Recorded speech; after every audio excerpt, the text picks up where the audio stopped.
Hachette Audio presents Brat, an 80s story. Written and read by Andrew McCarthy.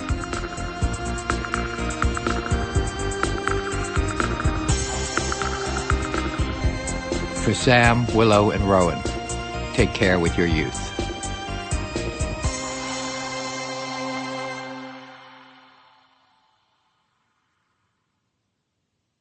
Before it. When I began to consider writing a book about my Brat Pack days, I worried that I wouldn't be able to recall many of the details from so long ago. I wondered if I would need to call upon old friends and work colleagues to fill in the blank spots. Then, as I began to write, things came back. My perspective on some of the more obviously significant moments shifted. Certain memories acquired added heft, while others fizzled under the weight of scrutiny. A few aha realizations illuminated patterns of behavior I had previously not imagined. Eventually, things strung themselves together into the narrative we have here. In the end, I didn't call upon anyone for their recollections, since what I found myself most interested in was making sense of the version of the past that I have lived with, invested in, and evolved from over the years. What did my story, from my perspective, have to teach me? Groupthink couldn't aid me in that process. Yet memory can prove unreliable. It can be elusive. It's pliable. Does that mean that any attempt at a self-reckoning must be put down to some kind of auto-fiction? Is it all just a semi-true story? Luckily, there are some indisputable facts that can be relied upon. How these things came to pass and how they would influence all that would come after is the subject of this narrative. What I claim here is not a definitive truth, but my experience of the truth, a truth that has informed and shaped my life over the decades. What happened to me over the course of a few brief years when I came of age within a certain pop culture environment irretrievably altered who I would become. Some years ago, I wrote a travel book. In truth, it was more a book about coming to terms with my then impending second marriage as I traveled the world far from home. More specifically still, it became a book about how I would come to terms with two very disparate notions that resided firmly inside me, namely, a strong yearning for solitude and an equally strong yet seemingly incompatible desire for a deep and intimate loving connection with another human being. How well I wrestled with these two emotional alligators went a long way in dictating the course of that book, and continues to do so in my marriage. Only after I was deep into this project did it dawn on me that two seemingly opposing forces had been strongly at play during my youthful success as well. I had a powerful wanting. I might almost call it a vision for myself, except what I was after was something I couldn't quite see, but rather a feeling, a knowing, that I experienced when I moved in its direction, coupled with what seemed an equally strong desire to pull away, to hide. It was a familiar yin-yang pattern that probably should have always been obvious to me, and yet it wasn't. Perhaps that's because in so many ways I simply ran from my youth. I survived it and wanted to move on.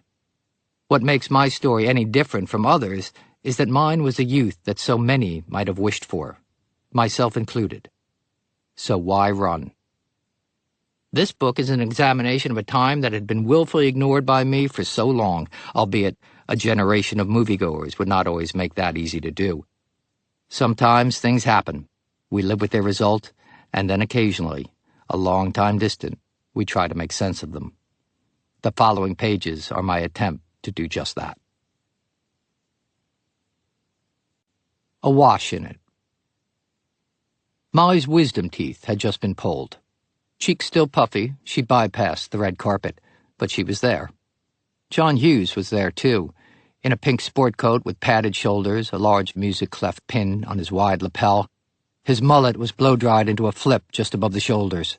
John Cryer was happily mugging for the cameras wearing a Western-style string tie, shirt collar turned up. Annie Potts was all smiles. And there were others, celebrities not associated with the movie, eager to be seen at the showbiz event du jour. Cher, Michael J. Fox, a bare-chested George Michael. Pretty in Pink was my fourth movie and my first Hollywood premiere. I'd just been flown in from New York. I was filled with the to-be-expected feelings of excitement, as well as a less easily understood sense of dread. It seems probable that one of the studio publicists working the event made sure that someone snapped my photo as I slid along the edge of the red carpet, my eyes on the ground. Yet I'm not aware of a single photo of me from the screening. There were certainly no paparazzi shouting out my name, clamoring for just one more shot. I had been to Mann's Chinese Theater before and placed my hands in the cement imprints made by the old-time movie stars in the courtyard out front. Jimmy Stewart's fingers were a little long, however Steve McQueen's hand fit just right. But I'd never been seated among an audience of 1,000 savvy industry types to watch a movie in which I appeared. About 2/3 of the way back in the packed theater, I took a seat as near the aisle as I could get. Not long after the lights went down and the opening credits began, I mumbled apologies as I climbed over several sets of knees and darted up the aisle. A few stragglers were getting their free popcorn in the lobby as I pushed open the glass door and lunged out into the cool late January night. The red carpet, site of such excitement just a short while earlier, was deserted. The velvet ropes that had held dozens of photographers at bay now stood guard over nothing. Nearby, a few clusters of tourists were laying their hands on the imprints of the immortals, laughing, taking snapshots with clunky flash cameras. At the curb, giant Klieg lights still beamed up into the heavens. In my ill-fitting black blazer and skinny tie, I searched up and down Hollywood Boulevard, looking for a place to hide. Directly across the street was Hamburger Hamlet, an old-school Hollywood institution long past its heyday. I hustled past the leather-clad booths and made directly for the deserted bar. Over the next 90 minutes, I downed more than a few straight vodkas on the rocks and kept my head down. The after-party was at a nightclub called the Palace. Laser lights slashed through the smoky room as that 80s beat filled the air. The club was full. People clustered by the bars, danced. Everyone shouted to be heard. I wafted through the party on a cloud of alcohol and cigarettes. Eventually, I was corralled along with James Spader for a quick on-camera chat. James and I had become close during filming. He was a fellow East Coaster. I felt comfortable with him. For reasons that made sense only in a world created by MTV in the 1980s, Fee Waybill, the lead singer of The Tubes, was conducting interviews and had the unenviable task of trying to get James and me to speak coherently about the movie, or anything at all. James rambled on in his charming patrician fashion about a car he had once owned. I swayed back and forth, drunk and anxious, blowing cigarette smoke, and trying not to appear frozen by the few benign questions that were lobbed my way. In a career of bad interviews, this one was particularly inept. It didn't matter. The movie was about to become a hit, and success would land hard upon me. Over the next several years, I would ride high and get tumbled and tossed in the backwash. What would happen over that brief period of time would grow to define me in the eyes of a great many, as well as in my own estimation, for a long, long time to come. Discovering it. As a 9-year-old fourth grader at Lincoln Elementary School in my hometown of Westfield, New Jersey, I had little theatrical ambition. Not even after I saw the entire 6th grade gather on the stage of the school's gymnasium to perform Three Dog Night's recent hit, Jeremiah Was a Bullfrog, more properly known, of course, as Joy to the World. My oldest brother, Stephen, was the one in the third row wearing the multicolored bell-bottoms of which he was rightfully proud. The class sang along to a record, but only their exuberant voices could be heard. They were a smash hit and became instant stars around the water fountain. All through this year of 1971, I had a wild crush on Dana Crawford. It was my first experience with distracting preoccupation and inexplicable longing, and I kept my feelings secret, especially from Dana. She sat at the desk directly in front of me, and I remember staring transfixed at the back of her collar-length blonde hair from 9 to 3, 5 days a week. Naturally, we rarely spoke. But after the 6th graders' show, either Dana or her best friend, whose name is long gone from my memory, decided that our class should get up and sing along to a song at the next assembly. Most of the details are foggy, but the key facts remain forever in my mind. Instead of the entire class, some 25 or 30 kids, getting up to sing, it would only be Dana, her friend, another young boy, and myself performing. No auditions were held. No one else wanted to participate. How did the teacher allow this to move forward? I can only be sure that the reason I went along was that I would have done anything to get close to Dana, and in that I was lucky.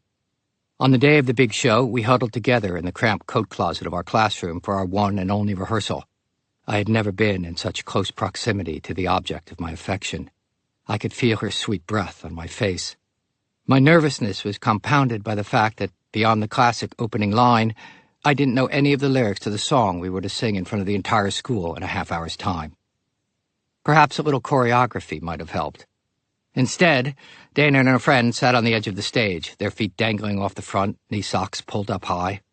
The other young boy and I stood in front of them, exposed to the entire school. We were introduced by one of our classmates, and I grew incensed when he mentioned the boy who would be spinning the record. What did that kid have to do with our performance? And why spoil the magic by alerting the audience that all the instrumentation and vocals were not ours alone, even though we held no instruments? The guitars kicked in, then so did we. Yummy, yummy, yummy, I've got love in my tummy. After that, I was lost. I mumbled along for a few bars. Soon the others fell silent as well. Only the Ohio Express could be heard, belting it out. I stared at the gymnasium floor for 2 minutes and 22 seconds. Silence greeted us as we returned to our seats.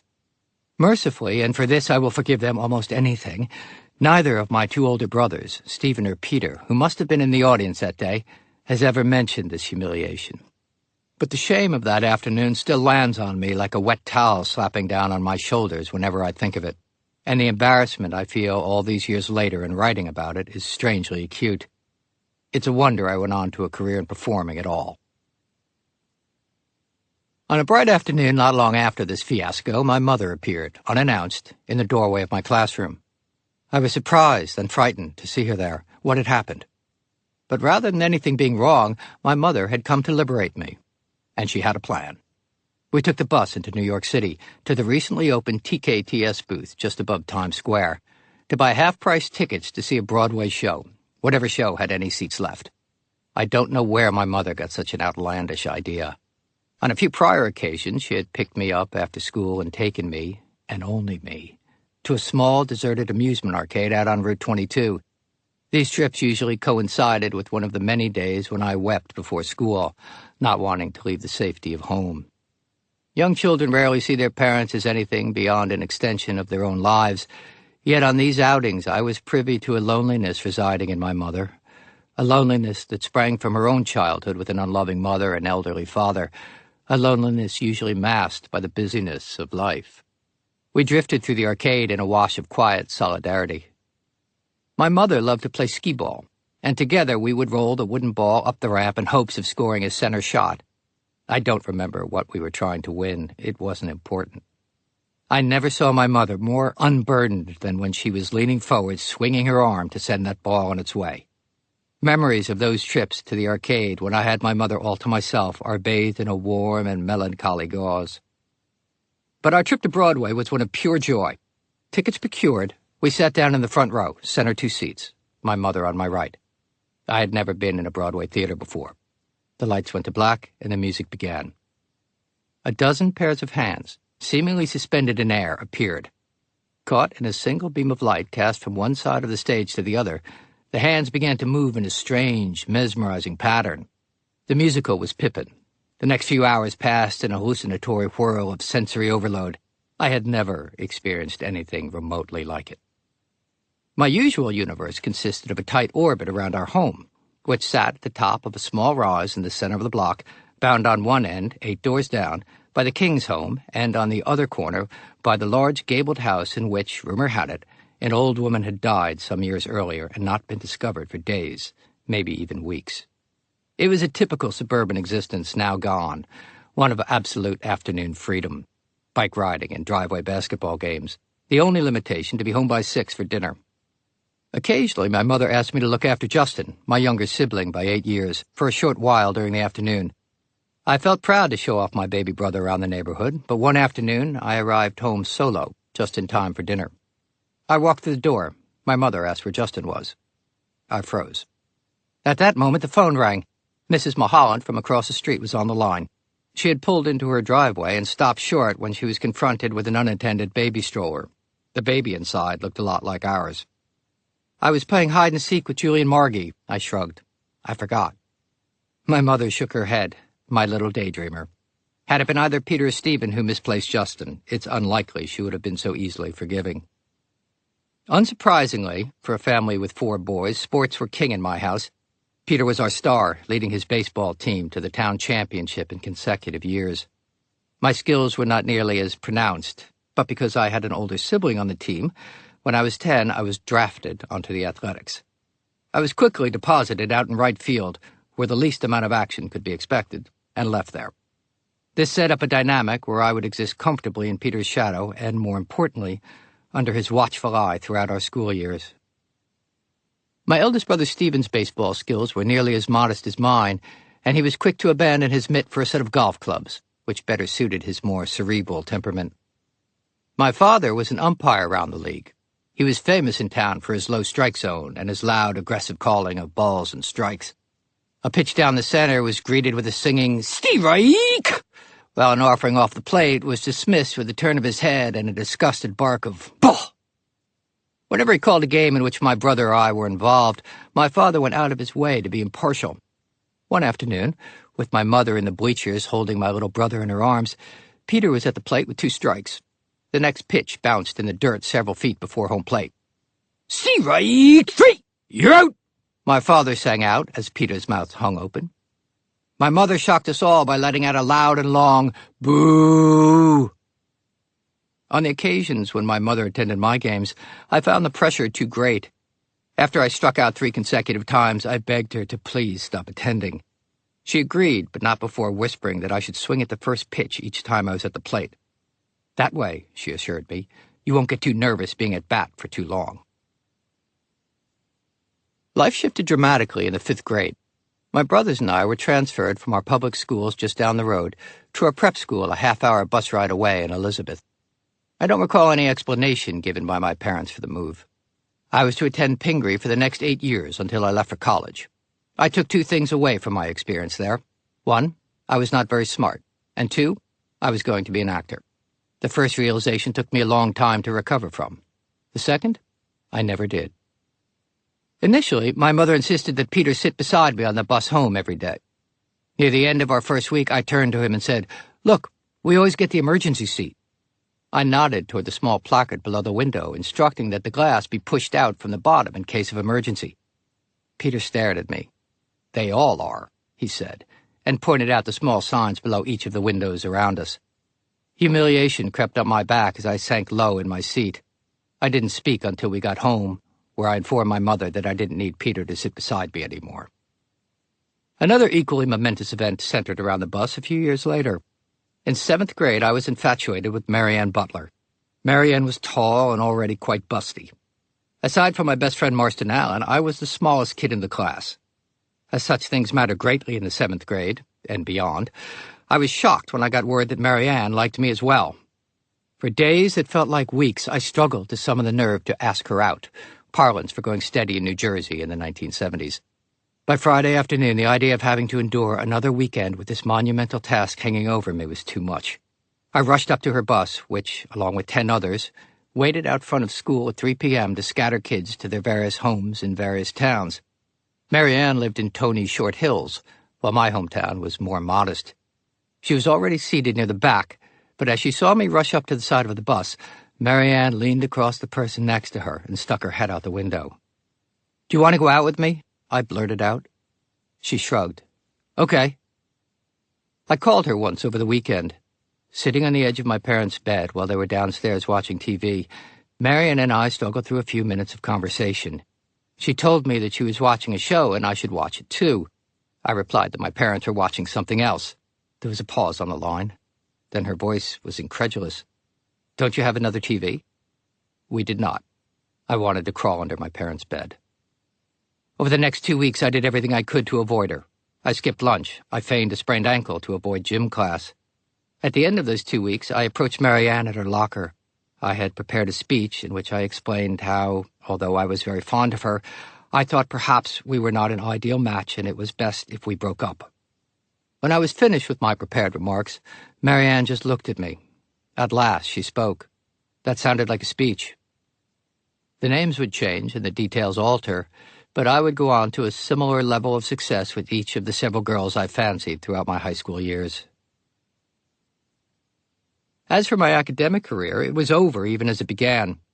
Early on, my mother sat with me at the dining room table each evening after dinner, bent over mathematics that neither of us could decipher. By the time I was forced into a special weekly meeting with my advisor, Mr. Baldwin, a terrifying old man with thin and wispy white hair, sharp features, translucent skin, and an unsympathetic manner, I was looked upon as a student who needed extra attention. Perhaps I did.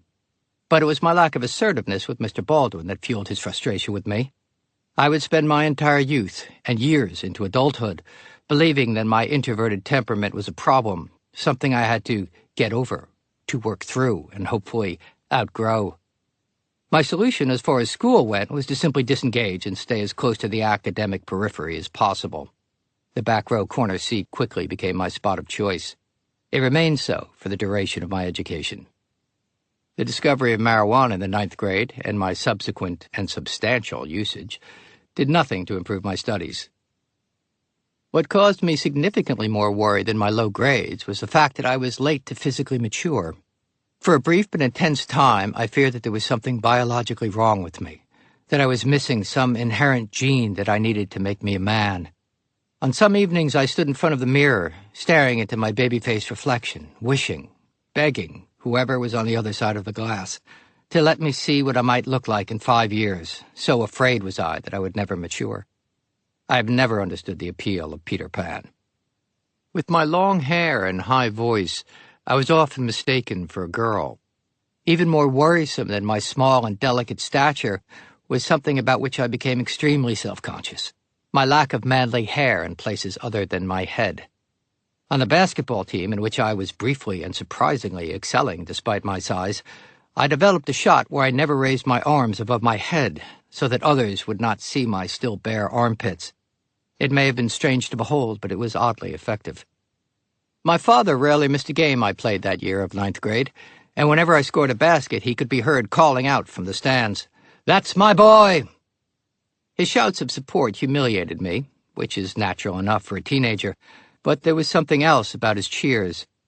They rang hollow to me, as if more a performance for the benefit of others than any true expression of pride, something more for him than for me. My father was a charming, gregarious man, well-liked around town and known by name at all the shops. He would chat freely with anyone at any time. Vain about his full head of black hair and long sideburns, his blue eyes invited attention. My father's temper was fearsome in the confines of our 4 walls, with my oldest brother Stephen, who never shied from confrontation with our father, often the recipient of the brunt of his aggression. Sitting in the den watching television one afternoon, I heard them going at each other in the kitchen. I burrowed myself farther down into the couch. A chair scraped hard against the linoleum floor, then Stephen came racing into the den.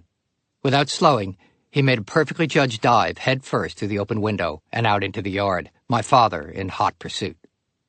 My dad's anger was usually confined to verbal aggression, but I don't know what might have happened had he caught Stephen on that day. I could never understand my brother's persistent need to confront our father, and I looked on him with a combination of awe and resentment for his constant desire to hit our family's emotional hornet's nest with a stick. On occasion, I would lie in bed and hear my father shouting at my mother downstairs. One night, after a door slam that let me know my father had left the house, I snuck down and discovered my mother crying at the kitchen table. In a rush, she wiped her tears and informed me, not for the last time, that children shouldn't see their parents cry. With me, my father was less overtly aggressive. What I experienced was a more subtle shadow of disregard. So when the film The Godfather came out and he began calling me his consigliere, I was surprised. After he explained to me what the term meant, I was even more shocked. I had never experienced myself as his trusted confidant or advisor. Had I been old enough to see the film, perhaps I would have perceived this new and short-lived intimacy as an embodiment of the Don's famous advice to keep your friends close and your enemies closer. A few years later, when I was an early teen, he took to calling me Slick. We behaved as if the nickname were an affectionate one and ignored the simmering hostility we both knew it carried. "I love you because I'm your father, but I don't like you," he once hissed at me in disgust. He meant the remark in only transitory anger, but hearing these words, which I experienced like a slap, was an unlikely relief, confirmation of something I had always felt. My father's rage always put him squarely in the wrong, while my overtly sensitive reactions placed me firmly on the emotional high ground. My mother couldn't help but always take my side. No wonder he disliked me. But by all accounts, my parents' early years were happy ones. They met when my father, having just returned from his stint in the Army, walked into a bakery in Brooklyn. My 17-year-old mother was behind the counter. That night she told her parents, "I met the boy I'm going to marry." And at 19, she did. At 20, she had the first of their 4 sons. Despite all that would happen between them over the years, my mother still maintains, with a distinct edge but watery-eyed nonetheless, he was the love of my youth. One afternoon I missed the 3 o'clock bus home from school. There would not be another until 5:30 when the sports teams finished practice. I wandered the empty halls. A maintenance man pushed a whirling machine in small circles, buffing the floor. Outside the school chapel, I could hear music coming from within. I cracked the door. There were people busily arranging pieces of a stage set. Someone was on a ladder, and there was a cluster gathered around a piano at the base of the stage. The annual school spring musical was being mounted, and loosely controlled chaos was afoot. I slid into the room. Someone walking by told me that the ensemble was running through a few numbers at the piano, and I had better hurry up. I was late. I did as I was told and slunk to the periphery of the group huddled around the piano. A red-haired man with a mustache was at the keyboard, Mr. Little, assistant head of the glee club. I had met him a few years earlier when all 7th graders were forced to try out for the singing group. Back then, my friend Brian Donahue had told me that being a member of the glee club was for losers, so when it came my turn to sing a few scales, I deliberately sang poorly. Mr. Little stopped me after just a few bars and informed me that I was tone-deaf. My services would not be needed in the glee club. I was secretly disappointed they didn't want me. Mr. Little played with passion and leaned hard into his work on the keys. His red hair was thin on top, and he combed it over to make the most of what he had. But when the muse got hold of him, he would begin nodding furiously. His hair would flop forward. With lightning speed, he'd lift his left hand from the keys, smooth his errant locks back into place, and just as quickly return his fingers to the piano, never missing a note. On this day, Mr. Little did not disappoint. Pounding the ivory, lifting his hand to conduct the chorus, his index finger crooked and shaking with passion, hair flying. The ensemble of 15 or 20 sang through a few songs, and I began to catch on a little to tunes that everyone else knew by heart. No one seemed to notice as I followed the chorus up onto the stage and lurked in the back of the group scenes. I smiled at a few of the ensemble actors around me, but spoke to no one. The next day I showed up again. The drama club was already late in the rehearsal process for a musical called Hello, Dolly, about a matchmaking widow to the high society. On the 3rd day I showed up, the cast was buzzing. The show was about to begin tech rehearsal, when all the pieces, the acting, singing and dancing, lights, sets and props, were put together on stage for the first time. I would eventually learn that from high school to Broadway, the process is roughly the same. Exciting and stressful, tech is when final changes and additions to the show are made, additions that can only happen once everything is put together in those final few days. It was then that I was plucked from the ensemble and given a small bit. I thought perhaps Mr. Little had noticed me loitering in the back, remembered my tone-deaf audition for Glee Club, and suggested to the director that there might be some other way I could contribute besides with my vocal gifts. But there was another reason.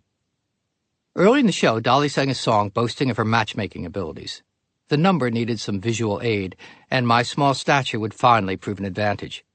As Dolly sang, a very tall girl, a senior named Wendy Wood, who later that year would go to the prom with Stephen, and I were instructed to step from the wings and stand side by side, facing the audience. Dolly was to sashay over to us, place her hands on my hips, and hop me closer to my statuesque partner. Wendy was told to bend down, scoop me up, and carry me off stage like a bundle. That was it. Opening night arrived, and I stood nervously in the wings as Mr. Little pounded the first bars of our song. Dolly strutted toward our side of the stage. Wendy and I were nudged out. We stood facing the audience as instructed. Dolly scooted me a bit closer to Wendy, who promptly snatched me up, just as we had rehearsed the day before. It was then that theatrical inspiration visited me for the first time. As Wendy was carrying me off stage, without forethought, I reached up and planted a kiss on her cheek. Wendy smiled a wide and warm grin, and the audience laughed and clapped their approval. The director was waiting for me in the wings and bent down to get in my face. "What did you do?" "I'm sorry," I whispered back, my shoulders rising. "That was fantastic." I had misunderstood his nervous energy. My spirits soared. After the show, others commented as well and congratulated me on my impulsive action. The following night, which happened to be closing night, I stood beside Wendy in the wings again, feeling less nervous as Mr. Little struck up those first few notes. Wendy and I went out on cue. Dolly sauntered over. She hopped me closer to my very tall partner. Wendy lifted me up like crepe paper and began to carry me off. And I did nothing. For some reason, I held back. As we exited the stage, Wendy didn't smile, and there was no laughter or applause from the audience. Following impulses is something you hear about the first day in acting school, and every day thereafter. Freely responding to and allowing unplanned urges is one of the keys to success. Students and professionals alike spend a great deal of their time working to cultivate an atmosphere of spontaneity. Its presence can enliven a situation that otherwise might lie flat. My impromptu kiss had proven that. Unwittingly, I had learned my first major acting lesson. If I had to guess why I didn't kiss Wendy that second night, I might attribute it to an offhanded comment Peter had made earlier that day. I was no doubt pleased with myself over my sudden and surprising success. In savoring my moment, I had stepped out of my lane. Peter quickly put me back in my place the way only a sibling can. "You think you're cool now because you kissed a senior on the cheek?" His comment had been in passing, just a reaction to my taking up more space than was normal. But because I so admired my older brother, what I heard was a reprimand that cut deep. In my first brief showbiz outing, I had experienced the fickle nature of public adulation, the personal disappointment of stifled creativity, and familial resentment. I considered my theatrical career over. The following year, I was cut from the basketball team after just one shining season. At 15 and still the smallest kid in the class, I was washed up. Drifting through my afternoons now, it was my mother, while preparing dinner, who suggested I try out for the spring musical. "I don't want to be in a stupid play," I told her. "I want to be the point guard." "You're too short," Peter chimed in as he passed through the kitchen. The production was Oliver, a musical adaptation of Charles Dickens' novel Oliver Twist. Set in Victorian London, Oliver tells the story of a young orphan who finds his way into a street gang led by a sinister father figure, Fagin. The part I set my sights on was Fagin's first lieutenant, a charming young ne'er-do-well pickpocket known as the Artful Dodger, who takes Oliver under his wing. I had one problem: Mr. Little. Now, I was not remotely blessed with a singer's voice. As small children, all three of my kids asked me to please stop singing them lullabies at bedtime. My daughter was never shy about putting her fingers in her ears, but I was never as bad as I had led Mr. Little to believe. It was obvious that he preferred a tall, handsome, cherub-voiced classmate of mine for the role. A competitive streak of which I was previously unaware surfaced in me. "He's a kiss-ass," I complained to my mother over dinner. "Well, then it wouldn't hurt you to be a little nicer either." Peter confirmed my assessment. "The kid's a dick." After the first round of auditions, Mr. Little regarded me with overt skepticism, and he called me in for a private consultation. His basement office was large enough to accommodate an upright piano, its bench, and a few square feet for a singer to stand. He led me through the same scales I had sung during my Glee Club tryout a few years earlier. Then I sang Consider Yourself, the Artful Dodger's trademark song. Afterward, I was dismissed without comment. At the final audition, my taller, more handsome, better-voiced competitor and I stood side by side, alternating reading the lines, then singing the songs, one after the other. The prettier he sang, the harder I leaned into my homemade Cockney accent.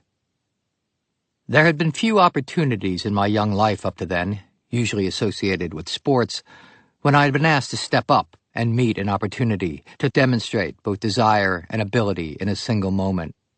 I had always shied from such a challenge.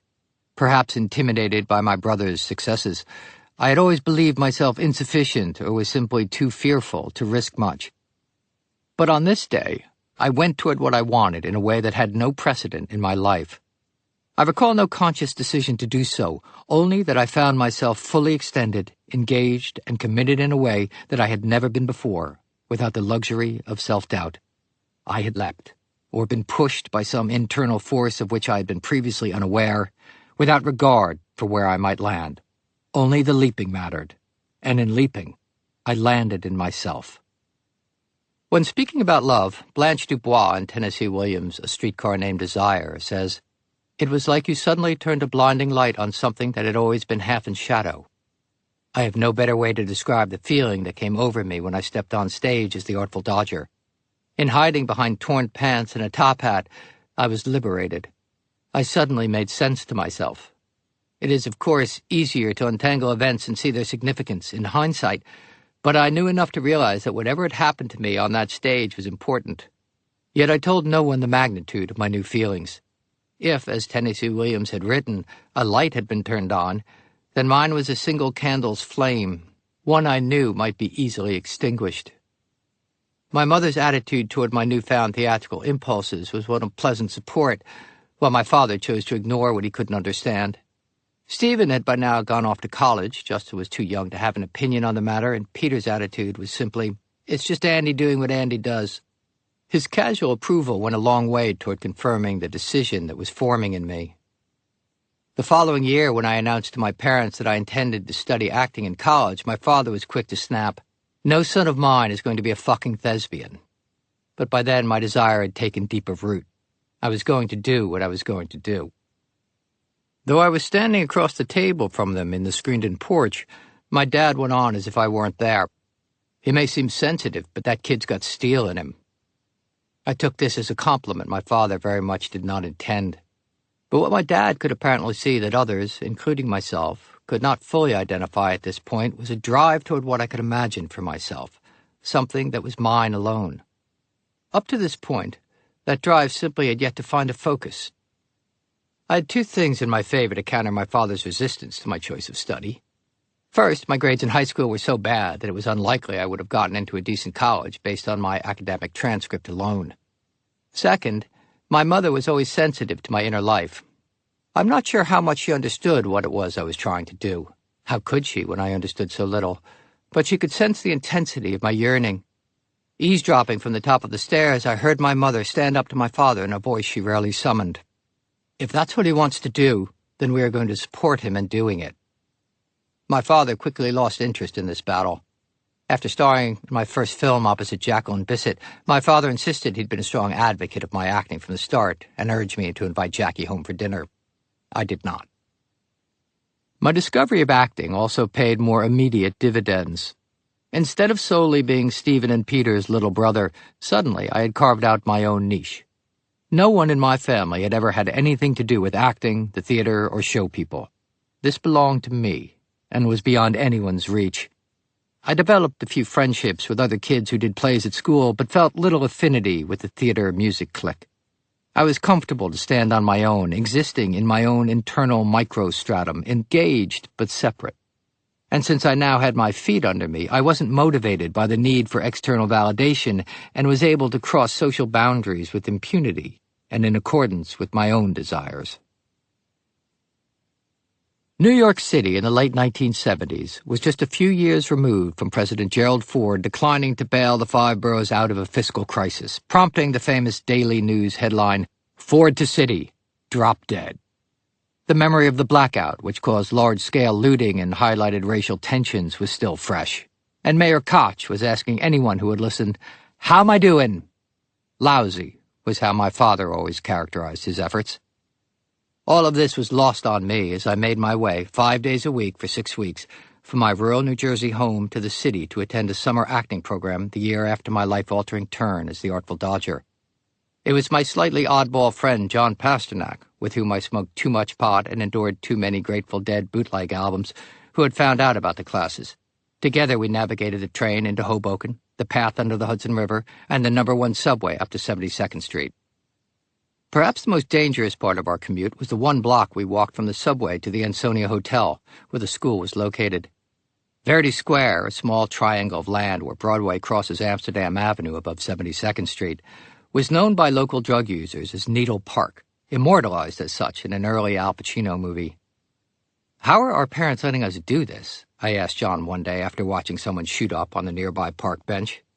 "Fuck if I know," John replied, eyes wide. While I learned little about acting in that summer session, the experience allowed me to quickly discover where I wanted to be. New York was graffiti-scarred, smelly, exhilarating. It was a hot, heady summer. I ate alone in a restaurant for the first time, was propositioned by my first prostitute, and was swindled out of all my money in a game of three-card Monte.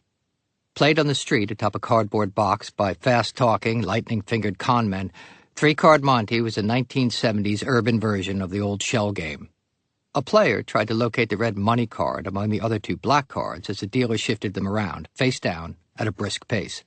A shill, planted in the crowd, went game after game, collecting gobs of what appeared to be easy money, while the Mark watched until he gathered enough courage to play for himself, at which point the Mark placed his $20 bill in the cardboard box, pointed out what was sure to be the red card, only to find the black one.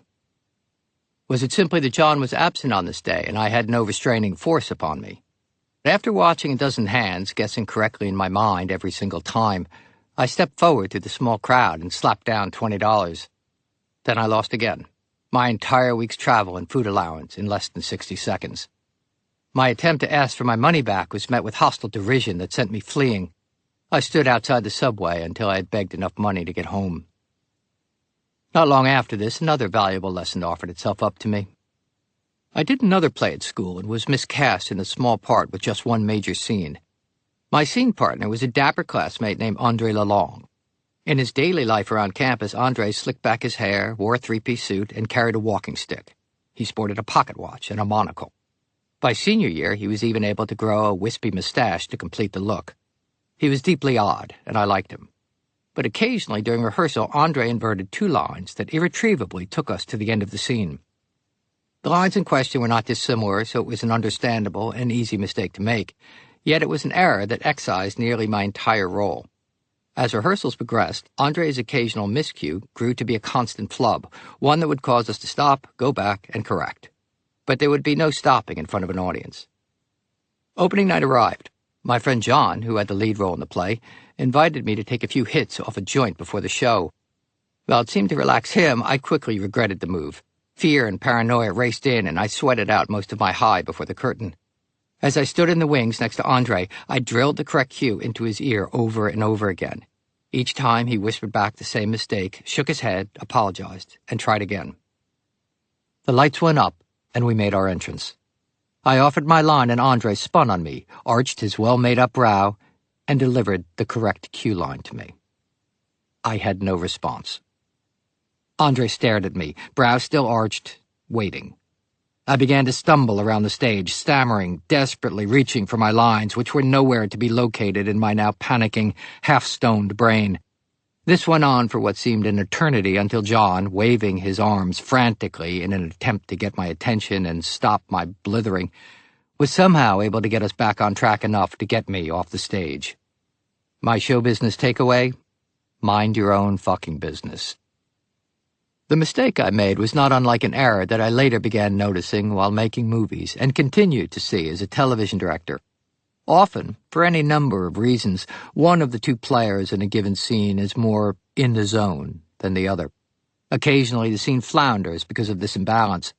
The actor who is on top of his game will often notice the scene not going well and will overwork, trying to force the action.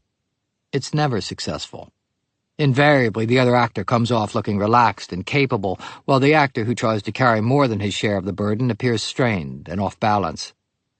It's a problem that's easily solved, but perhaps counterintuitive. Let it fail. It's what someone told me once, and when directing what I have quietly whispered to actors. It's not your responsibility to make this scene work. Just play your part. If the scene fails, let it fail. It's my problem. The relief that invariably crosses the actor's face is palpable. My classmates were applying to multiple colleges throughout the Northeast, down south, and in the Midwest. Most had visited campuses, attended homecoming weekends, written letters, sought out contacts. I had not. I'm not sure what I was thinking or why my parents hadn't encouraged me to visit schools as my brothers had done. Perhaps it was simply that I was the third child to go through the process and they had fatigued. I certainly never pushed the point. I applied to 2 schools. I knew nothing about either place except that they were located in the city where I knew I wanted to be, and that one, New York University, had a drama program that required an audition. I needed a monologue. None of the 4 plays I had appeared in during high school had anything approaching a 2-minute speech that I might use, and I had never read another play. I knew the names of no playwrights, nor did I know what kind of material might be suitable. Since I had discovered in acting something that I believed was so important to me, it would be normal to assume that I might have spent some time learning what I could about it. It simply wasn't the case. Acting, once discovered, was just something I was going to do, as if the decision alone were enough and the rest would fall into place. Add to that, somewhere in a private corner of my mind was a notion that I would attend college for 2 years and then leave school to become a professional actor. How any of this might happen, I had no idea. But first, I needed to get into a college that I could drop out of. I had a friend named Liz with whom I used to smoke pot most days after school, and Liz's mother had been the choreographer for the school musicals. One afternoon, while smoking a large bowl of Mexican Gold together, I mentioned my problem to Liz. A few days later, she handed me a thin book of actor monologues, courtesy of her mother. Near the beginning of the collection, one speech got my attention. I liked the first line. You know what the most beautiful 2 words are in the entire English language? Cellar door. Since I didn't read the play, it didn't occur to me. I had absolutely no context for what the character was talking about. I would tell you now, but I never did get around to reading the play and still have no idea. But what I intuitively understood was that it demonstrated an off-center voice and a provocative pseudo-sexual engagement with the audience. I knew I would get the listener's attention. I just had to keep it for 2 minutes. The man whose attention I needed to retain was a petite, bow-tied dandy with a wax mustache. Fred Gorlick sat behind a folding table in a room that was painted entirely black, something I would later learn was called a black box theater, painted to create a neutral environment for any variety of things to be performed in it. I entered into that room, and for a second time in my life, I leapt. When I finished my monologue about the cellar door, Mr. Gorlick asked me if I had something else I could show him. Stumped for an alternative, I offered to perform a few lines from my ace in the hole, The Artful Dodger.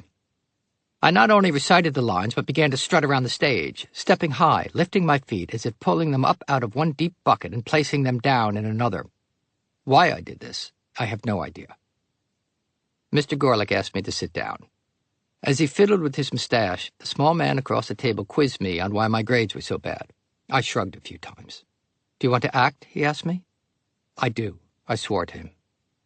He nodded in silence, still fingering his mustache. Then he decided to change my life. We made a deal. He would get me into the school if he could, and I promised to maintain a B average. He was sure I would be placed on academic probation to start. One slip, and I was out. I nodded vigorously. No problem. It was a wet spring, and my high school graduation was held inside the chapel. When I heard my name called, I stepped up and walked across the same stage where I had performed in my various plays. The school headmaster, Mr. Cunningham, had taught me for a trimester of my senior year, an English class I had only sporadically attended. Regardless, we had a cordial relationship. He smiled as I approached. He was a tall man, well over 6 feet.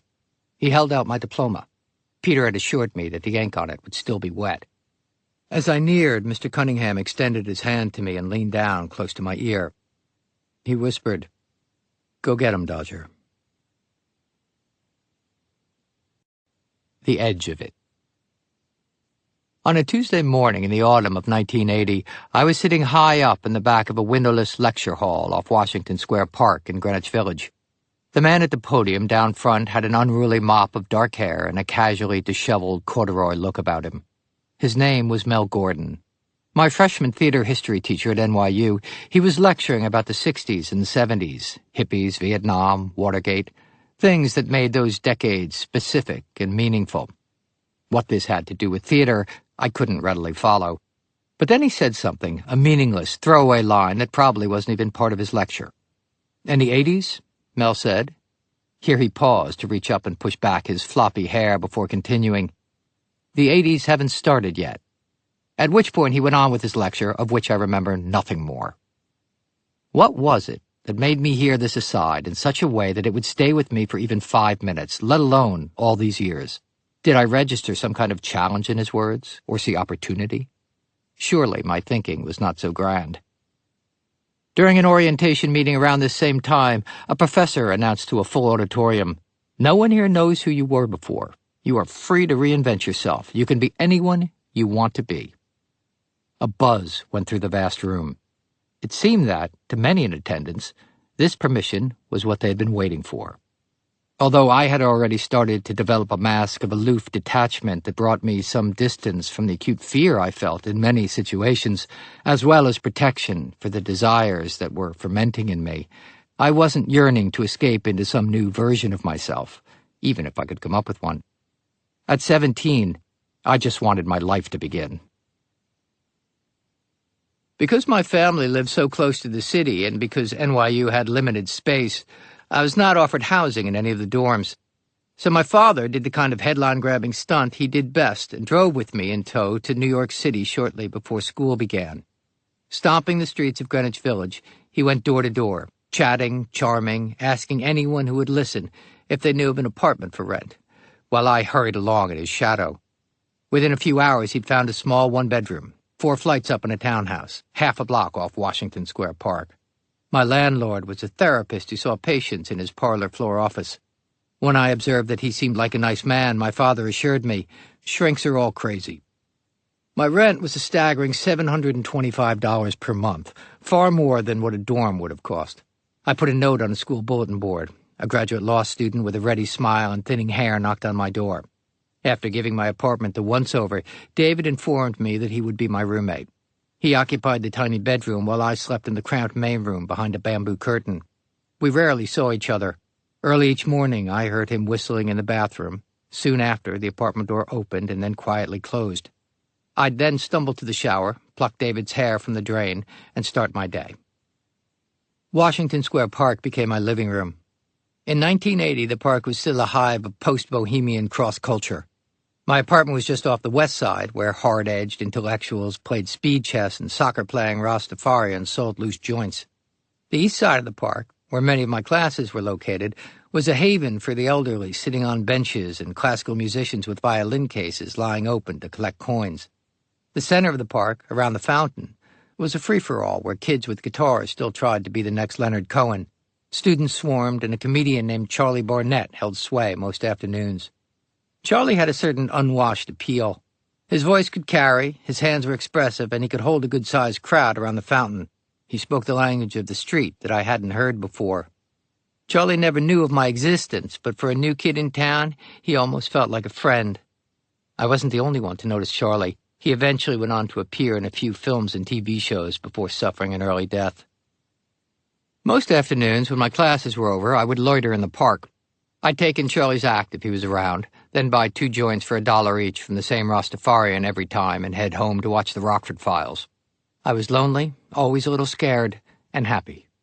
And I began to learn how to act. NYU had affiliated itself with various acting schools around the city and farmed its students out. I spent Monday, Wednesday, and Friday buying tokens and riding the subway up to Midtown to Circle in the Square Theater School. Tuesday and Thursday, I'd occasionally drop into my academic classes around Washington Square. I had even less interest in books and chalkboards than I'd had during high school. But the strange new world of theater people I suddenly found myself in was quietly thrilling. What I had experienced back in high school as a flash feeling, some kind of abstract connection to myself, one that I thought no one else could understand, these people assumed as a common starting point. They had all experienced, in one manner or another, their version of that white light experience I had had when I walked on stage in Oliver. They approached the cultivation of it as a vocation. The teachers took the work of play seriously and let it be known that a steep climb lay ahead for anyone who wished to undertake it. Since I had never met any professional associated with the theater or acting, their varying attitudes offered a quick case study in the long-term effects of a commitment to show business and taught me nearly as much as their prepared lessons. I encountered passion, bitterness, delight, fatigue, playfulness, envy, discipline, resentment, professionalism, slapdash habits, highly honed skills, varying degrees of commitment to the students, and nearly always a deep dedication to the work and their relationship to it. They were lifers. Leaving any question of talent aside, I had never committed to any form of active learning and was daunted by the kind of grit they were demanding. I had no experience of it. If I were going to get along, I would first need to learn how to learn. There were classes in acting technique. What was that? Voice and speech. There was a difference. Modern and jazz dance. I was not going to tell my father I was taking dance. Talk about thespians. And there was a class in which we performed scenes from plays. That at least seemed straightforward enough. Yet it was in that scene study class that I got my first slapdown. It came at the hands of a small, olive-skinned Greek man with silver hair. Nikos Sakharopoulos had an outsized personality and reputation. He had founded the famed Williamstown Theater Festival, taught at Yale, and was feared by students. The first day of class, he stood before us and demanded that we call out the names of plays from which we might prepare and perform a scene for his inspection. Students began to bark out titles. Like Caesar giving the thumbs up or thumbs down, Nikos passed instant judgment as to whether a student was suitable for a particular play by using his thick nasal Greek accent, yeah, or nyeh. He rejected most offerings. The class grew more and more frenzied as they hungered for his approval. The titles came faster, students overriding each other, shouting. There seemed to be no title that Nikos didn't know. Those students whose choices were approved sat back with smug satisfaction. Having never read a play, I had no titles I could suggest and hid in the back of the class. A few weeks later, when I was the only one who had still not selected the play, a classmate suggested I do a scene from a 19th century Henrik Ibsen play called Peer Gynt. I had never heard of it. I called the title out. Nikos shrugged and snapped, yeah. I chose the first scene of the play and never read the rest. After all, it was in 5 acts and very long, and translated from Danish, it seemed pretty boring. When I finally got up to perform the scene with my partner, Nikos stopped us after only a few lines. What are you doing? He snapped, his harsh, high-pitched voice even more nasal than usual. What do you mean? I asked. Why are you jumping around the stage and falling over? And what the hell are you doing, picking up your feet like that? Sit down. As I moved past him on my way back to my seat, the small Greek man hissed, you have no talent. You should not waste my time. Do something else with your life. To all appearances, his comment had no effect on me. I kept my eyes on the floor and found my seat in the back. Class ended and I slouched into the hall. Bypassing the others waiting for the elevator, I made for the back stairs. One landing down, a gentle doe-eyed girl, who would go on to play a much larger role in my life, called after me. Feeling caught, I stopped. She hurried down the flight of steps and whispered, When you fell on the ground during the scene, the whole floor shook. There was so much energy. I nodded and moved off, unable to convey to her or anyone the disappointment and sense of isolation I was experiencing. I never forgot Carol's generosity in that instant when I felt so lost. But I never did another scene in Nikos' class. He died in 1989, never having had the opportunity to see my subtle and nuanced work in Weekend at Bernie's 2. I struggled in other classes as well. I had speech class with a small, prim man named Rick Erickson. Rick, we called all our teachers by their first names, quickly developed an attitude of permanent disappointment in me. This may have been because I had no idea what I was doing, or perhaps because my defenses led me to behave as if I just didn't care. But in this case, maybe I didn't care all that much. The class focused primarily on Shakespeare, and I was quick to realize I would never be a Shakespearean actor. I just could not see its relevance. While the words were no doubt beautiful, or so everyone said, I found it difficult to extract precise meaning in them, and felt I lacked the authority needed to carry them off. The class elicited the same feelings of anxiety and dread in me that academia had. For someone who loved the verse as Rick did, it must have been painful to listen to a student like myself butcher the iambic pentameter, despite his clapping along to try and keep me in time. He often appeared to be physically suffering whenever I garbled my way through the 29th sonnet. But it only takes one. And that one, for me, was a teacher named Terry Hayden. While just in her early 60s at the time, to a 17-year-old kid, Terry seemed ancient. Her hair had gone white, she shuffled slowly along with a cane, and she always carried a small footstool in a mesh bag. Her vaguely southern accent wafted with a quiver. She could be charming and then snap like a snake. She was wildly insightful and often dismissed as crazy by teachers and students alike. She saved me. Circle in the Square Theater School didn't seem to have an overarching philosophy that I could detect, but several of the teachers, primarily Terry, were versed in the method. The method is the most widely misunderstood and maligned school of acting I know. The term itself has grown to become the eye-rolling go-to word to describe self-indulgent, erratic actor behavior. The reality of what the method has to offer is very different. Based on Russian actor and director Konstantin Stanislavski's series of rehearsal exercises that he called the system, the method that we most commonly think of today is largely the result of American acting teacher Lee Strasberg. Strasberg's interpretation of Stanislavski's work evolved into a series of specific exercises that delve into the personal experiences of the actor in order to elicit authentic emotion and unconscious behavior that might illuminate a given character. Strasberg rose to prominence in the mid-20th century along with the Actors Studio on West 44th Street in Hell's Kitchen. Actors such as Marlon Brando, Paul Newman, and Al Pacino are all famously associated with the method, although Brando studied with Stella Adler, whose approach to the method differed from Strasberg's. Terry was a member of the Actors Studio and a disciple of Strasberg, whom she considered a flawed genius. Her interpretation of his work took things a step further, even deeper into the personal, delving into family dynamics and history. On the first day our class met, we began with what Terry called a sound exercise, a variation on Strasberg's song exercise, in which the actor stands in front of the class and sings the first song that pops into his or her head, singing just one syllable at a time. Despite the simplicity, it can be a raw, unnerving experience, one that exposes a lot about the participant and his or her vulnerabilities and defenses. With effort, Terry turned in her chair at the front of the class and peered around. I thought I was well hidden in the back behind someone's head. Apparently, I wasn't. Up I shuffled to the front of the class. She explained the exercise, and the first song that popped into my head was, unsurprisingly, Consider Yourself, from my Oliver days.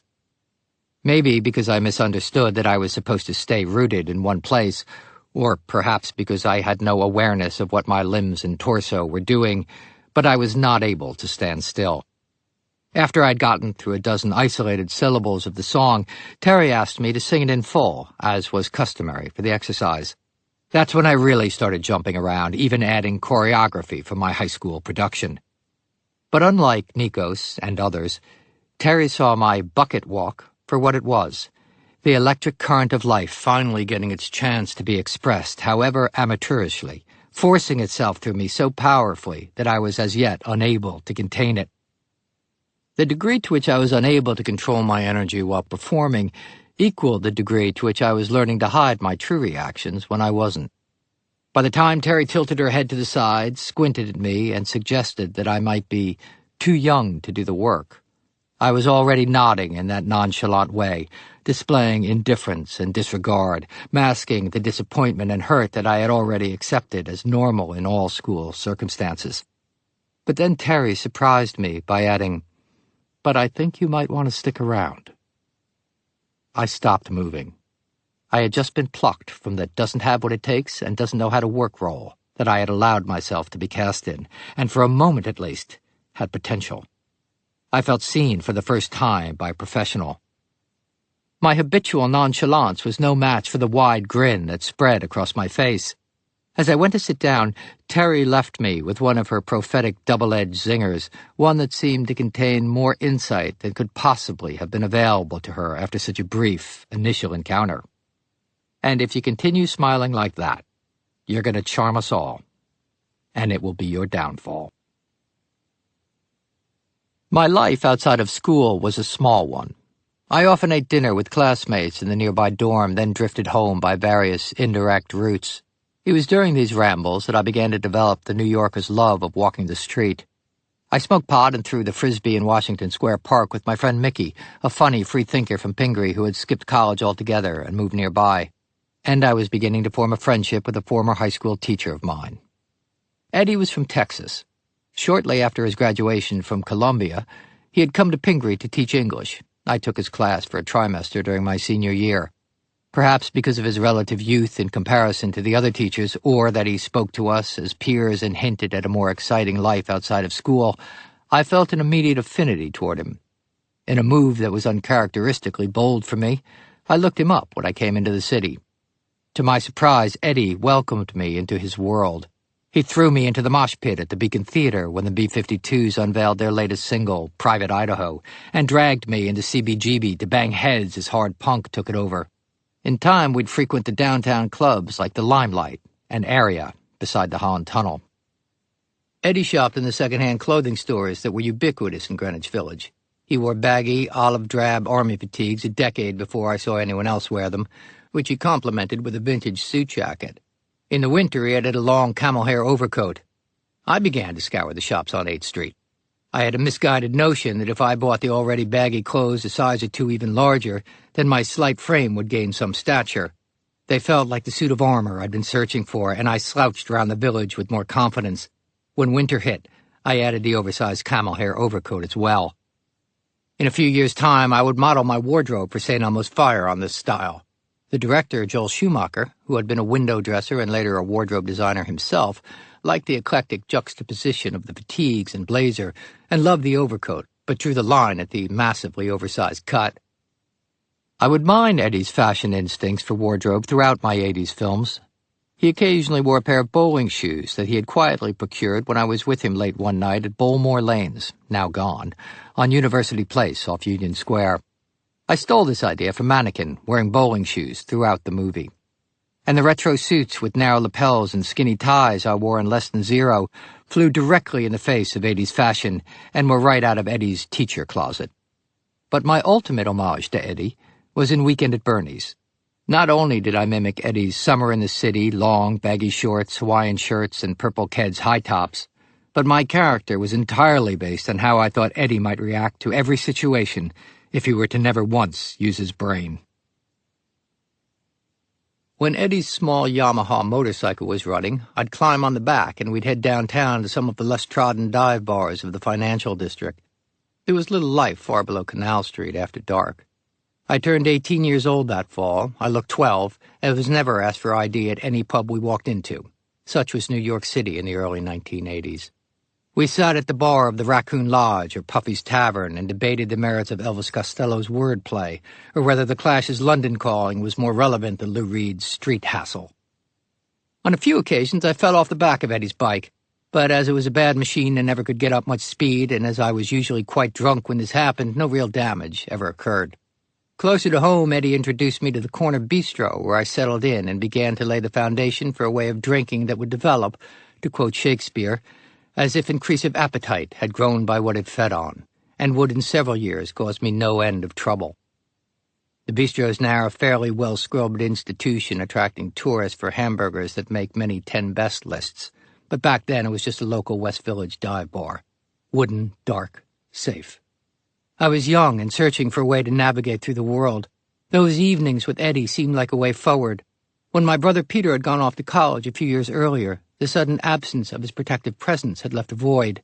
With Eddie, I felt looked after again in a way I didn't realize I'd craved since my brother's departure. On Halloween of that first year, I threw a party. This seemingly trivial event is notable for two reasons. It was the first and perhaps last party I ever threw, and second, I lost my virginity that night. Sort of.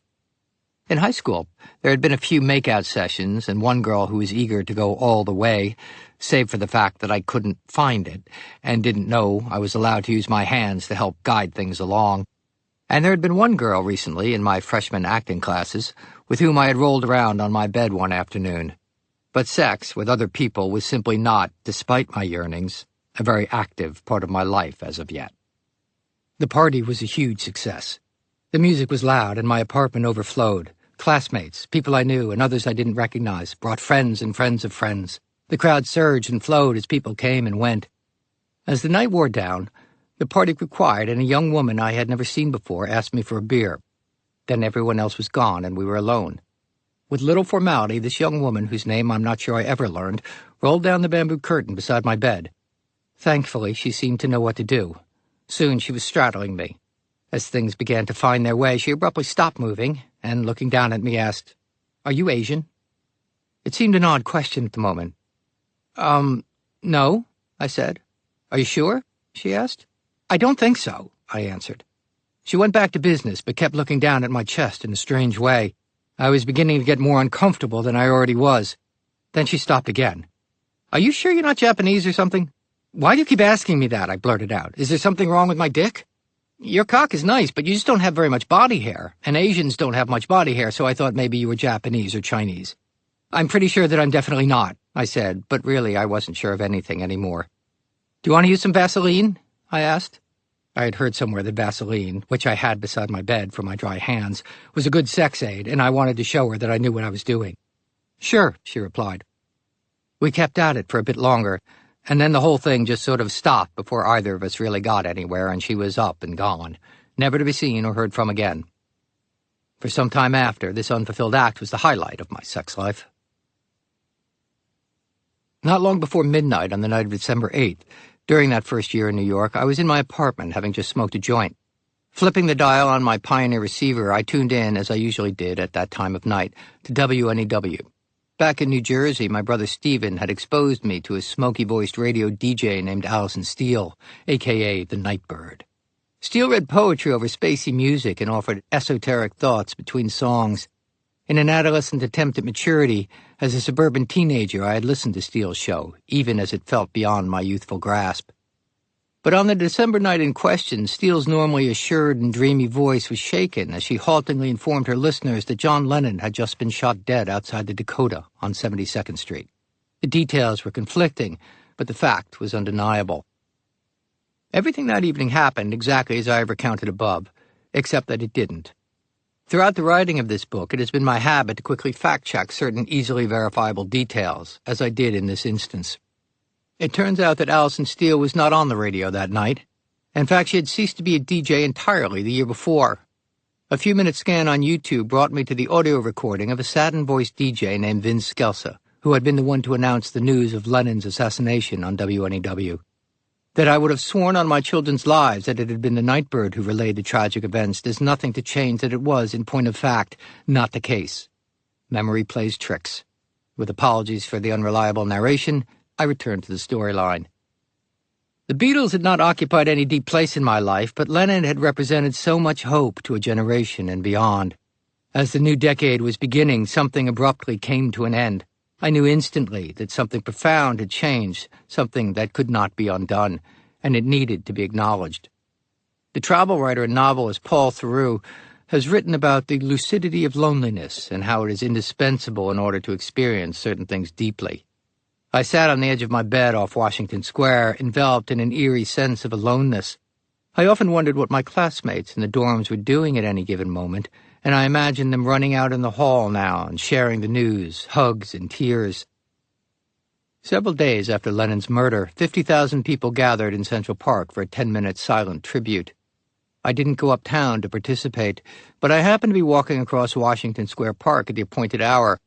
Without prompting, hundreds of people began to congregate, silently, drawn together.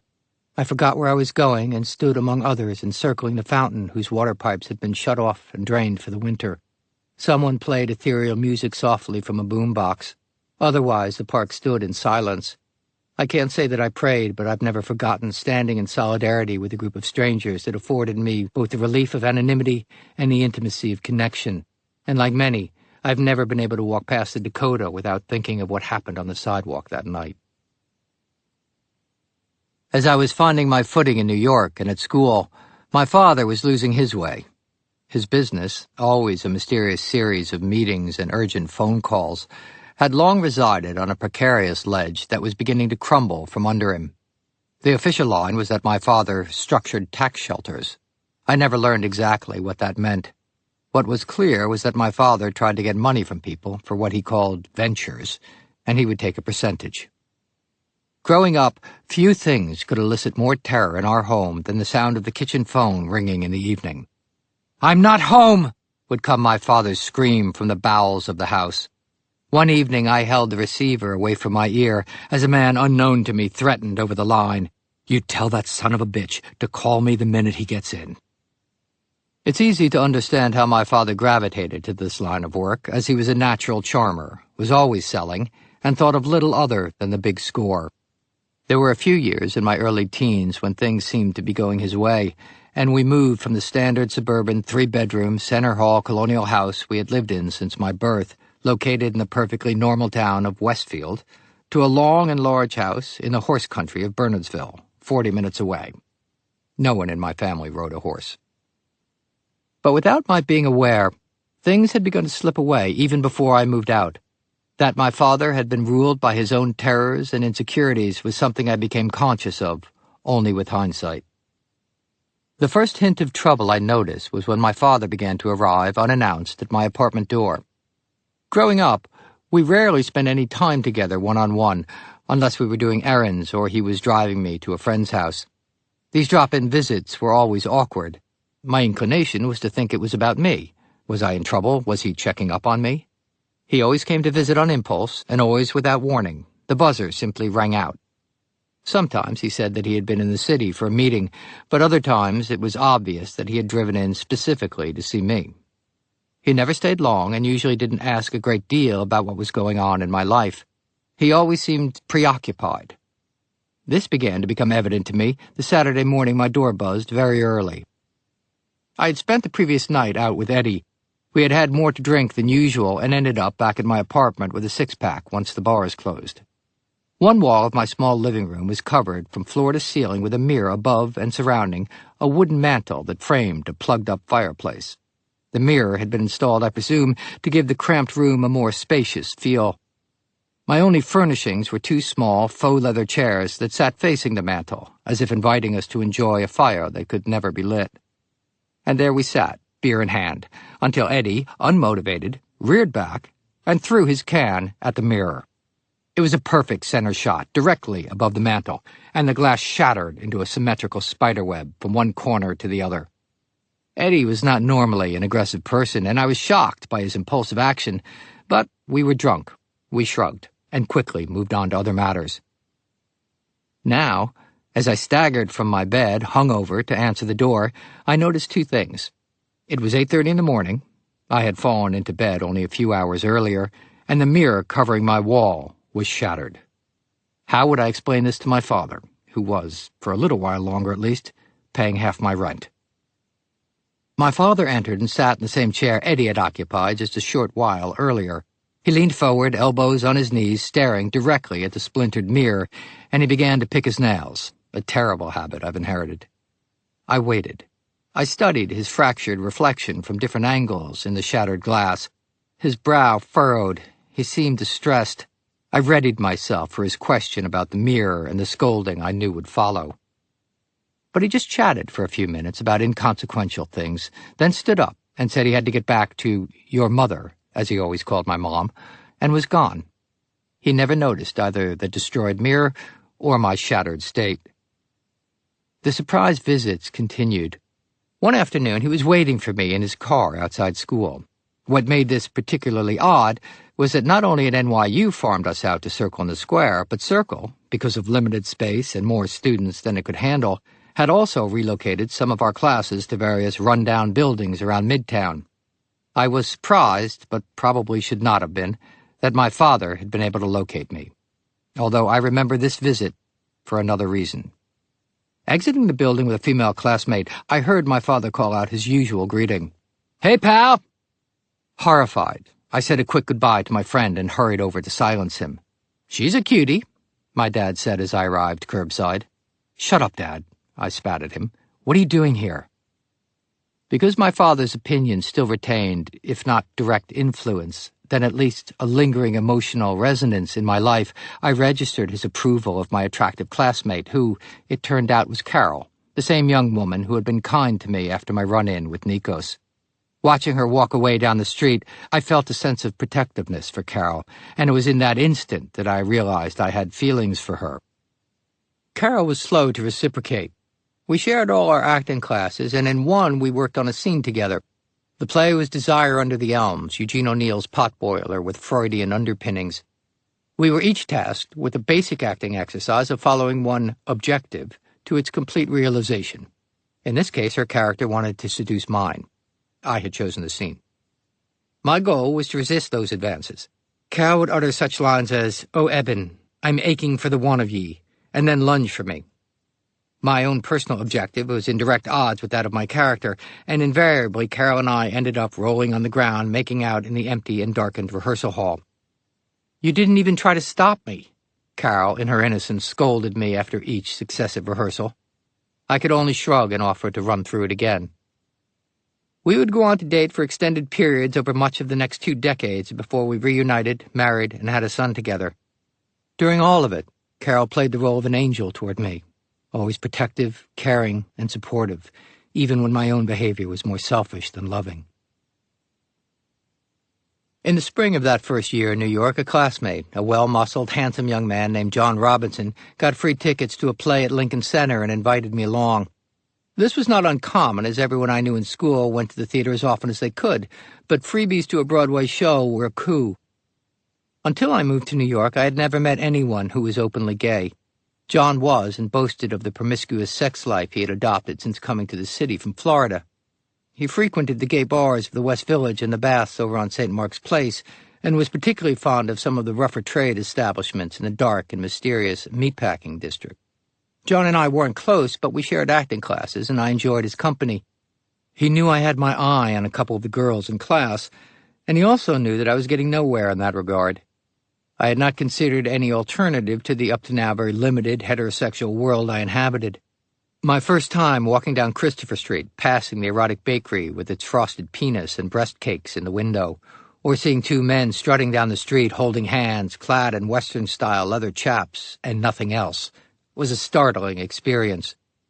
John occasionally teased me, suggesting that perhaps I was curious about things in his world. When I agreed to go to the theater, there was no consideration that we were on a date, at least not in my mind. We went to the show and then came back downtown. John asked if I had ever been to a gay bar. When I told him that I had not, he suggested we just take in the scene. We went to the Ninth Circle on West 10th Street. A long bar lined one wall of the narrow room. Everything was painted black. Smoke filled the air. The floor was packed tight with men. There was a feeling of restless aggression to the place, but there was an edge to many of the dives that Eddie and I frequented as well. John mentioned that there was a back room, then suggested we stay away from it. After a drink, we bar-hopped down the street to Julius's, which seemed not unlike a men's-only version of the corner bistro, wooden and warm.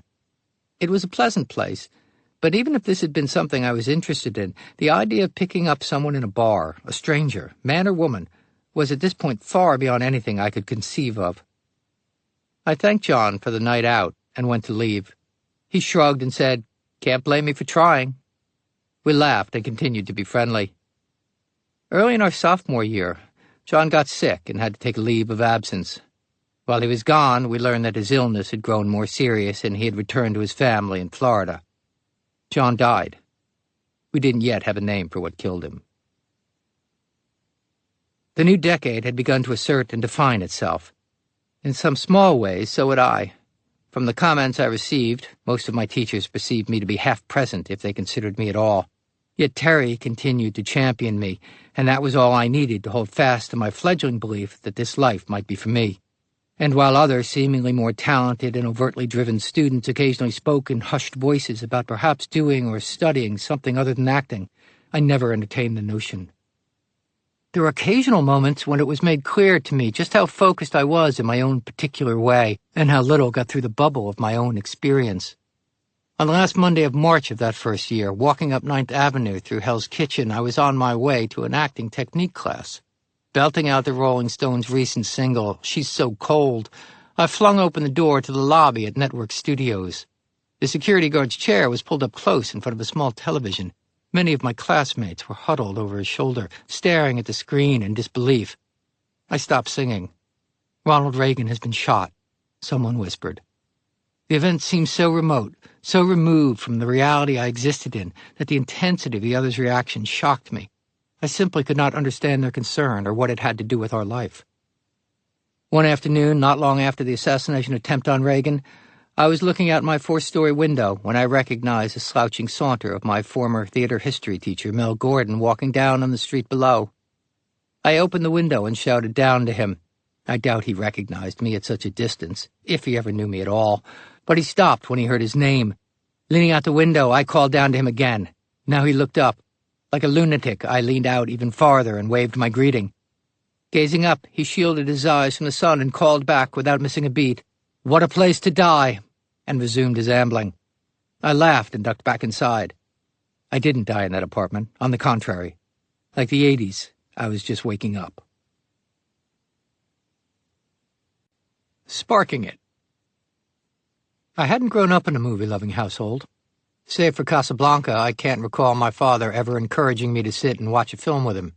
Other than her playful crushes on Robert Redford and Steve McQueen, crushes my father didn't accept in a similarly playful vein, my mother never mentioned any movies.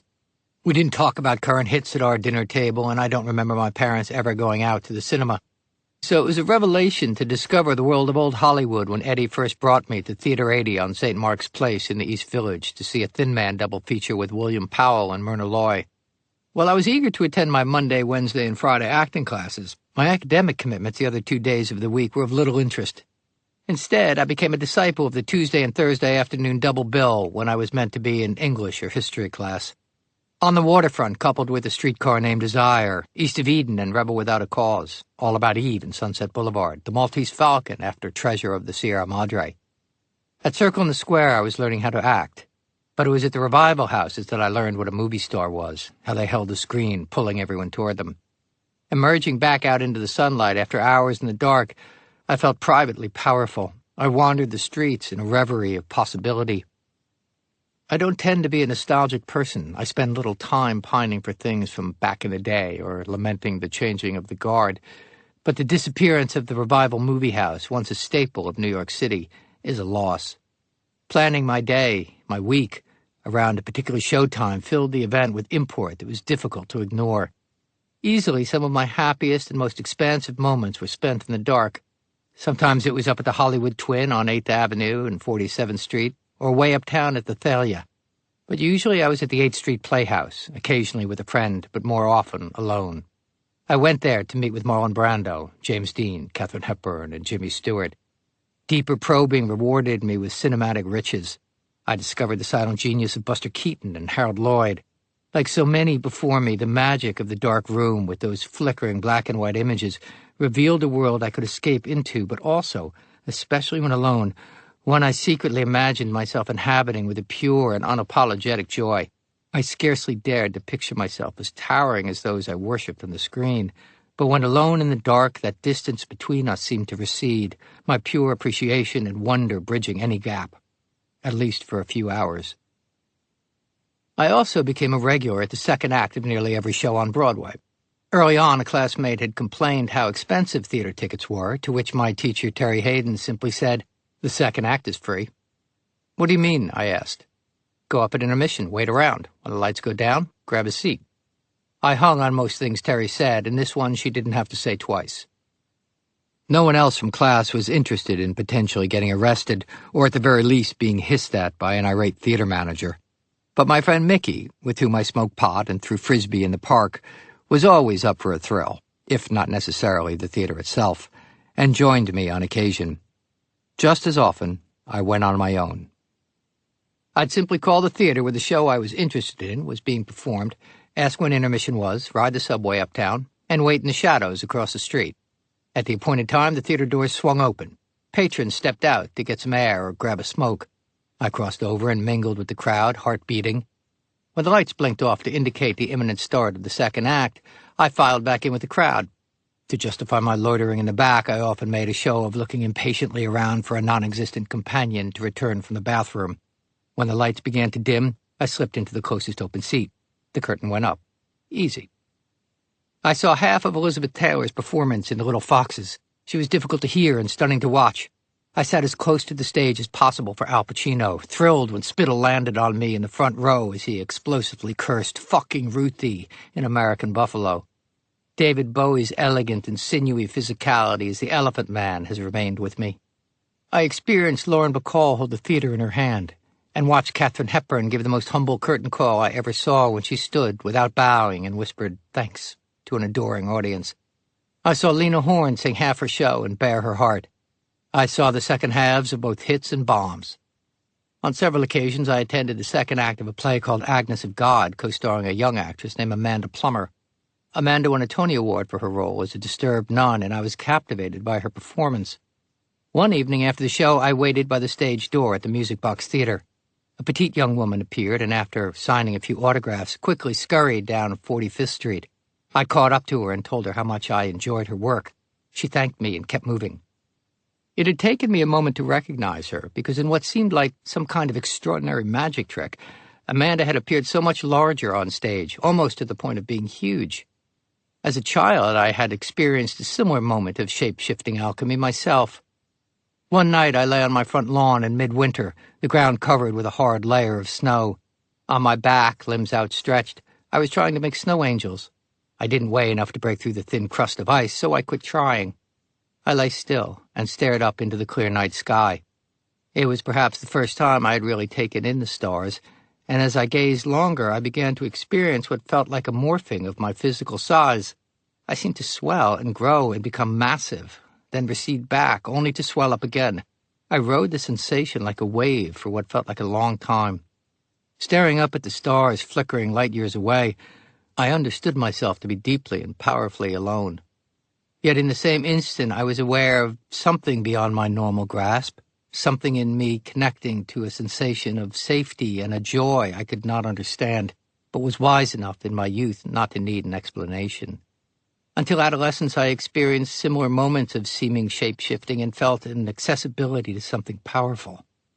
Perhaps what I had experienced was what the Gnostic Christians of the 2nd century called the spark of the divine, and I wonder if the very best of acting doesn't contain a bit of that spark. Whatever it was, I wanted to be near it. Still following Amanda, I blurted out, "Would you like to have a cup of coffee?" Amanda stopped and turned to me. Smiling shyly, she said, "No, thank you, I have to go." She was gracious and then gone. I spent the summer after that first year of school waiting tables out on Long Island in Southampton. My parents had moved there as full-time residents, which, in the intricate social structure of the Hamptons, was a very different thing from the folks who descended on Memorial Day weekend, vanished on Labor Day, and looked down on the year-rounders. My parents had moved into an old, rambling house. My bedroom had doors on both ends, and you could pass through it to get from the front of the house to the back. Soon after my arrival, sensing that the tension and strain emanating from my father had vastly increased during the year of my absence, I sat on the edge of my bed and swung open both doors. "I've got to keep the doors open in this house," I said aloud to myself, aware that my literal action was referring to a metaphorical desire. My noble but misguided intention was quickly dashed when I fell in with the drinking and pot-smoking crowd from the restaurant. Soon my bedroom doors were closed and locked, and I couldn't wait to get back to the city. As my second year of school began, my friend Eddie headed off on a trip around the world. He would make it as far as his first stop, Bangkok, and stay there for 2 years. Before leaving, he sublet me the bedroom of his 5th-floor walk-up in the West Village, on the corner of Bank and West 4th Streets. My room had an unobstructed view of the Empire State Building, and I would lie in bed and watch its lights go out at midnight. Whereas my first apartment had always felt temporary, on Bank Street I felt I had landed. New York was my home. The only hiccup was that Eddie had neglected to inform his roommate, who was out of the city working for a time, that a school kid would be living in the other bedroom upon his return. Tommy was nearly a decade older than I was. Like Eddie, he was from Dallas. Unlike Eddie, he had no interest in associating with me. Tommy was just coming off work as an assistant editor on Ragtime, a big feature film. He saw his life going in a direction that did not include living with a teenager. Tommy was tightly wound and not known for his stoicism. Our small living room was taken up in large part by his drum kit. More than once, the beat woke me in the middle of the night as Tommy pounded out his frustrations, which seemed plentiful. No one ever called the police on us for his midnight jam sessions. Greenwich Village would remain a quirky, strangely tolerant neighborhood for a little while longer. As my classes resumed, one in particular got my attention. It was curated, more than taught, by a playwright named Albert Inarado.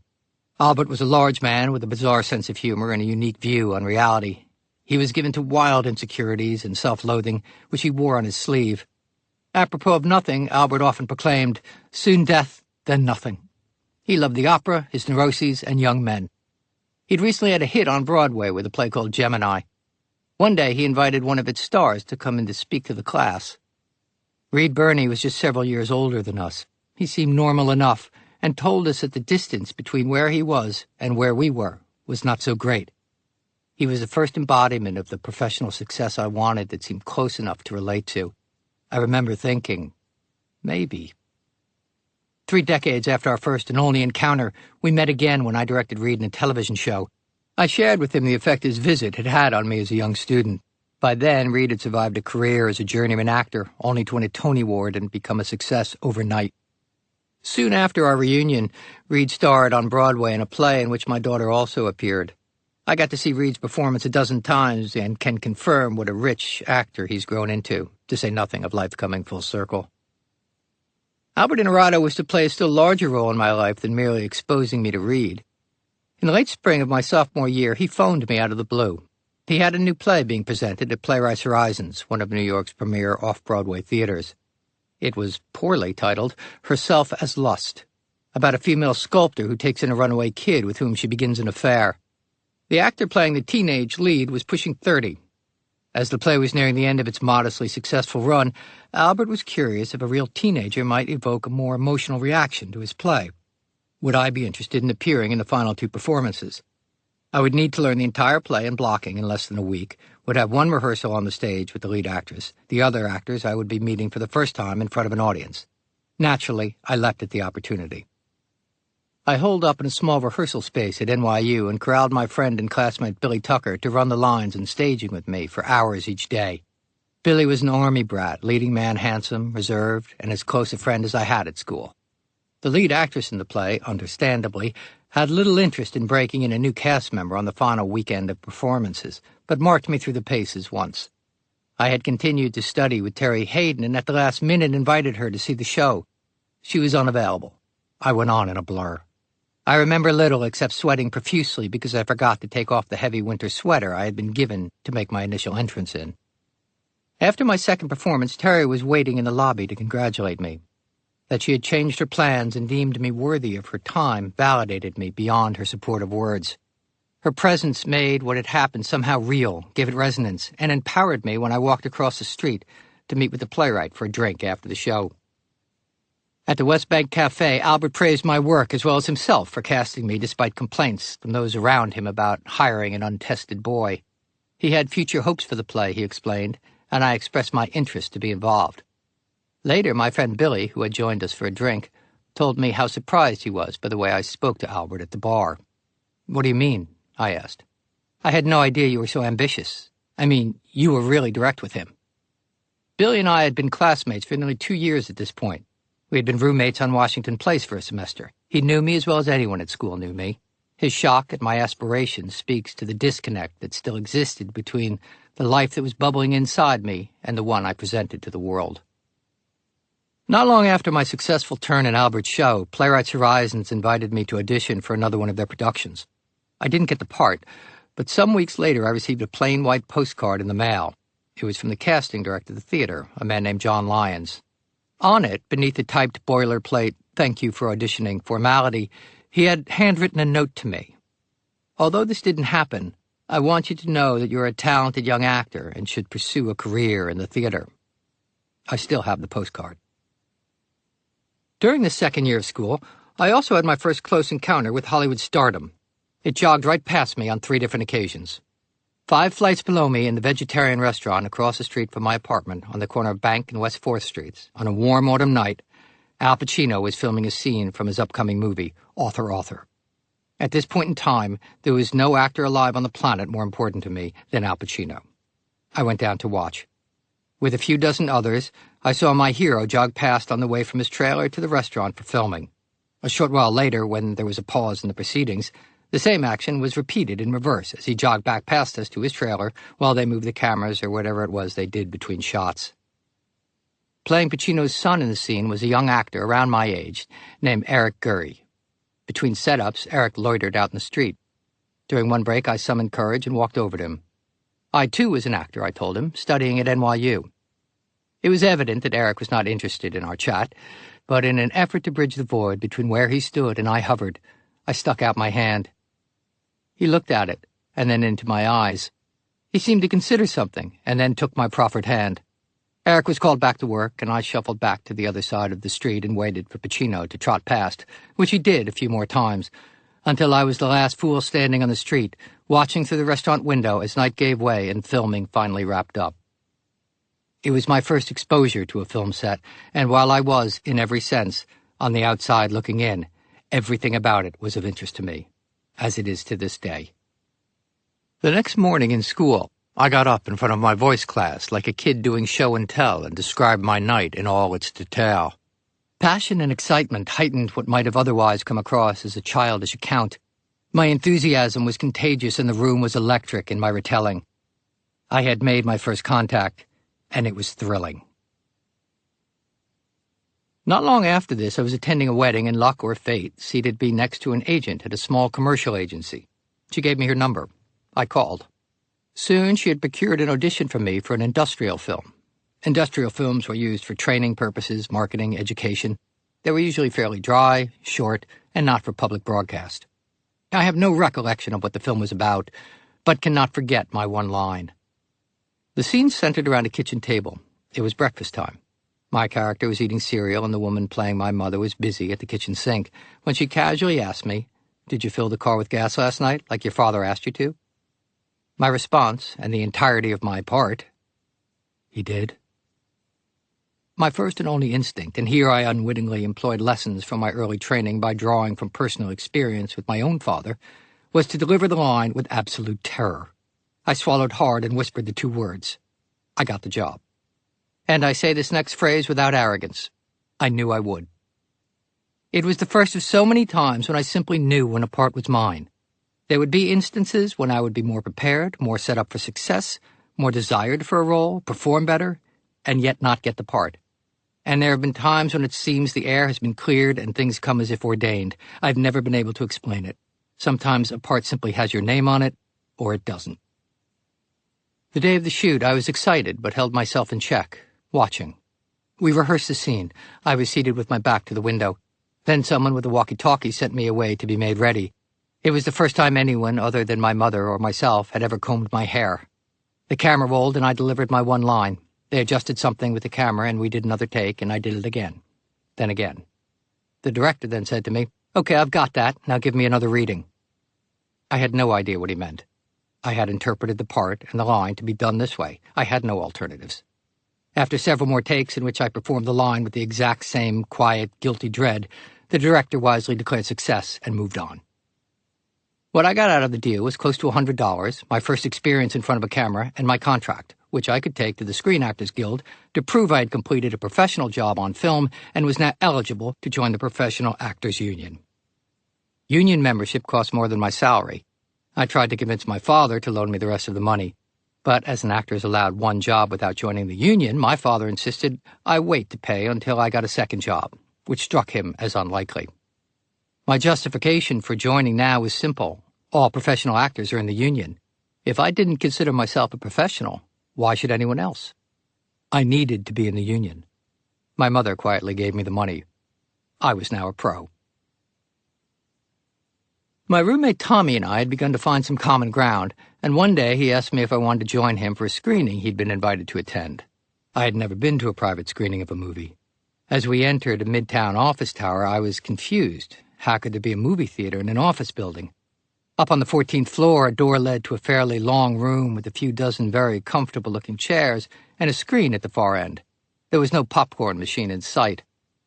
Two skinny young guys got up to address the 10 or 15 people in attendance. Finishing each other's sentences, they thanked everyone for coming and described their efforts to make a new kind of film. What we were about to see was the result of a few days' shooting. Apparently, I was at a fundraising event. The lights went down and the brief promo reel began. The images on screen were eerie, tense, a very close shot of a car tire racing down a yellow line at night, the head of a shovel scraping along the pavement, its sound high-pitched and harsh, the camera tracking with it low to the ground. A door in the dark, shots rang out and holes appeared, casting smoky beams of light. Shot after tense shot, unlike anything I had seen before. Clearly, these two skinny guys had a singular point of view. "I'd go see it," I said to Tommy as the lights went up. The two skinny guys were the Coen brothers, Joel and Ethan, and the film they were trying to raise money for was their first, Blood Simple. Taking questions, a guest asked if something in a particular shot was done on purpose. As Ethan shook his head, Joel looked at him and said, "There were no accidents." These two were not much older than me, yet they were taking themselves very seriously in their work and were confident in their abilities to carry it out. I was far too shy or intimidated to meet them that day, and I never have. They appeared to reside on a distant shore, across an ocean of uncertainty. Early on in the second year of school, something happened that, while beneficial, would later serve as a catalyst for a destructive pattern I was stuck in for some time. Although a fairly consistent pot smoker since my middle teens, now whenever I smoked I would get paranoid and sink into deep pits of loneliness. In a lucid moment, a radical thought occurred to me. I should stop smoking pot. My brilliant strategy proved effective. I stopped getting paranoid, and even though I spent a great deal of time alone, I ceased to feel lonely. I would later use this recollection of easy and painless withdrawal from marijuana as justification during several crucial years once my drinking took off. I just put down pot when it stopped being fun, I would tell myself. I'll do the same with drinking. But a decade later, those feelings of loneliness I just boasted of rarely experiencing would return in the form of deep isolation and despair. That loneliness was induced by alcohol, which would prove a much more cunning foe than those loose joints I had bought in the park. By now I had drifted fully into my own life, and the thought of returning to my parents' house between school sessions simply never occurred to me. Years later, my younger brother Justin said, "Peter and Stephen came back every summer during school. I always expected you to do the same, but you were just gone." Discovering myself in the world and developing my own way of navigating through it, my sights were set completely forward. However, my school status seemed in some question. I had been placed on academic probation on my arrival 2 years earlier and had never earned my way off it. It was a problem. Then I got a call. My friend Billy, who had helped me prepare for Albert's play, wanted to tell me about an ad he'd seen in Backstage for a movie that was casting. Backstage was a weekly newspaper that catered to people aspiring to be in show business. It featured interviews with moderately, and sometimes more than moderately, successful actors, and there were advertisements for acting, singing, and dancing classes. There was also a section on casting calls open to the public. "They're looking for someone 18, vulnerable, and sensitive to be in this movie," Billy told me. "I would go if he would," I said. But besides looking 25, Billy was also not in SAG, and it was a union audition. Since I was a SAG member, thanks to my 2-word performance in the industrial film, I qualified. The open call was being held at the Ansonia Hotel up on 73rd Street, the same building where the summer acting program I attended a few years earlier had been located. I took the number 1 train uptown, retraced my familiar steps through Needle Park, and entered the Beaux Arts building. Hundreds of other 18-year-old, vulnerable and sensitive-looking kids were leaning, sitting, slouching along the walls of the narrow corridor, waiting their turns. I turned around and left.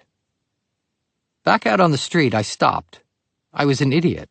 Did I think there would be no one there?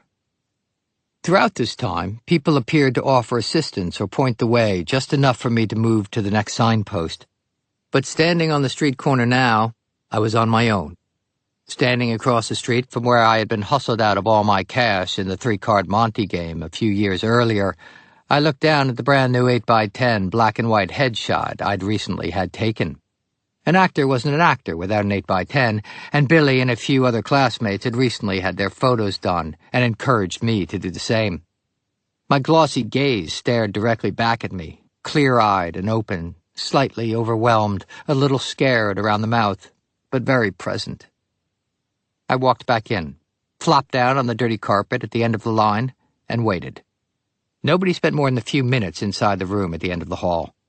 When my turn finally came, I sat across a folding table from a man with wavy hair. The man, whose name I would learn later was David Rubin, asked where I was from. I answered. He asked where I went to school. I answered. Having exhausted our conversation, he asked if that was my headshot I was clutching in my hand. "Yes," I said. I uncrumpled my photo, with the brand-new, freshly typed resume attached to the back, smoothed it out, and handed it over. There was one thing on my resume, Albert's play. The rest of the page was blank. After only 2 performances, it was a bit confident to claim it, but hell, who would ever know? "You spelled the author's name wrong," David said. "What?" "Inarado has 2 N's. "Oh." There seemed nothing more to say, and I got up to leave. "Hold on," David said. He turned over his shoulder to a woman with a wild head of hair who was sitting behind him. She was facing away from us, on the phone. He tapped her shoulder, and she glanced at him. He nodded my way.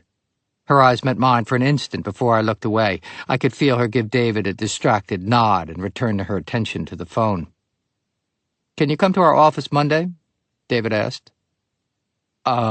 Sure," I mumbled. "Do you have a pen? Write down the address?" I didn't have one. "Here, I'll write it." His tone was gentle, as if he were talking to a skittish dog. He took a scrap and wrote an address on 57th Street and told me to be there at 2 p.m. I have no recollection of my feet touching the ground until I got back downtown.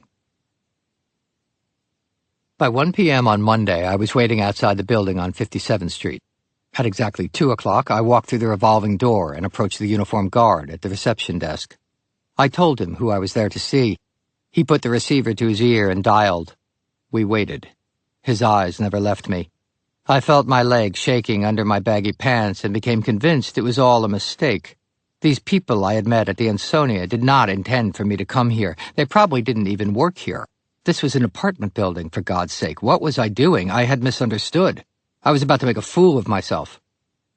The doorman jerked his chin at me. "What's your name?" Your name." I told him. He repeated it into the receiver. He listened for a moment, squinting at me. He hung up.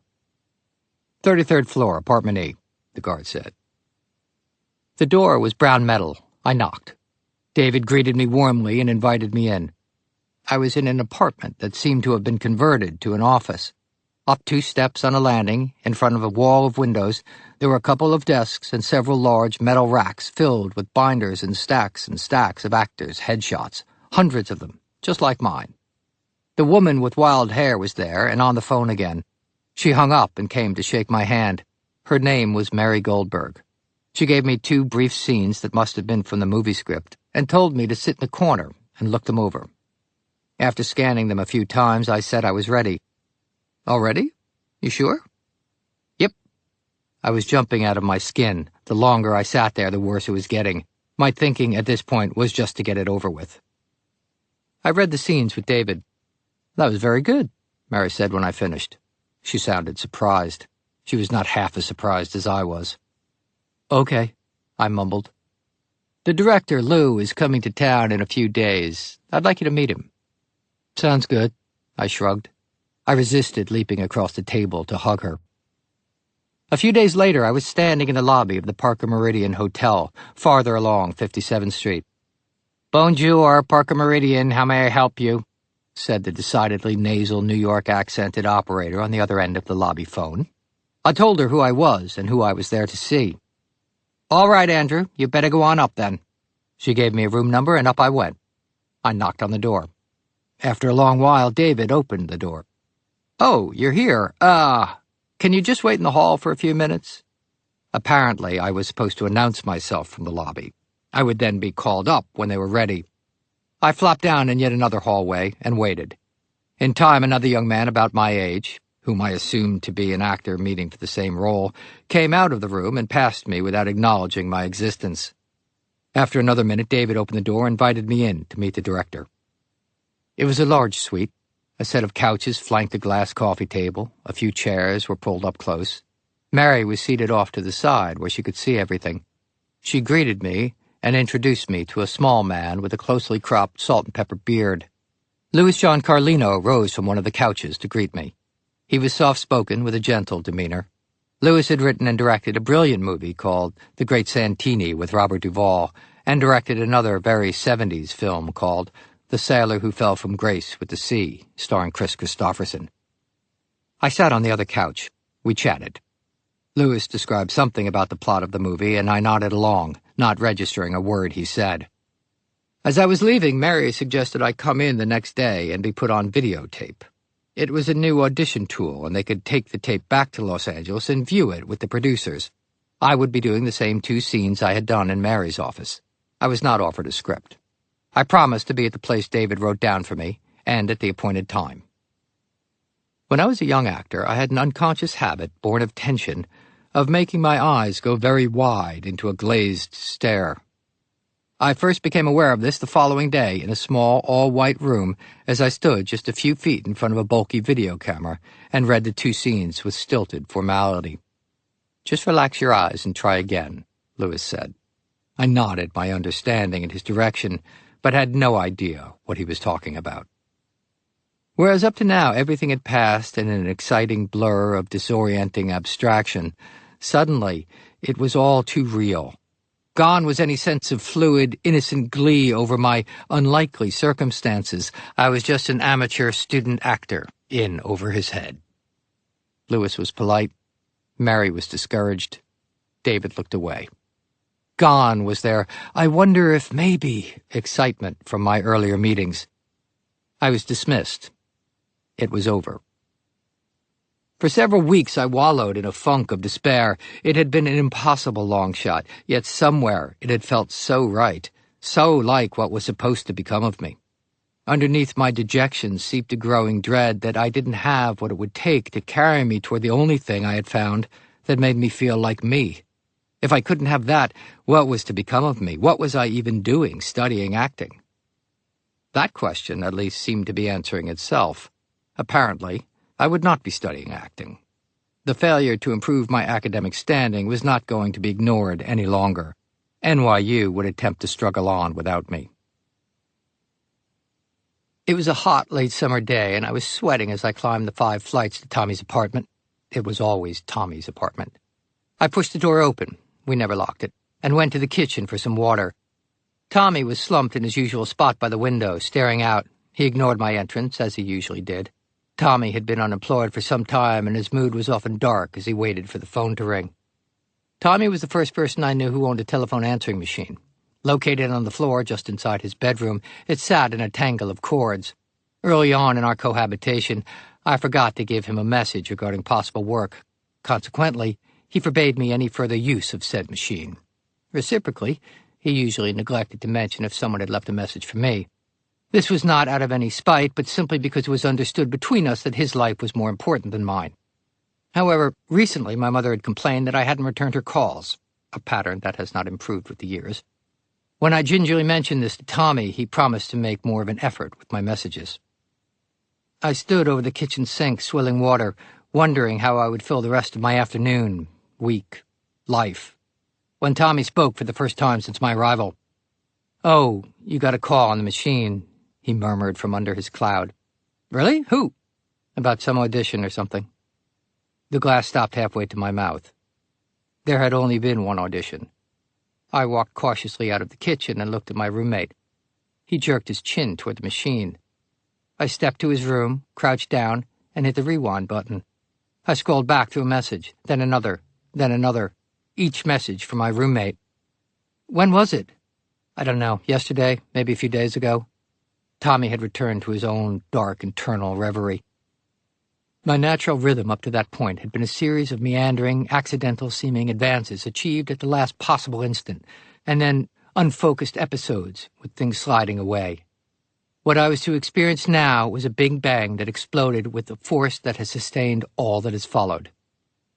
David Rubin's voice was on Tommy's machine, suggesting that I might remember him from a movie audition a month or 6 weeks earlier. He was wondering if I could give him a call back if I got the chance. I called.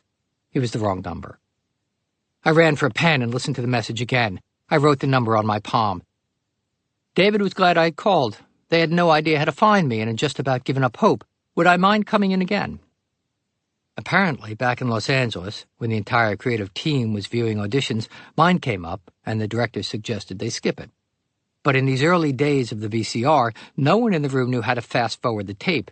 They were forced to watch my audition again to get to the next one. The producer, Marty Ransohoff, had not been in New York. We had never met. But he was in that room in Los Angeles and saw the tape. Marty, a large man with a terrible comb-over and a brusque manner, was old-school Hollywood. He had made himself rich producing television shows like The Beverly Hillbillies and Mr. Ed, the talking horse show. He also had aspirations and produced such early anti-war films as The Americanization of Emily and Catch-22. "Who's that kid with the crazy eyes?" Marty apparently said upon seeing my audition. "Kid's weird. Those crazy eyes remind me of a young Tony Perkins." No one else, before or after, has ever compared me to Anthony Perkins. I auditioned again. Then suddenly I was in Chicago, where the film was to begin shooting in a few weeks. The movie was called Class, and it centered around a young working-class kid who goes off to a posh boarding school. Through a series of very unlikely circumstances, he ends up having an ongoing affair with his roommate's mother. The casting process had been narrowed down to 4 actors for the 2 lead roles. We were broken into pairs. I was teamed with an impossibly handsome young actor named Rob Lowe, who was auditioning to play my rich roommate and the son of the woman with whom my character would have an affair. I was back in the dizzy and disorienting world of what the hell is going on and how did I get here, which suited my character perfectly. Rob and I were sent off to spend an hour together in an effort to create chemistry while the other pair of actors were put through their paces. We wandered through the nearby Water Tower Place, where I was soon to shoot a memorable, at least to me, love scene in a glass elevator. Rob had recently co-starred in Francis Ford Coppola's soon-to-be-released movie adaptation of The Outsiders, So he held forth from a place of Hollywood experience as we drifted over the polished marble of the mall, killing time. He spoke of Tom and Matt and dinner with Francis.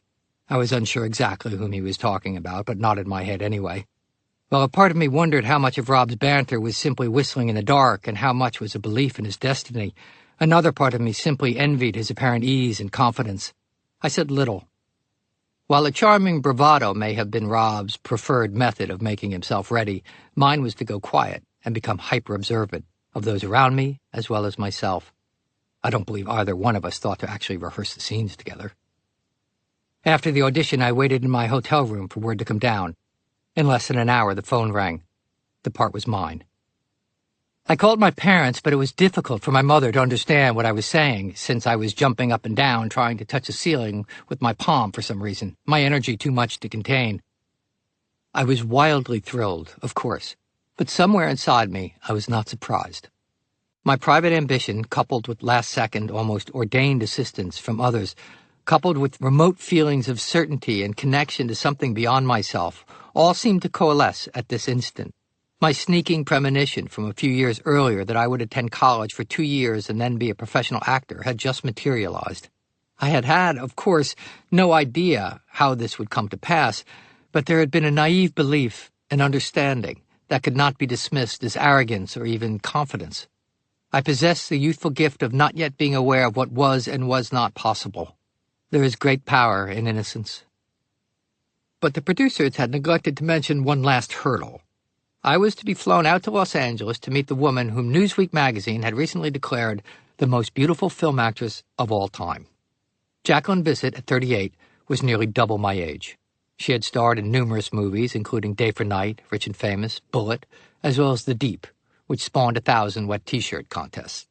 Jacqueline had final approval over who's to play her young lover. I was assured it was just a formality. "Just relax, kid. Jackie's going to love you," Marty said to me as we drove in his Jaguar up Benedict Canyon in Beverly Hills. Watching his fingers drum the steering wheel at a red light, it felt like much more than a formality. The door to Jacqueline Bisset's Spanish bungalow was answered by an Adonis with shoulder-length blonde hair. Alexander Godunov was a world-famous ballet star who had recently defected from Russia. He had landed on his feet as Jackie's live-in lover. Alexander escorted Marty and me into the sunken living room and was gone. I perched on the edge of an ottoman. Marty lowered himself into a large chair in the corner. We waited. "Relax, kid," Marty wisely advised me again. Alexander returned, silently handed me a glass of water, then vanished again. "Call me Jackie," the casually elegant British woman said as she strode across the room, hand outstretched. After she sat down, Jackie squinted her blue eyes at me from the couch, and I knew that falling in love with this older woman would require very little acting. I said something innocuous, and Jackie turned to Marty. "He's cheeky." And that was that. "Nice work, kid," Marty said as we climbed back into his Jaguar. For my one-night visit to L.A., I had been placed at the Chateau Marmont, perhaps Hollywood's most notorious hotel and the site of John Belushi's recent overdose. It was a 15-minute drive from Jackie's home in the hills. Whereas Marty had picked me up before the meeting, on the return trip he dropped me off at a taxi stand down the hill from Jackie's place, tossed me a $10 bill, and advised me to grab a cab the rest of the way back to my hotel. "Welcome to Hollywood, kid." Attempting it. My first day on the set of a feature film was spent in bra and panties. My second day as well. Perhaps the thinking was to begin with complete humiliation so that things could only get better. The scene in question involved a prank played on my character, Jonathan, by Rob Lowe's character, Skip. Skip tells Jonathan that, in accordance with school tradition, everyone must don women's underwear and parade around the quad on the first day of school. Being utterly naive and wanting to fit in, Jonathan put on the ladies' undergarments provided by Skip, who then locks him out in the crowded quad for the entire student body to mock. It's a common complaint that school doesn't prepare you for the real world, and acting school certainly does not prepare you for filmmaking. But it's doubtful much could have prepared me for running around in front of hundreds of extras in my black, lacy finest. The indignity began in the wardrobe fitting when I was given a G-string to wear under my panties to smooth out any bumps that might prove too graphic. The wardrobe designer was a lovely and flamboyant gentleman who handled the whole thing with grace and humor while I stood frozen under his inspection. Someone asked how I had slept, and I confessed that I hadn't gotten much rest in anticipation of the first day. It was suggested that next time I masturbate to take the edge off. I nodded at this insight and tried to breathe. The men in the sound department then inspected my skimpy wardrobe, shook their collective heads, and concluded in dismay that I was going to need the rectal mic. It took me some time to realize this was a joke. The next day wasn't much better. In filmmaking, there's a fairly set procedure. After rehearsing a scene with the director, the crew is called in to watch, at which point pieces of colored tape are put down on the floor to indicate where each actor moves and stands. These bits of tape are called marks. In this way, the cinematographer knows where to put the camera and focus the lights. Consequently, consistency to an actor's movement is essential. I had no idea about this. If the impulse struck me to go to a different place during a particular take, I simply did so, thinking I was keeping things fresh and alive. Instead, I was walking into unlit corners. When I walked right out of one shot entirely, the gruff and charming cinematographer Rick Waite snapped, "Hey, Andy, where the hell are you going?" Tension is the enemy of good acting, and so much of what needed to happen to achieve the shots seemed designed to create tension and be counterproductive to relaxed and creative acting work. Even the call of action at the start of a scene rattled me. One day when my daughter was visiting the set of a television show I was directing, she asked why I always softly said, "and," before I quietly said, "action." Only in that instant did it occur to me that I was attempting to soften the moan of beginning to an almost invisible transition between before and during, all in an effort to lessen feelings of tension. A sense of privacy, a working belief that you and your acting partner are the only ones in the room is also conducive to a convincing performance. It's one of the most difficult things to accomplish. Easy enough to understand when you consider that there's a large camera that's being manned by several people, a grotesque microphone hanging from a pole extended over your head, a wall of large blazing lights surrounded by a spiderweb of flags to create natural-looking shadows, all focused on you.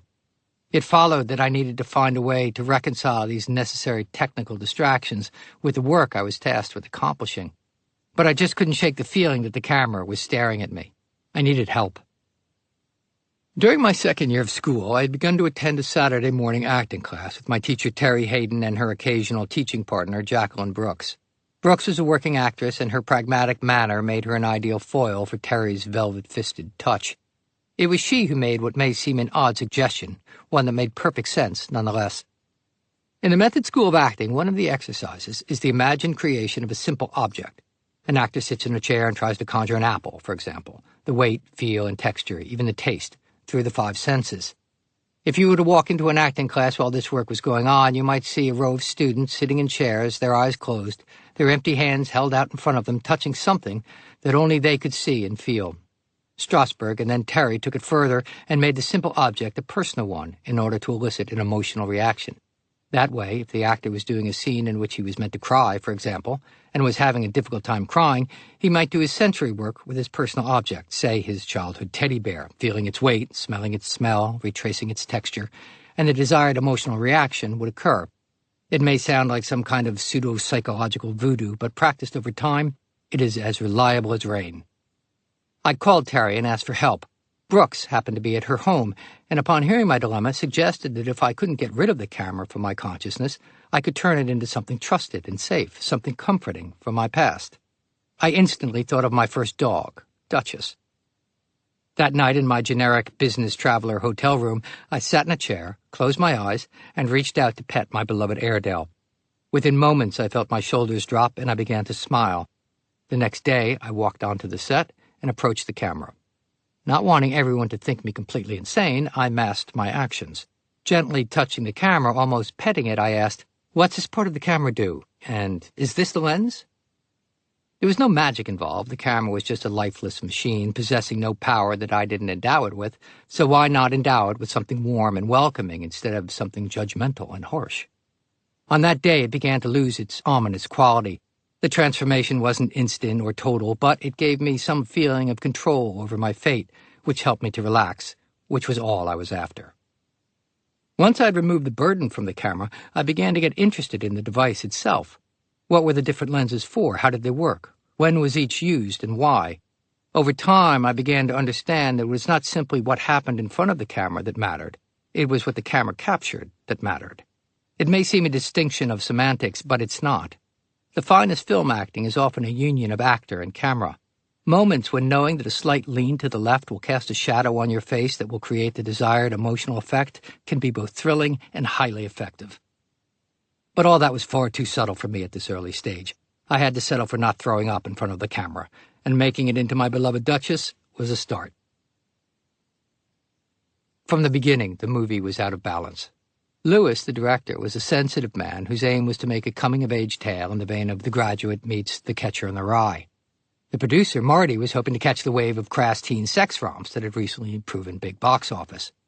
The writers, two funny and ambitious guys named Jim Kauf and David Greenwalt, existed somewhere between the two poles, but they certainly wanted their jokes to land. While Rob was intuitively wise in charming his path through the minefield of differing creative visions, I agreed with Lewis's more emotionally serious position and sided with him in all matters. It was the first of what would become a career-hampering, almost active refusal to be political in any way. The savvy older gentleman on the show, an accountant named Michael who dressed only and entirely in black, befriended me along the way and one day pulled me aside. "Marty makes a lot of movies. Lewis makes very few," he said to me. "At this point, you will only ever work for Lewis again." I took his meaning, but there seemed little I could do about it. With nothing to hold on to, I clung to what I perceived as the legitimacy of the work. Commercial concerns struck me as mercenary and transactional, reminding me of the murky waters in which my father swam, and caused me anxiety from which I recoiled. Near the end of filming, I went to see Michael in his office and confided in him that I felt I had blown my shot. He nodded his understanding, but it's doubtful I was able to properly articulate my feelings of bewilderment. But it turns out that success is the great forgiver in the film industry. Several years after class, after Rob and I had appeared in St. Elmo's Fire together, Marty asked us to do another film. He told my manager, "I know they hate each other, but what's one more?" I was surprised by Marty's remark, as I was very fond of Rob. We were two very different kinds of people and actors, but I always found Rob charming and sincere with an uncanny ability to laugh at himself. For a time during St. Elmo's Fire, I fell into a habit of ironically calling him Bob, which he responded to with knowing playfulness. One moment during the making of a music video for St. Elmo's Fire, I passed Rob's open dressing room door. He was eating a sandwich, staring at his reflection in the mirror as he ate. "Admiring yourself, Bob?" At that instant, Joel Schumacher walked past. Overhearing my remark, he quipped, "Wouldn't you?" No one laughed harder than Rob. For class, I was paid $15,000. This was only slightly above union minimum, and even in 1982, well below what the lead in a mainstream Hollywood movie would normally have made. I didn't care. I hadn't grown up around a great deal of money, although our physical needs and many desires were easily met. From the little I considered it as a boy, money seemed to be dealt with loosely around my home. I knew nothing of how to handle it, and while obviously happy to receive it, gave it no deep thought. I threw the weekly checks in the drawer of the bedside table in my hotel room and watched them accumulate. Near the completion of filming, I received a call from my father. I hadn't spoken with my parents much over the course of the shoot, save for the normal Sunday call to my mother. My father rarely, if ever, called me, but he had run into a cash shortage. Was I able to loan him the entirety of my salary for a few weeks? He'd pay me back by the time I got home. I was frightened by his request. He must be in some kind of real trouble, I concluded, to be asking me this. I worried for my mother, but my father was able to explain it away confidently and couch it as something ordinary and normal. I signed my checks over to him and mailed them off. In the way a child is only remotely aware that his or her parents' struggles are real, I had been dimly conscious that my father had been straining after money for some time, but I now assumed that stress to be the cause of his distraction during visits to me in the city. But his asking for cash so directly caught me off guard. Because of pride or shame, my father allowed himself to be made weak by his request, and in time he would come to resent me for that. Conversely, within the dynamic of our relationship, I was made very real and formidable by his need. Money would grow to define our relationship, and his hunger for cash would not be satisfied. Two other things of consequence happened near the end of the shoot. Mary Goldberg of the Wild Hair, who had been the casting director on the film, suggested that she become my manager. I had no idea what a manager did, but Mary, a no-nonsense New Yorker, was direct, and she seemed to have my interests at heart. And she certainly knew more than I did about how show business worked. We would go on to work together for the next dozen years. The other thing that happened was Jackie Bissett asked what I was doing after the film was over. I informed her that, at the direction of my new manager, I was going to Los Angeles to find an agent. Where was I staying? The only place I knew was the Chateau Marmont, where I had slept the one night of my initial meeting with her, and it had struck me as musty and slightly sinister. "Well, then why don't you stay with me?" Jackie said. You don't know anyone in L.A.? It can be a lonely place. It'd be a pleasure to host you." And so, with filming in Chicago wrapped up, I settled into the back bedroom of Jacqueline Bissett's Spanish bungalow in the Hollywood Hills. Jackie's welcome was absolute. Perhaps because the home felt so entirely hers, I never stopped to consider what Alexander thought of me bunking down with them for a time.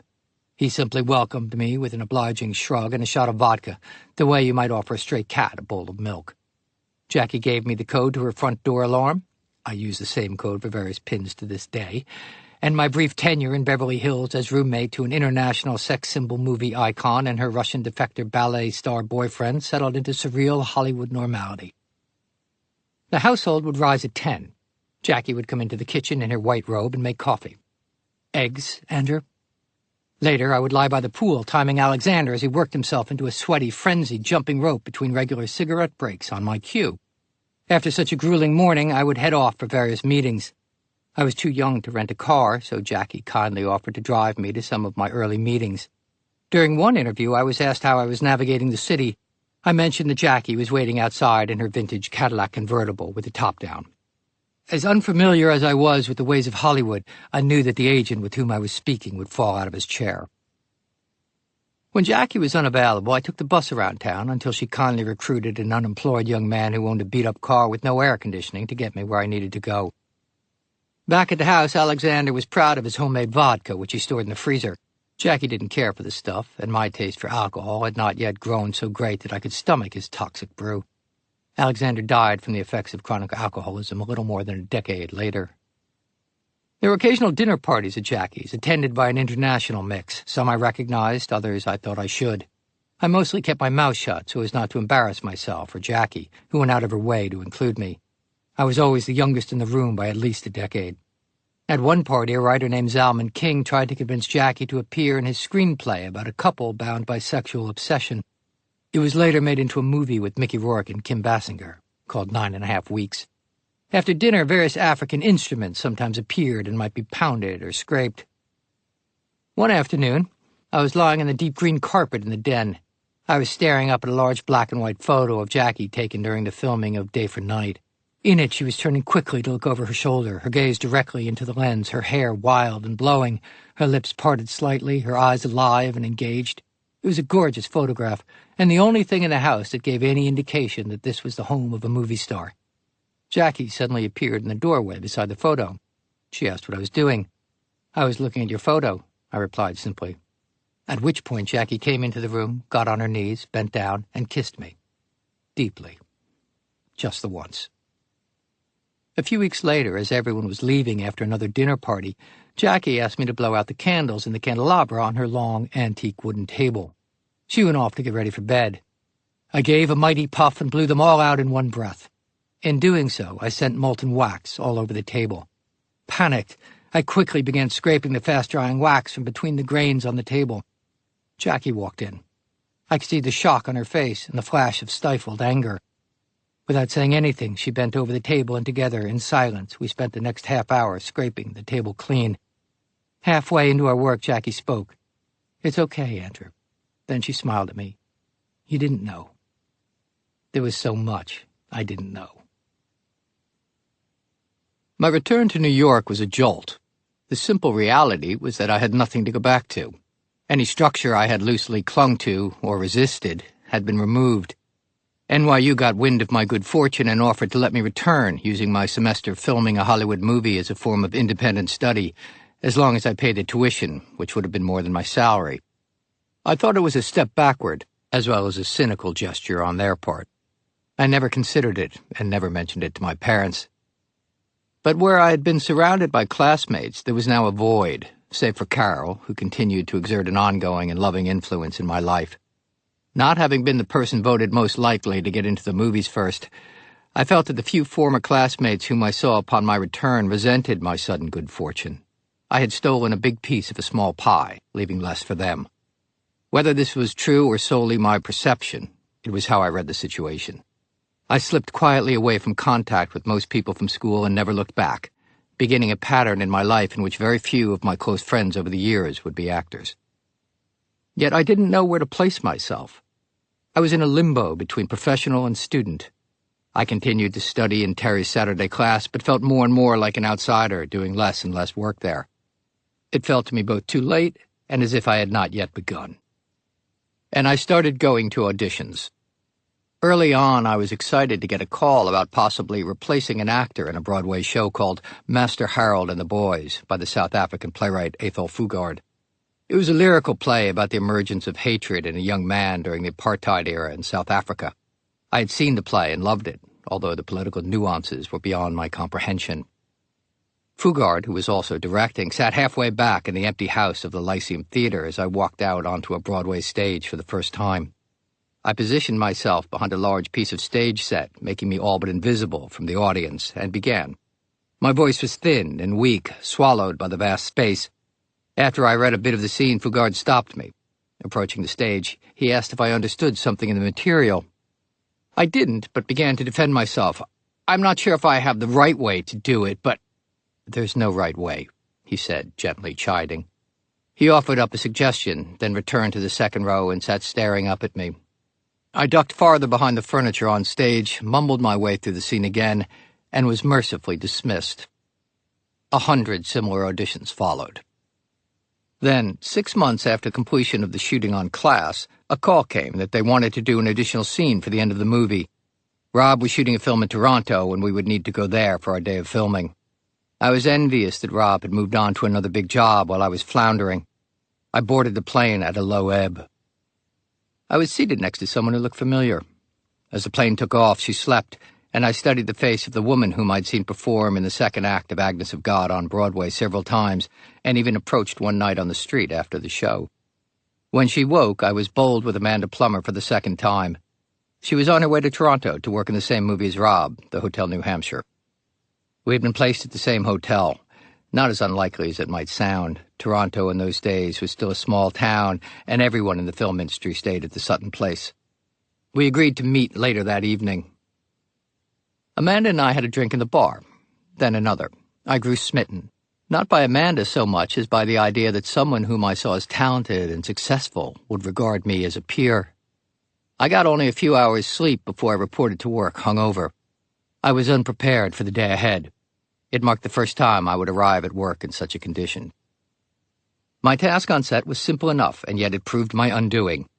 I was to open a door, see Rob standing just behind the camera, say a line to him, then walk directly toward him past the camera, all the while maintaining eye contact. I couldn't do it. I opened the door, that part was fine, and I could remember the line without problem. But I could not keep my gaze from falling to the ground as I walked forward toward the camera. It was as if the camera were able to see into me. The shame I felt from staying out all night, then showing up for work unprepared and hungover, overwhelmed me. I had to look away. There was no way I was going to be able to transform the camera into my loving dog on this day. We did take after take after take. Rob tried to help, teasing me and then staring at me from off camera, trying to will eye contact. Lewis, who had been infinite in his patience with me during the bulk of the filming, grew visibly frustrated. There's no normal number of takes, it depends on the shot. But on something as simple as this, usually a few will suffice. Yet as the count climbed higher and higher, I grew more and more ashamed. I felt as if I were being tortured. When we reached 50 takes, Lewis stopped. Despite the fallout from our first meeting, Amanda and I went on to form an enduring friendship. A few years after our Toronto escapade, I was able to convince her to appear in an off-Broadway play with me, the first one-act play by a young playwright named Richard Greenberg. The play began with a new song, Girls Just Want to Have Fun, by an up-and-coming singer named Cyndi Lauper. Over the ensuing 30 years, I have never been able to hear it without picturing myself backstage at the Places Call, looking across to the wings on stage left, the only one who could see Amanda break into a few moments of exultant dance each night as the music splashed in and the lights went to black. Like me, Amanda was a vintage movie aficionado, and she filled in a hole in my cinematic universe when she introduced me to Montgomery Clift. At that particular moment in my development, his work was a revelation. I bought a VCR solely to watch his films again and again. There was a scene in one of his lesser movies, a Victorio De Sica film called Terminal Station. re-edited and retitled for American audiences as Indiscretion of an American Wife, that I watched hundreds of times. In the scene, Clift has just put his lover, Jennifer Jones, on a train and he walks back down the platform, the camera tracking along with his movements. Gently, the overcoat he's carrying slips from his hand and begins to drag on the ground. Without looking, in one graceful movement, Cliff lifts and folds the coat back over his arm and continues walking, out of frame and on with his life. And the film ends. When I showed the scene to friends, they shrugged. But the simplicity, the metaphorical significance for the character, the elegance of this mundane, seemingly throwaway gesture screamed out to me. This was the kind of subtle, restrained, yet dramatic, almost poetic and truthful film acting I wanted to do. I now had my cinematic hero. I would begin to dig deeper into script analysis, as Clift had done. I would adopt Clift's attitude of East Coast disdain for Hollywood as justification for my own reticence. And Clift's well-documented self-destructive drinking would be used as additional rationalization for my own incipient problem. Coinciding with the release of our film, Rob and I were sent on a several-city promotional tour. We went on local morning talk shows, spoke to newspapers, and had a lot of photos taken. Often we were positioned in front of the poster for the film, which consisted of an artist's depiction of Jackie seated on a couch, flanked snugly by Rob in his school uniform, and me dressed only in a tie and what I assumed was supposed to be a lusty expression. While this was odd enough, the body they had painted for me was that of a buff gym rat, not the scrawny toothpick I was. It might have been a good idea for someone in the publicity department to give me some kind of media training beforehand or prepare me in some way for what was expected. Rob and I did most of our interviews together. The dynamic established in our first meeting back at Water Tower Place in Chicago prevailed. Rob was relaxed and happy to chat, not at all embarrassed to speak of his accomplishments. He was received with enthusiasm and made it easy on everyone. My answers tended to ramble and then fizzle, if I could get started at all. I had never heard the term soundbite. On one morning talk show in San Francisco, I stammered and sputtered so badly that the host finally touched my arm and advised me to sit still and try and catch my breath, while Rob leapt in with one more story about the insights gained working with such extraordinary artists as Francis Ford Coppola and Tony Richardson. Not to put too fine a point on it, but I was a lousy interview. Once, when I was a small child, while my family waited for a table at Geiger's Cider Mill restaurant, I boasted to my mother, "I'm a pessimist." I think I had just learned the term. "Why, sweetheart?" she asked. "That way I won't be disappointed if things don't work out." Despite my own secret hopes for wild success, I carried a similar attitude into the film's release. When class opened in July of 1983, I was 20 years old. I went and stood in front of the Waverly Theater on 6th Avenue, a block from Washington Square Park, just a few minutes' walk from my apartment. I looked up and saw the name of the movie on the marquee. Above it, a red banner with the film's title slapped in the breeze. The poster with my likeness and name hung in the display window. I felt as if I were looking at someone else. Even in this first solitary instant, standing by myself on the curb as traffic raced past me up 6th Avenue, the suddenly public nature of my work did not sit easily with me. My acting teacher, Terry Hayden, went to the film and insisted I sit through it with her. Ever candid, she was modest in her praise and pointed out areas where I carried tension. The movie received generally terrible reviews, nearly all of them citing what we had experienced on set, the disconnect between teen hijinks and the attempts at emotional depth. It did scant business. So now I had done a movie. It had come out. Nothing happened. Stepping into it. One oft-repeated lament is that when in possession of a job, the actor has purpose, a sense of self, and is more or less contented. Without one, he is like a marionette with no one holding the strings. He slumps, lifeless, waiting.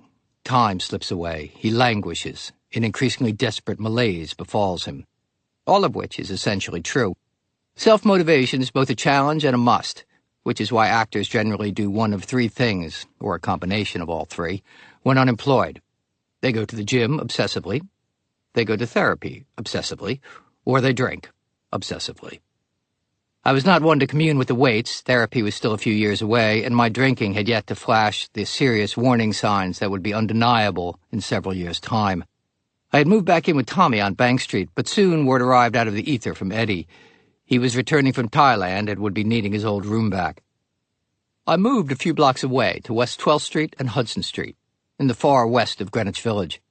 It was across the street from tiny Abingdon Square, which was cluttered with discarded hypodermic needles. The dark and nefarious meatpacking district was a few blocks north. My small one-bedroom affair was on the top floor of a petite 3-story corner building containing only 4 apartments. The floor sloped so drastically I couldn't leave anything on wheels anywhere without it quickly ending up by the front door. It had a fireplace that was technically operational, but filled the apartment with smoke if it was lit. I had no furnishings and considered myself lucky when I found a queen-size mattress on the street. I didn't think twice about dragging it up and sleeping on it for the next 3 years.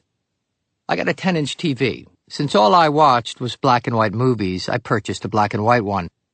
I also got hold of a telephone answering machine that my brother Peter teased me about. Was I so in demand that I would need an answering machine?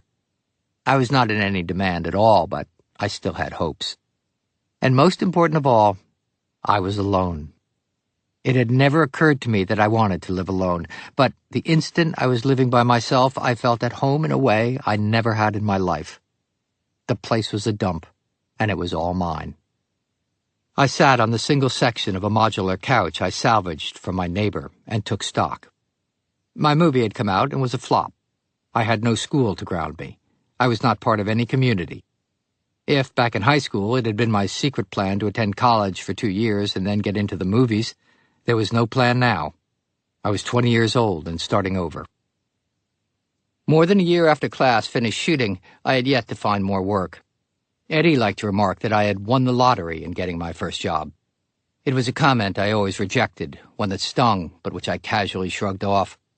I had been wildly fortunate, no doubt, but I'd like to think that, in my own way, I had been, as E.B. White wrote, prepared to be lucky. And I was not going to let it all go so easily. I saw acting as my lifeline to who I felt myself to be. But auditions were now more intermittent. I had canceled several recent ones because I just couldn't muster the heart to go, and I had a growing suspicion that my manager, Mary, was beginning to lose faith as well. I got a call to go in on a commercial. In the 1980s, doing a TV spot was considered far beneath a real actor, just as doing a television series was considered the absolute end of a film career. But I had no career to protect, and as my father had yet to repay any of what I had loaned him, I had little money. I was sick at home with a fever, but fearing that one more canceled audition might be my last, I got out of bed. I was cast as the Pepsi Boy.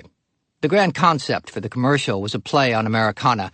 The Burger King girl, dressed in the brown and yellow Burger King outfit, and the Pepsi Boy, clad in classic Pepsi blue and white candy stripe, sat close on the stoop of a Norman Rockwell-type front porch, flirtatiously rejoicing that they had finally found each other. 2 winning tastes, together at last. When I arrived on the set, we rehearsed and then were sent away. While I was in the makeup trailer, one of the producers came in to speak with the woman applying light blush to my cheeks. He whispered something into her ear. She nodded gravely, put down the blush, and picked up a robust bass. As I went to put on my candy-striped Pepsi shirt, I was given a thick, bulky pad to put on underneath.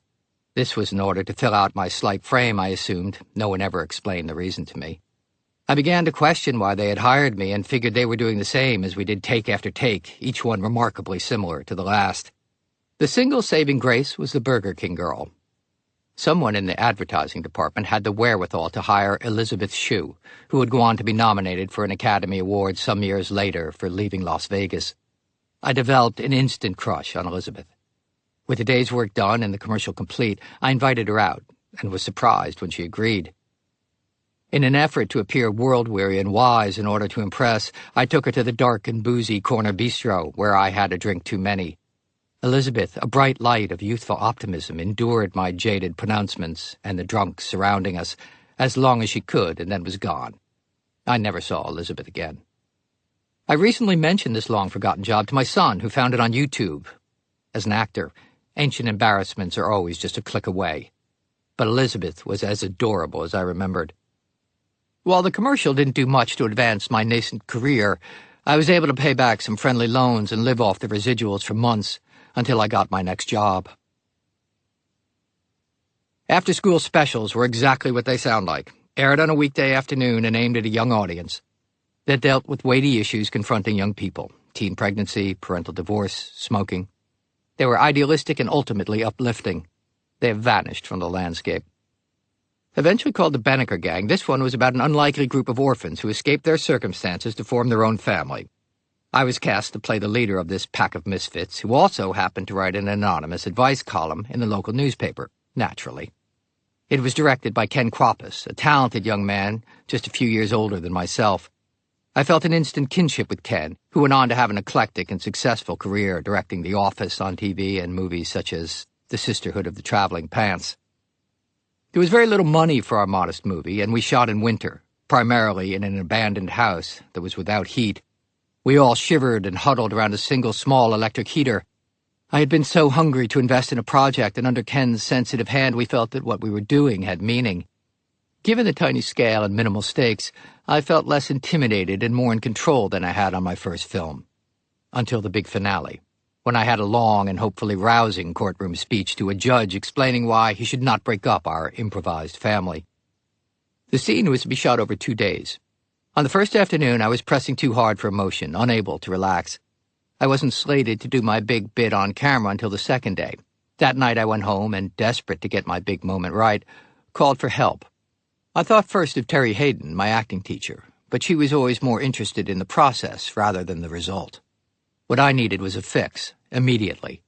I reached out to an acting teacher I knew who had studied with Terry in Strasbourg. His name was Tony Greco. Tony was a neurotic, verbal, and perceptive young teacher. I explained my need. He jumped in swiftly and over the phone gave me enough confidence to show up the next day. Tony's help over the next few years, particularly for St. Elmo's Fire, would prove invaluable.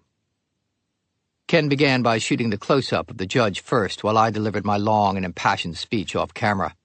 This is one of the more consequential and glossed-over aspects of filmmaking. Which actor gets shot first? Generally, a wide shot is done of the whole scene, with all the actors appearing together on screen. Once this is complete, each of the actors is more or less photographed individually.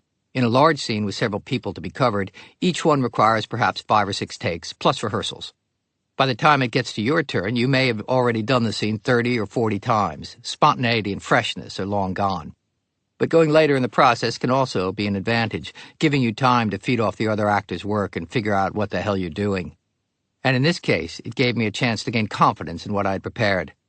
I might cringe if I were to see the scene today, but I was relaxed enough so that I was able to deliver what felt like my first legitimate bit of film acting.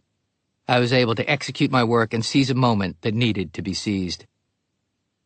In my first film, I felt that Louis Carlino and others were fond of me and considered me somewhat talented, but I was so green as to be almost unformed.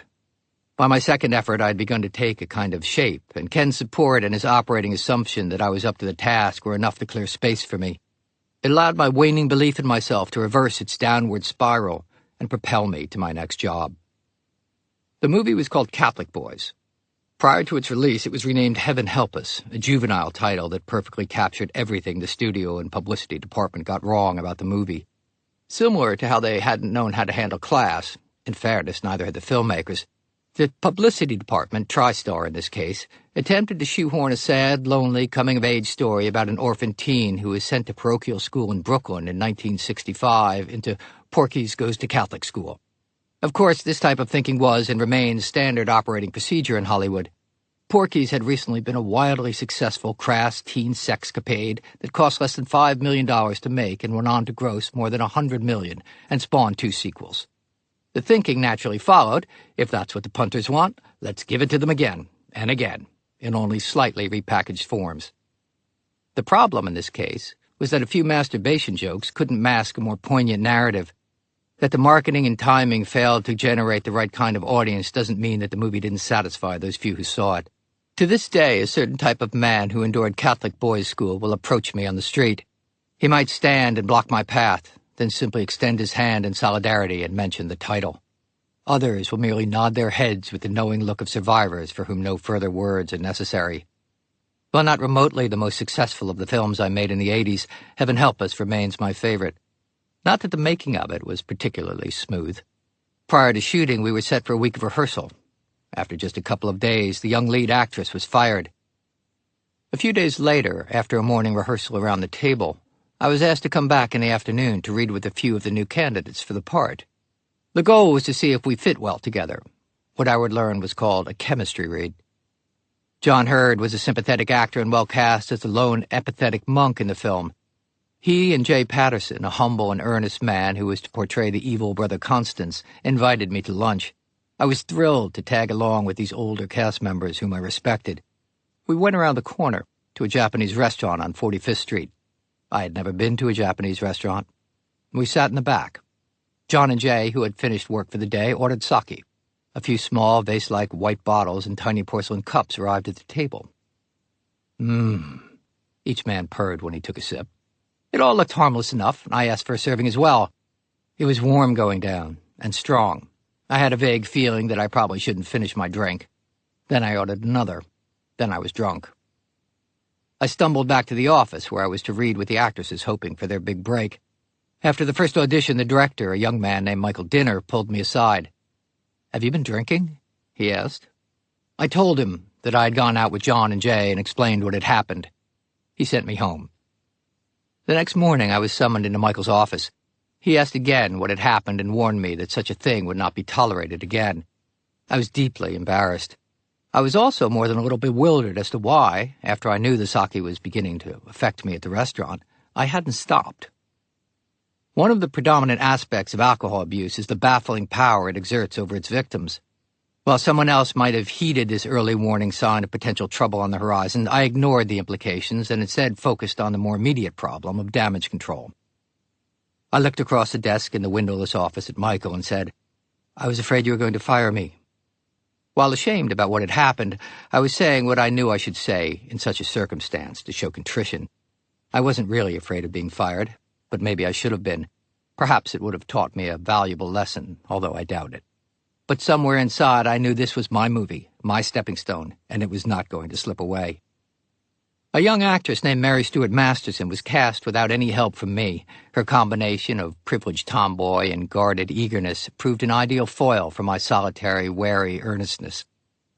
Late in the shoot, we were in Coney Island, the fated amusement park by the sea. It was a place my mother had frequented as a child, a place she spoke wistfully about, the parachute ride and the cyclone, walking down the boardwalk with cotton candy.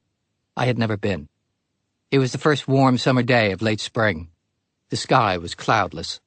As school was still in session, the place was nearly deserted. Like all seaside resorts out of season, Coney Island had a lonely, melancholy atmosphere that hung close. Its ghosts easy to feel. The mood suited our work and my temperament just fine, and in a distant way reminded me of the arcade my mother had taken me to as a small child, where a similar feeling of singular contentment hung over the day. Our characters sought privacy in the sand under the boardwalk and kissed for the first time.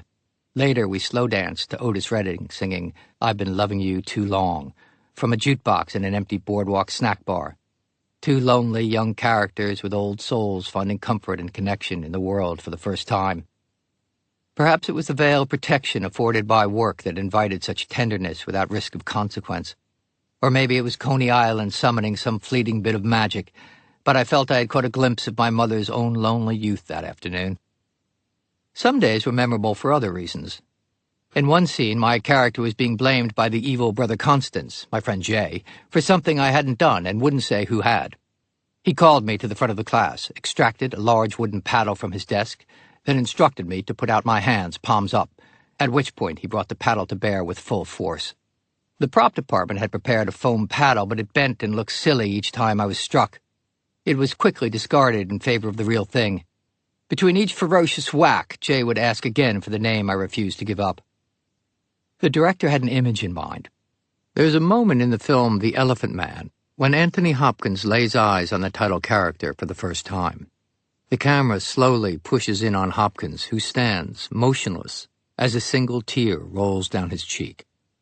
Micah wanted to create a similar moment as my hands were repeatedly hammered, but the force of the blows with the real paddle was so extreme that I recoiled on contact, my face contorted in anguish as I stared back in defiance at Jay. Instead of that single graceful drop, tears sprang from my eyes, which grew redder and more swollen with each ensuing take. Michael pressed on, doing take after take, hoping for a simpler reaction. Eventually, he accepted the scene as it was. It remains a powerful and raw moment, but as a young actor, I had no idea how to protect myself. My hands were deeply bruised and swollen for weeks, and I walked away feeling I had failed, knowing the director had desired a more stoic response. There were other times when I had difficulty with Michael as well. He had done an elegant, disturbing version of Miss Lonely Hearts starring Eric Roberts at the American Film Institute. Ours was his first feature film. He went on to be very successful in television, producing and directing many popular shows. I've run into him over the years, and he's always been gracious. Yet as a young man, I felt on some level that he didn't care for me. As a defense against feeling that I couldn't satisfy him, and in an effort to get back some sense of control, when Michael directed me, I would often get angry and become unable to focus on what he was asking of me. I knew I didn't have this luxury. I reached out again to Tony Greco, who had helped me in a pinch during the Benniker Gang. He suggested I simply clap my hands once whenever the director did anything that irritated me, and in doing so, my aggression would find release. From then on, when Michael asked me to move left and I wanted to go right, I simply clapped my hands in a gentle way and went left without resentment. Can you be sadder? Clap. Sure. Can you do that faster? Clap. No problem. I'm not sure if Michael ever noticed my little tick, but it got me through. And in fairness to Michael, he fought, and in most ways succeeded, to make the movie that both he and the writer, a brooding, slightly tortured soul named Charlie Papura, wanted to make. My orphaned character in Heaven Help Us lived in the home of his alcoholic TV-watching aunt, played by a Canadian character actress named Kate Reed. Kate worked constantly and had hundreds of jobs over her 40-year career. During our filming, she was co-starring on Broadway with Dustin Hoffman in Death of a Salesman. She invited me to the show, and I went backstage to see her afterward. She took me around to meet Hoffman. Just a few days earlier on the set, during a scene in which a school bus drove past, on impulse I had slapped its side-view mirror with my hand, highlighting my character's frustration in the scene. After the take, the camera operator said to me, "That shtick reminded me of a young Dusty," and I took it as a great compliment. At this time, Hoffman was at the top of the heap, an actor's actor. He had won an Academy Award several years earlier for Kramer vs. Kramer, and was most recently a revelation while cross-dressing in Tootsie. To a budding New York actor, meeting Dustin Hoffman at this stage was as close to meeting royalty as I could imagine. Backstage, he could not have been more gracious and solicitous. We talked about the movies and the theater. He talked about the specificity needed in acting choices and the importance of the right shoes for a character. "They can tell you everything," he confided, as if sharing a family secret. He treated me as the equal I wasn't. As I was getting up to leave, he grabbed my hand. "We'll work together," he said with feeling. I could feel my left eye beginning to twitch. I mumbled, "I would love that," and hurried away. We have never worked together. Well, I never drank sake with John Hurd and Jay Patterson again. Many nights after shooting, I would join them at John's local pub, the Allstate Cafe on 72nd Street, west of Broadway. Down 4 steps, past the phone booth by the door, the bar lined the wall on the right, with tables opposite and farther back. The place was wood-paneled and cave-like. It had a welcoming feel and an infamous New York pedigree. In 1973, Roseanne Quinn, a schoolteacher and regular, was murdered by a man she left the bar with and became the inspiration for the book and movie Looking for Mr. Goodbar, starring Diane Keaton. John was well regarded by the barmen and patrons alike, and we were welcomed into the clubby atmosphere because of him. Both men drank copiously, and I discovered myself more than able to keep up. I noted this escalation in my drinking without the slightest concern. Instead, it felt to me like finally growing up. On the many mornings after I drank too much, I took to dunking my head into a sink full of ice. I had heard somewhere that Paul Newman used this trick, and I began to do the same in my tiny bathroom on West 12th Street. I kept it up for the duration of the film. This, too, felt somehow like adulthood. I was also beginning to cobble together my own way of working. I had by now read a great deal on my cinematic hero, Montgomery Clift, and learned that he had dissected his lines into very conscious phrasing. I began to scribble notations in the margins of my script, breaking up dialogue, searching for added meaning in particular lines. Clift had been respected as both an actor and as a movie star, and I yearned for the same. One night during filming, I was at a party at the home of a powerful agent. Jack Nicholson held court on the sofa, but I was more interested in the bookish woman by the buffet. I cornered Patricia Bosworth, who had written a definitive biography on Clift. I'd read it twice. I held her captive and regurgitated much of her book back at her, as if offering new insights. "Did you know?" would start most of my pronouncements.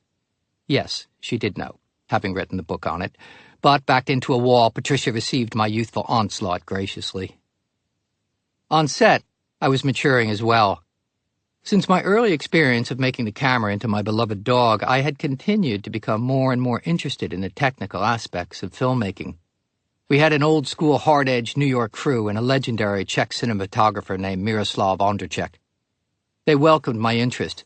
Miroslav walked with a limp and carried a cane and was full of wisdom he was eager to share, on his own terms. One day he laid his cane hard across the back of my legs when he caught me looking through his camera without permission. And Vinny, the chain-smoking assistant camera operator, whose job it was to keep things in front of the lens in focus, offered me some tough love as well after I missed my mark one too many times. "Andy, you want to be in focus?" "Yeah, Vinny. Then hit your fucking mark." It was a different time, and I took it all in the spirit intended. I was an eager apprentice being welcomed into the filmmaking fold. When the camera operator approached me near the end of the shoot and said, "You became a pro on this one, Andy. You could have knocked me over with a feather." Igniting it. For some reason, Robert Redford took a liking to me. Redford, of course, resides in the pantheon of film gods.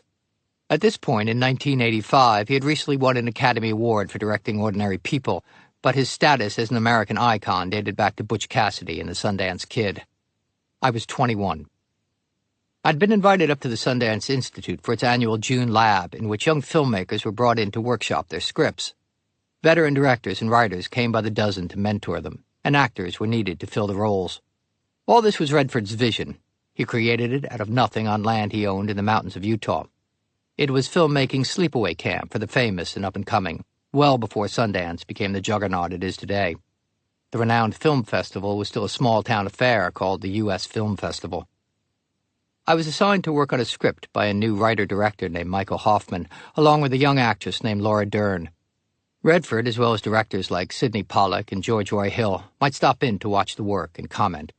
One day at lunch, Redford took me aside. "Why don't you come up to the house sometime?" Okay. On one corner of the desk in his office was a discreet stack of magazines with Redford's likeness on the covers. Years later, for a brief time, I did the same with magazines in which my travel writing appeared. He spoke to me of alternating the studio movies he did with more independent fare like Jeremiah Johnson, which he had filmed on his land. Redford made me feel that I had something special to offer and was worth his time. Why he went out of his way, I never knew.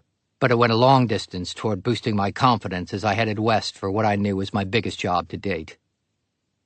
Early on, when I was struggling to get any job, I auditioned for a ridiculous movie called DC Cab, a star vehicle for Mr. T.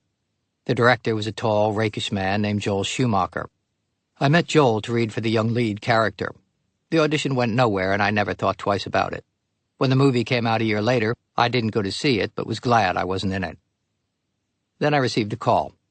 Joel was directing a new movie. He had remembered my audition for DC Cab and wondered if I would come read for his new film. It was called St. Elmo's Fire, the story of a group of friends on the cusp of adulthood just after graduating Georgetown University. Joel wanted me to read for the role of the prematurely jaded, aspiring writer named Kevin. I did, and quickly became Joel's choice. But there was resistance from the studio to casting me. I had yet to appear in a successful movie and had no name recognition. At the time, I was unaware that any of this mattered. In fact, I was unaware of nearly all aspects of the business end of the film industry. As far as I knew, if the director wanted you for the part, you got the part. Not so. I was flown out to Los Angeles and put up at the Chateau Marmont, just as I had been when I was brought out to meet Jacqueline Bisset for class. This time, things did not go as smoothly. It started well enough. A stretch limousine was sent to fetch me. The oversized SUV as means of celebrity transport was still decades away, and the stretch limo was the ultimate in Hollywood status. I was taken over the hill to Burbank, where Warner Brothers and Columbia Pictures shared sound stages in the back lot. Initially excited as I hopped into the black car, I soon began to grow nervous about the impending meeting. I became so uncomfortable in the back of the giant vehicle that at a red light, I got out and went around to sit up front beside the very surprised driver. It was a practice I kept up for a few years, causing no end of confusion and discomfort for unsuspecting chauffeurs.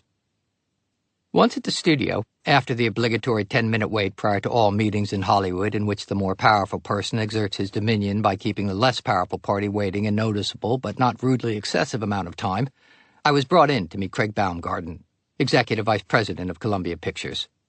No one had told me exactly what the purpose of the meeting was, but I intuitively knew I was there to impress. This pretext embarrassed me and struck me as manufactured and false. Joel was there as well. In his charming, outgoing manner, he tried to get conversation going. I first met Andrew for DC Cab. He was too good for it, Joel laughed. But he stuck in my mind. Right, Andrew? Uh-huh. Did you ever see the movie? Craig asked me, laughing along. Nope. Beside me on the couch, Joel not so playfully slapped me on my shoulder, trying to rouse me to the challenge. He could do little as I slouched farther down, saying next to nothing, demonstrating no interest in the conversation or the film I was there to get cast in. Even as I knew I was tanking the meeting, I sank behind a feeling of helpless self-consciousness. You enjoy coming to L.A., Andy? Craig kept trying. Not really. I was soon dismissed. Slouching out of the room, I heard Joel call from over my shoulder to his assistant, a big, gentle guy named Paul Kaplansky. Give Andrew a lift back, and then get right back here. We squeezed into his Volkswagen Beetle and started back over the hill.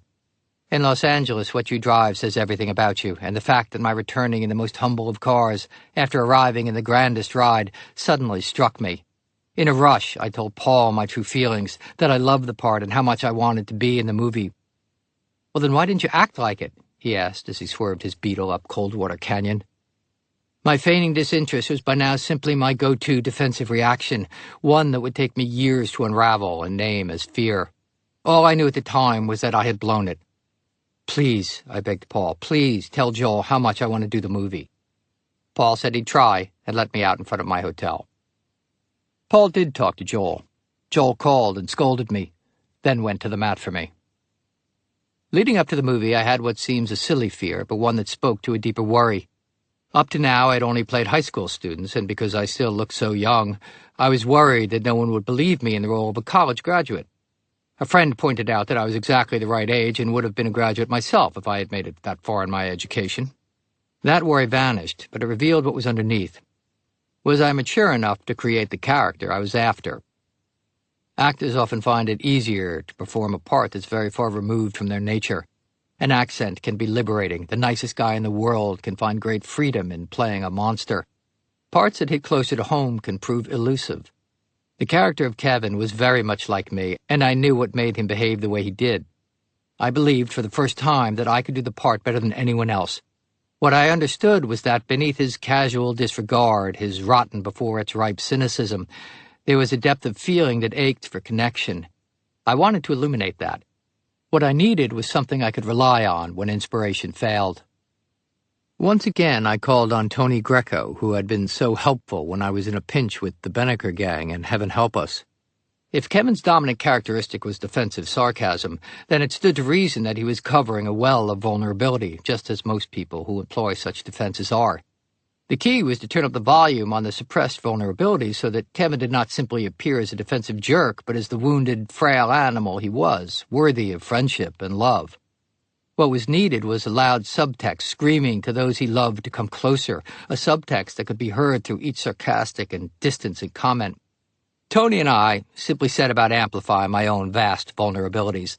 The logic went that if I felt so exposed, I would naturally cover those feelings in a defense I was already well versed in. Then the result would be not simply a shell of sarcasm, but the human ache underneath coming through loud and clear. The work would be in how to do it reliably, so that it was accessible to me whenever I needed it. I went back to what Terry had taught me.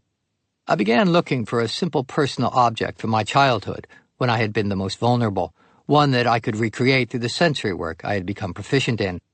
I settled on a stuffed bear that I had received for Christmas when I was 7. It was the first year I knew that my parents actually provided the bounty, and yet I kept that knowledge secret from them as I cooed over what Santa Claus had brought. While I loved the bear, I've always recalled it as symbolizing my first awareness that Santa wasn't real. It became a charged object of lost innocence. Within a few minutes of tactilely exploring its memory, tears streamed down my face. Then a song my mother used to sing me as a small child, one I hadn't thought of in years, came to me. It contained strange lyrics for a children's lullaby about bums and cigarette trees and a lake of gin we can both jump in. But as a child, who pays attention to such things when their mother sings it in a breathy voice filled with tender love? Each morning thereafter, before work, I sat in a chair for 10 minutes and conjured up my teddy bear while humming my mother's lullaby. My defenses dropped, and I was quickly in touch with my own frailties and feelings of being alone in the world. The rest of the day, all I had to do was cover up that ache I had worked to create in the privacy of my room. It also provided me with a secret, something most interesting performances carry. I was ready to go. I just had to get comfortable around these strangers who were supposed to be my closest friends. I knew Rob from class, but the rest were new to me. They seemed to all have a history with each other. Rob and Emilio Estevez were close friends. Emilio had been romantic partners with Demi Moore, and he had done a yet-to-be-released movie called The Breakfast Club with Judd Nelson and Ali Sheedy. The only other person of the core group who shared no history with the others was Mayor Winningham, on whom I developed a deep and abiding crush that would hang over me for years. Being pregnant at the time of filming and already a mother of 2 young children, Mayor suffered my adoration as patiently as her already full life would allow. A curious aside peripherally involving Mayor happened a year or so earlier, when I met her for the first time. We were both auditioning for a film called The Sure Thing that Rob Reiner was directing, in which John Cusack was eventually cast. Rob had appeared famously as Meathead in All in the Family on TV in the 70s, and went on to direct such movies as When Harry Met Sally and the hilarious This Is Spinal Tap. During auditions, actors were teamed in pairs to read, and I was matched with Mayor. The audition was in Rob's hotel room, and the reading went well, yet I was told soon after that it was not going any further by my manager. I was slightly surprised, considering the reception in the room. Decades later, I directed Rob in a television show. He remembered the audition and brought it up to me. "You were great," he said. "When you walked out of the room, I was seriously considering casting you, and then suddenly in the hallway I heard you start to whistle. And that was it. I don't know why, but that did it for me. You were out." Cockiness never suited me. Before the shoot on St. Elmo's Fire was set to begin, we had several days of rehearsal on the studio lot in Los Angeles. It was the first time I had been on a Hollywood soundstage. The vast space was empty, save for a few long tables set up under temporary lights. The catwalks of the high ceiling and the padded walls fell into darkness, where it felt to me like the ghosts of past films watched over us. I was early and sat slouched in a folding chair in one corner of the table. The other actors arrived, hugging one another and exchanging high fives. Demi swept in with Joel. We read through the script. There was a slight but unmistakable undercurrent of competition, but I felt everyone was well cast. It seemed there might be a place for me on the periphery of the group, observing, waiting, keeping my own counsel, then chiming in when I felt I could score. Joel talked openly to the group about Demi recently getting sober. I didn't even know what getting sober meant. His words conveyed pride, but in his tone I heard a warning. Demi smiled and nodded her head. In time, Demi and I became affectionate in a distant way. She would playfully scold me about being aloof while I teased her about being fabulous. Our relationship, like my relationships with most of the cast, mirrored our on-screen dynamics. I was friendly enough with Emilio, but we never connected in any real way. I always felt his judgment, as if he belonged to a club I could never join. A few years later, we were both asked to do a film about the young men who organized the Woodstock Music Festival. I was excited by the idea, but Emilio wasn't interested if I was involved. I took it quite personally, but in fairness to him, this was after the Brat Pack moniker had been leveled, and Emilio was taking great pains to distance himself from any association with those likewise stigmatized. It hurt my feelings nonetheless, and I don't think the movie ever got made.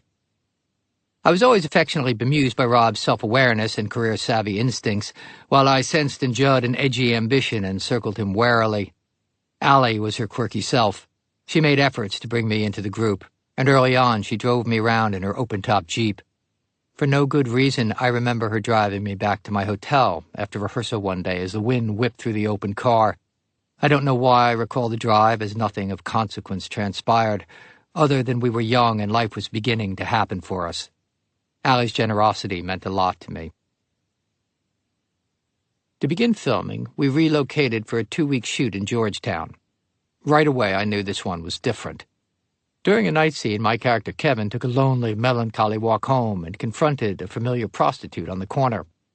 "How come you never propositioned me?" I demanded of her. "I thought you were gay," she said. It was a fun, well-written scene. The huge arc lights hoisted high up in the sky and the cranes called out for attention. The streets were hosed down to shimmer in the night. Slouching along in my camel hair overcoat, I felt as if I had been preparing for this moment for years, shuffling around alone so many evenings through the streets of Greenwich Village. Emilio, Rob, and Demi dropped by to watch. I was aware of feeling lucky and secretly happy. As much as I dared admit it to myself, I knew I was the right person in the right job in the right place at the right time. Once we returned to Los Angeles, shooting shifted to the studio lot. One evening at Rap, Emilio announced to the boys that he was going to see Sylvester Stallone in the new Rambo movie on its opening weekend. I had no desire to see the film, but felt I ought to join the group. I met the other 3 guys in Westwood, where the show was sold out. "I'll handle this," Emilio said. "Back in a minute." Rob, Judd, and I waited out on the street while Emilio went off to speak to the theater manager. Within minutes, he returned. "All set," he said, that charming Emilio smirk on his face. Emilio would employ a similar trick some months later. With a journalist from New York Magazine tagging along, he finagled a free ticket into another Westwood cinema. The writer interpreted this trick as a sense of entitlement turned off to his subject, and would soon coin the phrase that would haunt many of us for years to follow. After the movie, the guys were revved up over the muscles and the explosions. I couldn't shake the feeling that they were all experiencing something I wasn't, or perhaps it was the other way around. Regardless, I felt ever the outsider and made a quiet and quick exit. That evening was one of the rare occasions when I went out with any of the guys during filming, with one other notable exception. On a Friday night after filming, Rob invited me to join him and his girlfriend, the actress Melissa Gilbert of Little House on the Prairie fame, at Spago, the hottest eatery on the Sunset Strip. Surprised by the invite, I happily accepted and chased Rob's taillights over Laurel Canyon. I thought it would be just the 3 of us and maybe a friend of Melissa's, but when we arrived, the table was full. Rob's agent and a few others were present, as well as a woman seated to my right, who was introduced to me simply as Liza. I ordered a double vodka. More drinks were had, and Miss Minnelli could not have been more charming, her raspy voice and throaty laugh directed as often as not in my direction. As the restaurant was thinning out, Liza suggested we head up to Sammy's. Everyone cooed at the idea. I had no idea what Sammy's was, but cooed along with the others. She got up to make a call. When she returned, Liza confirmed we would indeed be welcomed at Sammy's. I left my car at the restaurant and hopped in with Rob. I had assumed Sammy's was a nightclub, but as we drove deeper up into residential Beverly Hills and then turned into a private driveway behind a large gate, it became clear that this was no nightclub we were going to. We all piled out and approached the front door. I had no idea where we were. I was more than half drunk. I kept my mouth shut. There was a large knocker in the center of a heavy door which Liza raised and let fall. The door was swung open by a small man who spread his arms wide and shouted, "Cats!" Sammy Davis Jr. welcomed us into his home. "I'm just finishing screening a flick for some friends. It's almost done," he purred. "Go on upstairs to the billiard room. I'll call you in a few." As I racked the pool balls upstairs, Rob, who tended not to be flustered by much, turned to me and mouthed, "Holy shit." Then Sammy called us down and we joined the party. Sammy, who had stopped drinking some years earlier, played bartender and gracious host. Stationed behind the sunken bar in the corner of his living room, he handed me a large vodka on the rocks. "I love what you young cats are doing." He winked his good eye and pointed his cigarette at me, just as Sammy Davis Jr. might. "I'm watching." A large fish tank filled the fireplace, and most of Sammy's wall space was covered with 8x10 black-and-white photos of Sammy with various celebrities. Sammy shared inside jokes about a few of the pictures, only I wasn't in on the joke. I laughed along anyway. I had another drink. We shared another cigarette. After a while, Sammy excused himself up to bed, but urged us to stay and party on as long as we liked. So we did.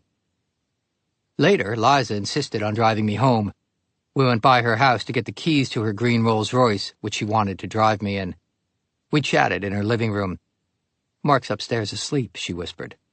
Liza perched on the piano stool, her elbow up on the baby grand. I slouched on the couch, dancing the razor's edge of being too drunk and just drunk enough to relax and enjoy hanging with Liza Minnelli in the middle of the night at her Beverly Hills pad while her husband slept upstairs. As she drove me back to my sublet, I began to grow nauseous. Fearing I might vomit all over Liza's rolls, I tried to lower my window. Either it was locked or broken, but it wouldn't budge. In an effort to distract myself, I blurted out that I really enjoyed Willie Nelson's rendition of "Somewhere Over the Rainbow," and by the time Liza pulled up to the curb in front of my building, we were deep into a discussion of parents. her very famous ones and my not famous at all ones. We talked until the new day had beaten back the darkness. It was a tender, intimate chat, and like the rest of the evening, simultaneously bizarre and utterly normal. I haven't seen Liza since. While making St. Elmo's Fire, I lived for a few months at the Sunset Marquis, an upscale rock-and-roll hotel in West Hollywood. It felt as if every major act in music passed through while I was there. Late one night, I ended up in a room listening to Annie Lennox hold forth about vocal nodes to Cyndi Lauper. I got drunk with Bob Seger. One of the Go-Go's chased me around the pool. Which one I can't recall. But no sightings were more exciting than those of Bruce Springsteen and his band, who were staying there during his Born in the USA tour. I'd have breakfast on the patio next to the piano player, Roy Bittan. Nils Lofgren quietly strummed the national anthem on an acoustic guitar from his balcony above the pool. In the boss's bungalow at one after-show party, I danced to Wilson Pickett's 634-5789 late into the night. There were actors as well. Roy Scheider in his red Speedo swimsuit occupied a permanent spot on a reclining chair by the pool, his phone dragged outside beside him, its long cord snaking back inside the sliding glass door of his poolside room. One evening I ended up at a party in someone's suite and spotted a cute young woman with a pixie haircut and a happy manner across the room. I chatted her up, but Courtney Cox was having none of me. This was pre-Friends, but even more impressive to me, she had just appeared in Bruce Springsteen's Dancing in the Dark video. Life was pretty good. But even rock and roll heaven can grow wearisome. After showing up for work one morning with only a paper-thin grasp of my lines, I knew I needed to refocus. I moved out and into a sublet in a colonial revival building designed by Leland A. Bryant on Havenhurst Drive, a few blocks east. It was a generous one-bedroom with French windows and arched hallways that belonged to Carol Kane, among the most wonderfully quirky of quirky actors, who was out of town on a project. Carol had alerted me that my next-door neighbor on the 4th floor, living just on the other side of my wall, was the legendary Betty Davis. Whenever I returned home, I loitered for an instant as I fished out my keys to see if perhaps I might encounter the mythic star. Alas, I never saw her. But all alone, I was safe in Carol's elegant apartment in a way I couldn't be at the hotel, no matter how heady the scene by the pool. As a welcoming gift to mark the start of filming, the producers had given me a bottle of red wine. For a long while it remained unopened. I had never even drunk wine, but it seems telling to me now that I took the bottle with me from my hotel to my new home. One evening soon after my arrival in my new apartment, feeling adrift and looking to fulfill some romantic notion I had about living a tragic artist's existence, I sat in a window seat, threw open the sash, popped the cork, and took a sip. I didn't care for the astringent taste, but I finished the glass. Then I poured another, until the bottle was empty. It marked the first time I would drink alone. Joel Schumacher and I shared an uneasy alliance through filming. One evening, we were shooting in and around the St. Elmo's bar that had been constructed on the back lot of the studio. As we waited for night to fall, Joel took me aside and walked me away from the set. He put his arm around my shoulder as we strolled, and proceeded to tell me that I was a great artist. I could feel a but coming, and it didn't take long. Like all great artists, Joel went on, you are very selfish. He cited no examples of my behavior or how my attitude might have unseated the balance of the unit. With that said, he turned and we returned to work. I never learned what had touched off this conversation, and nothing about my conduct or temperament was ever mentioned again. While I wasn't prepared to argue with Joel's conclusion, I was very confused as to why he had chosen to have this little chat when he did, or what its larger purpose was. It felt simply like an opportunity to scold in an attempt to control. At another moment in my life, I might have allowed such comments to make me wither. But I felt secure enough for the first time in the work I was doing, and continued to simply hold my space despite the unsettling nature of the conversation. Later that evening, we were shooting a scene in the bar, and I was positioned on the phone as the camera passed by on the way to someone else. I ad-libbed a line into the receiver that has often been quoted back to me over the years. Me? It ain't easy being me. In most of my 80s films, I had at least one love scene. I was always uncomfortable with these, feeling physically scrawny and too exposed, in both the literal and emotional sense. The one between Allie and myself was no exception. It all began without incident. We played out a scene in which I confessed my long-harbored secret love for her. Then things got physical. Joel instructed us to make love with ferocious passion on the coffin that served as a coffee table in the living area of the set. We nodded our understanding and went at it. Apparently, Allie and I weren't giving Joel enough of what he wanted, and after multiple takes, his frustration was too much to contain. During the middle of a take, Joel screamed out, "You're fucking!" Allie burst into tears.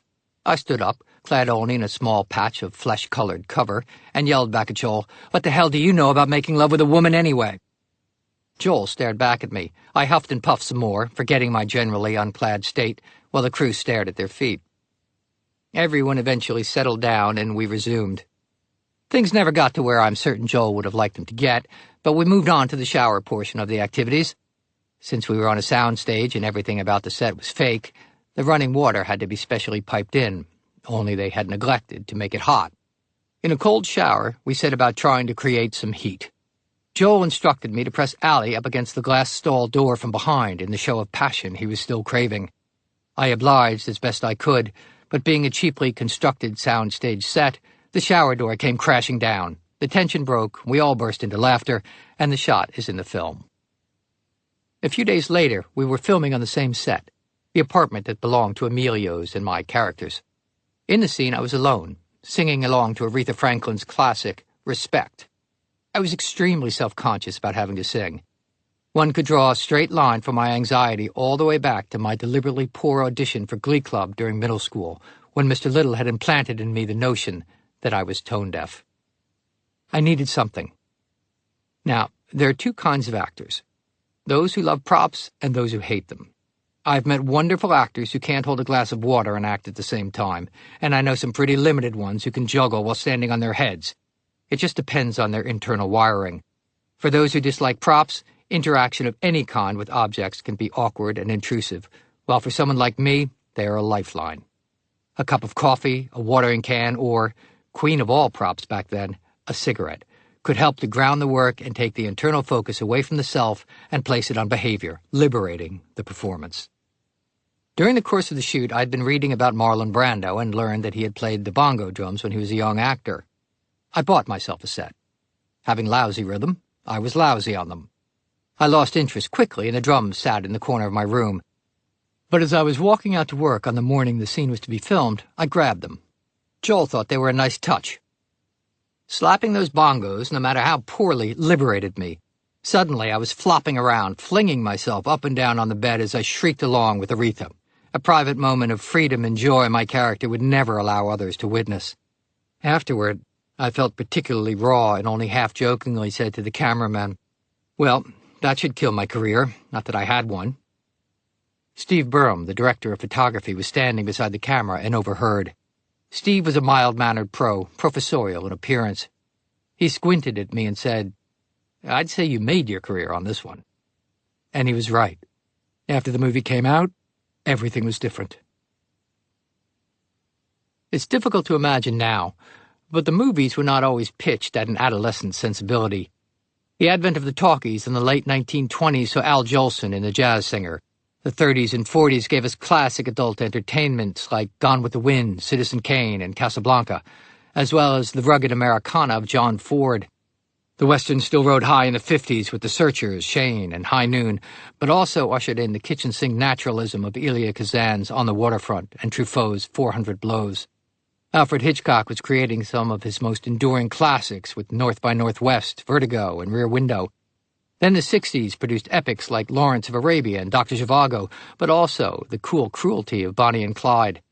The decade may have started with the moral certainty of To Kill a Mockingbird, but it ended with the likes of The Graduate, Easy Rider, and Midnight Cowboy, reflecting the rudderless quality of a nation adrift. The 70s brought sophisticated, challenging, director-driven entertainment for grown-ups, The Godfather, Parts 1 and 2, Alice Doesn't Live Here Anymore, The French Connection, Coming Home, Taxi Driver, Dog Day Afternoon, A Clockwork Orange, All the President's Men, Day for Night, Nashville, and on and on. But with the birth of the blockbuster in mid-decade, movies like Jaws and Star Wars went a long way toward creating a tidal wave of younger audiences. Genre films like Carrie and Halloween, and musicals such as Grease, showed the growing power of the youth market. Late in the decade, Animal House came out of nowhere, and John Belushi surprised everyone. In the early 1980s, the teen romance Blue Lagoon, featuring the insane beauty of Brooke Shields, would do huge business, and the aforementioned Porkies had the kind of success that Hollywood loves to imitate. The young audience was primed to be exploited in a way it never had been before. Things were ready to explode and make the success of young actors like myself possible. By the mid-1980s, youthful stupidity and sex had been well chronicled, but there was one aspect of adolescence that had not been seriously mined on screen. Few films had treated the overwhelming, all-consuming power of teenage emotions earnestly, depicted teens with respect for their struggles, or given them a sense of genuine dignity on screen. Enter John Hughes. It strikes me as unlikely that John would have become the voice that illuminated the pains and pangs of youth a generation his junior. Having come from the world of National Lampoon, John's early work and many of his later efforts were comedic, bordering on crass in nature. I always thought that his relatively brief foray into adolescent angst touched on something deep that resided in John and his past growing up outside Chicago, a sensitivity that was too vulnerable to leave exposed to the world for long, and thus he retreated back behind his facile touch to the broad comedy of Uncle Buck, Home Alone, and beyond. My dime store pop psychology analysis of a man I knew little was based on the one film I did for him. We never shared a meal, I was never invited to his home, and I don't recall him ever asking me a personal question. John struck me as a private, wary guy who guarded his own sensitivities with an affable presence, a fast mind, a quick remark, and an iron will. Since discovering it in high school, I hadn't considered an option for me other than acting. And since holding my own during St. Elmo's fire, I felt on more solid ground in my choice of career, at least momentarily. That didn't mean I was relieved of the constant anxiety that I would never work again. Exactly where and when my next job might come from was still very much in doubt. A teenage redhead I didn't know at all would see to that problem and facilitate my getting the part that I'm still reminded of on a near-daily basis.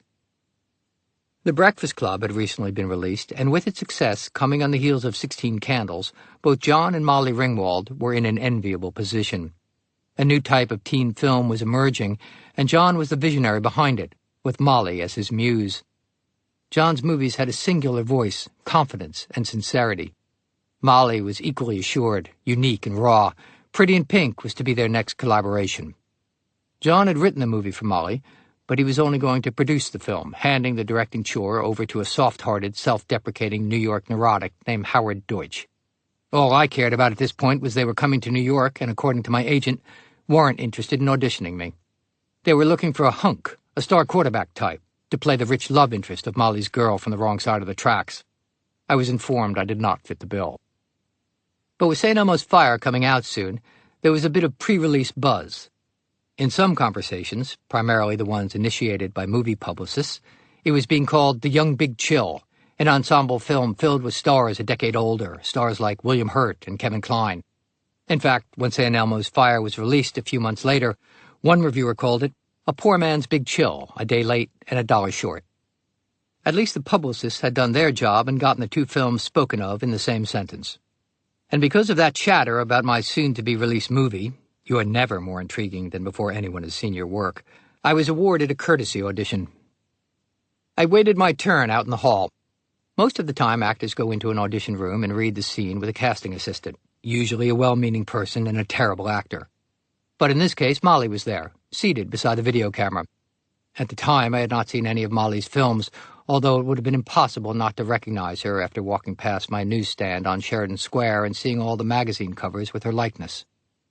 Behind her, leaning forward, elbows on his knees, perched an eager, dark-haired, and well-intentioned man, the director, Howie. Then, in the back of the room, behind the equipment, hands stuffed deep into the pockets of his baggy trousers, as he tilted his chair back up on two legs, bobbing against the wall, was a blonde-haired, soft-featured man with wire glasses, Hughes. He nodded in my general direction and never spoke. I did my bit. Molly was attentive and read with care. No one else showed much interest. "Thanks for coming in," the casting associate muttered. "Fuck 'em," I thought on my way out. Once the door was shut, Molly apparently turned to John and said, "That's the kind of guy I would fall for." "That wimpy guy?" John said. "He's sensitive, poetic," Molly said. John wasn't convinced. But over the next few days, the calls to my agent went from, "He did a nice job," to, "We like him a lot for this." It was testament to John's belief in Molly that he got behind the idea and cast me.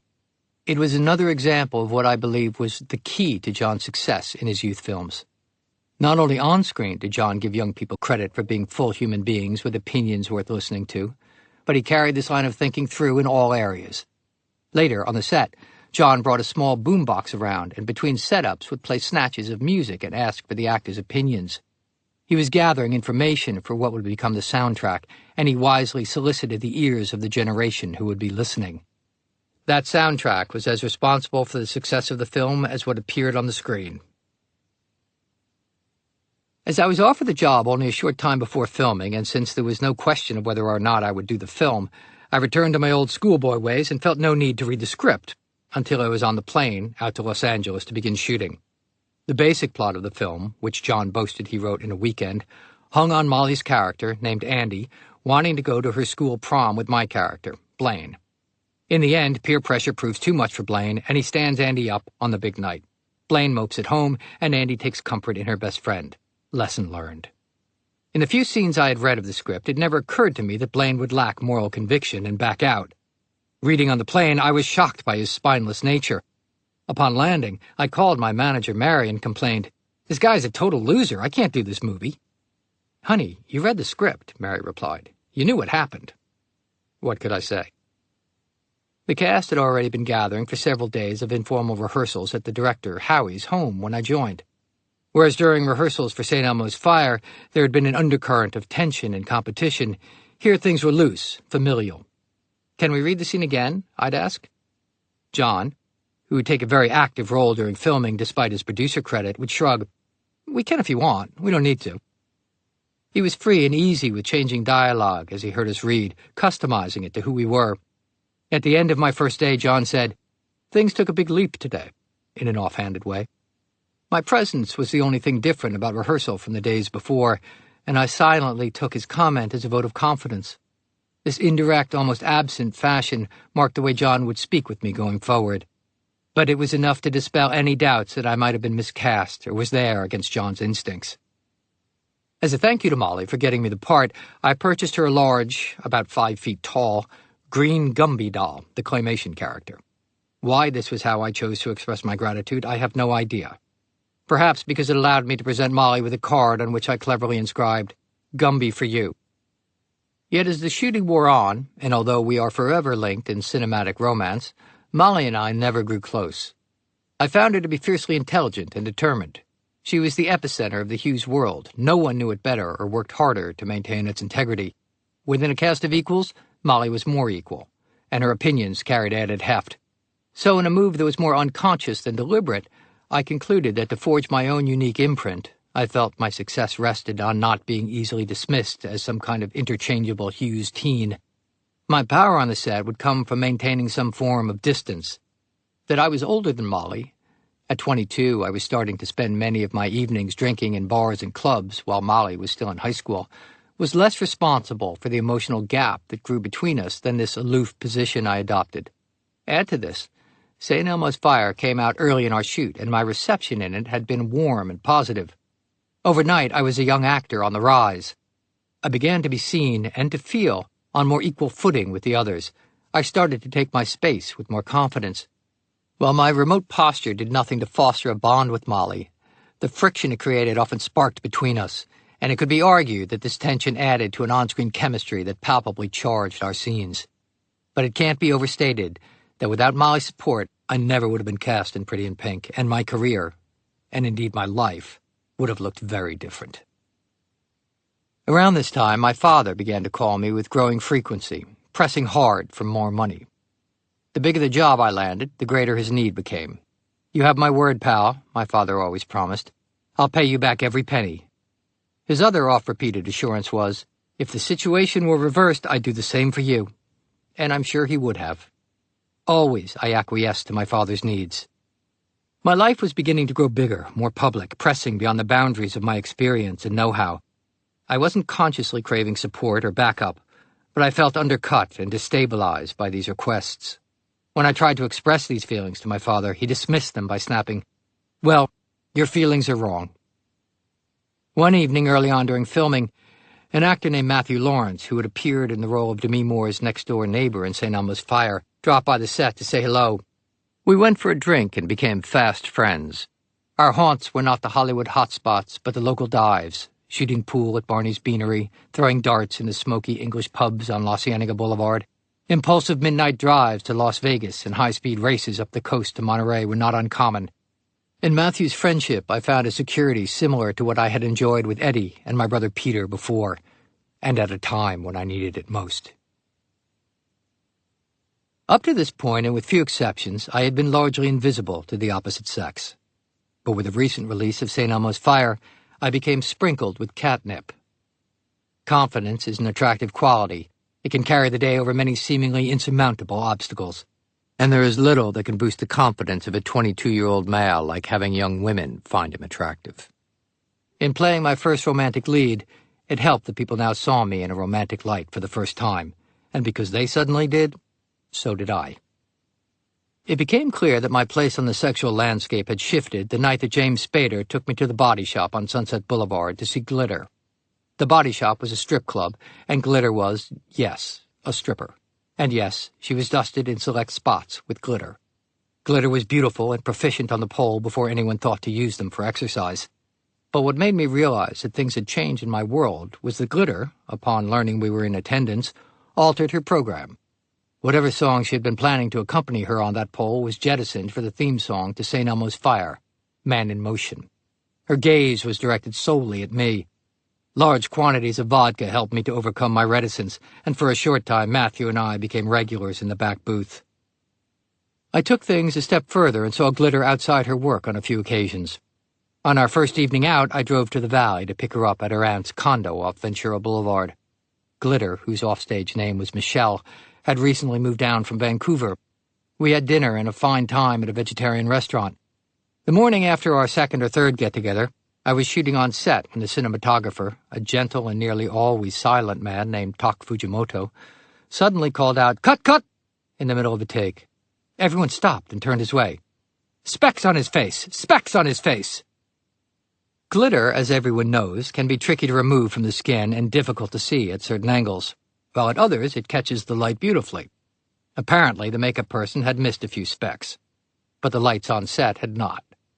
Michelle and my relationship didn't go much further, but I can assure you that it had nothing to do with any further makeup mishaps.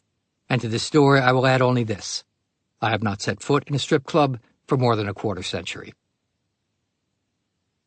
I bought an old Camaro convertible, my first and only car, midway into filming, and one evening, as I arrived at work, John sauntered over.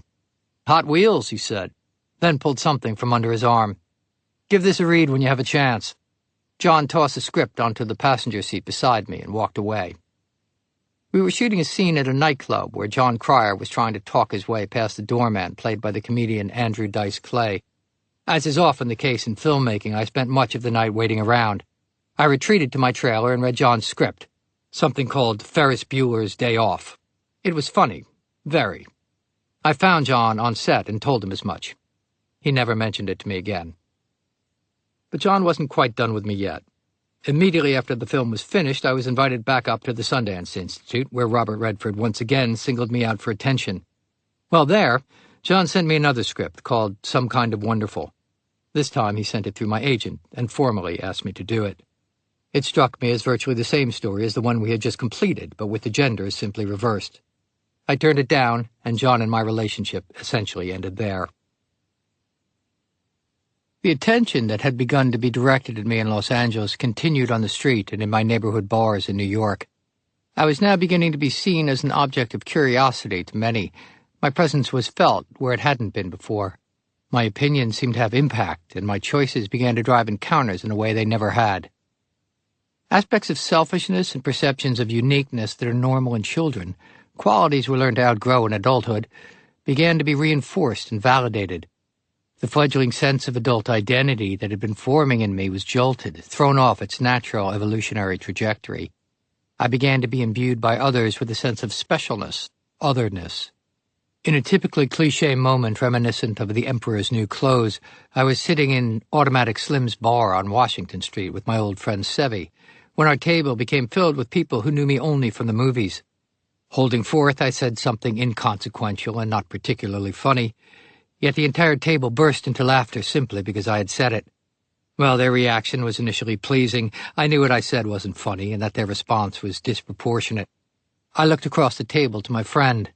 His brow furrowed, then he shrugged. In that moment, I got up and went home. But there were many other times when I stayed, when I would use my outsized social status to bask in similar attention, especially if it involved a pretty young woman. I was making my first tentative steps out onto the hollow ground where fame resides. My growing profile would soon be put in front of everything else about me. A young, hot movie actor was who I was now, and every relationship would be altered by it. When I was in college, my goal had been to have a career on the stage. It was what I was training for. My being plucked from the weeds for class had altered all that. Yet a theater career was still something I wanted. All during this time, I made active efforts to pursue one. I was a member of a small off-Broadway theater company called the Ensemble Studio Theater over on West 52nd Street, and did plays there regularly. During the run of one such play, my father came to see the show. Outside on the sidewalk after the performance, we stood around with a few of my friends from the theater. In front of everyone, my father pulled out a wad of cash. Peeling off several bills, he insisted I take a few bucks. Always good to have a little cash in your pocket, pal. By this point, I had been consistently giving my father large portions of my salary for several years. This gesture in front of my friends simultaneously embarrassed and galled me. As this period of success began, more and more people began to ask me for money. My brother Peter, who had been my early protector, called me on the phone one afternoon. I was always happy to hear his voice and swap stories. We chatted for a while, and then he mentioned that he was going to get married. "Congratulations," I shouted through the line. "Yeah, Andy, so, can I borrow $7,000? "Oh, what do you need it for?" "To buy an engagement ring." I suggested that this was probably not the best idea. In the end, my brother married someone else some years later. On another occasion, when I blanched at a request for a much larger amount from another member of my family, my mother intervened and reminded me that technically it is your money, but it would be a nice thing to do.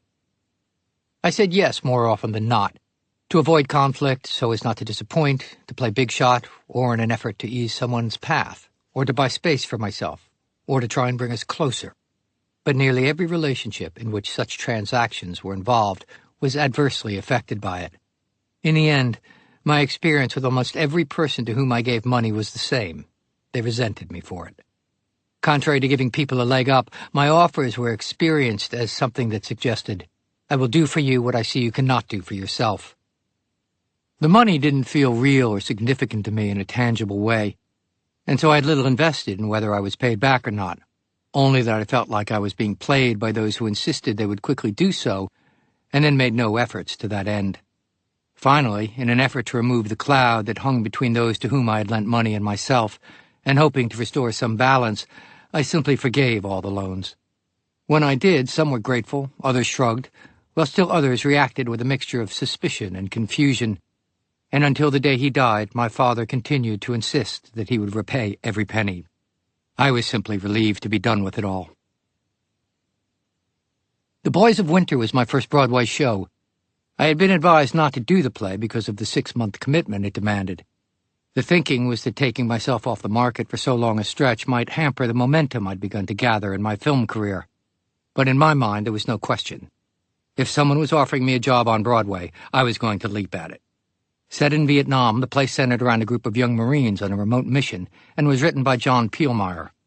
John was the same man who wrote Agnes of God, the play I second-acted several times a few years earlier in order to see Amanda Plummer's performance. The show struggled from the start. The cast included Ving Rhames, Matt Dillon, and after a few weeks Wesley Snipes took over for another actor who was let go. There were constant rewrites. New scenes were tried out in the show every evening while other material was jettisoned, including, mercifully, the moment of my stripping naked and falling from a high tree into the waiting arms of my castmates. The production was directed by Herbert Ross, who had a long and successful career, first as a choreographer and later as a director of numerous works by Neil Simon. Herb was the wrong man for the job and was eventually replaced, but not before he sat us all down and singled out how each one of us had let him down. The show was in trouble, yet the visceral response from many of those attending was palpable. Ron Kovic, a Vietnam War hero, activist and author of the memoir Born on the 4th of July, was there most evenings. Ron usually brought fellow veterans along. and after the curtain came down, we would all retire to the bar around the corner. The vets were grateful someone was trying to tell their story, while we craved their approval. I felt expansive when I drank, in a way I wasn't when sober, my anxieties and fears subsiding. Elbows on the tables, cluttered with empty glasses, we talked and cried and hugged, and drank the bar dry every night. Then the phone rang. The studio on Pretty in Pink had conducted a test screening in which the audience spoke loud and clear. They loved the movie until my character stood Molly up at the prom. That Blaine turned out to be a jerk had apparently not sat well with the audience either.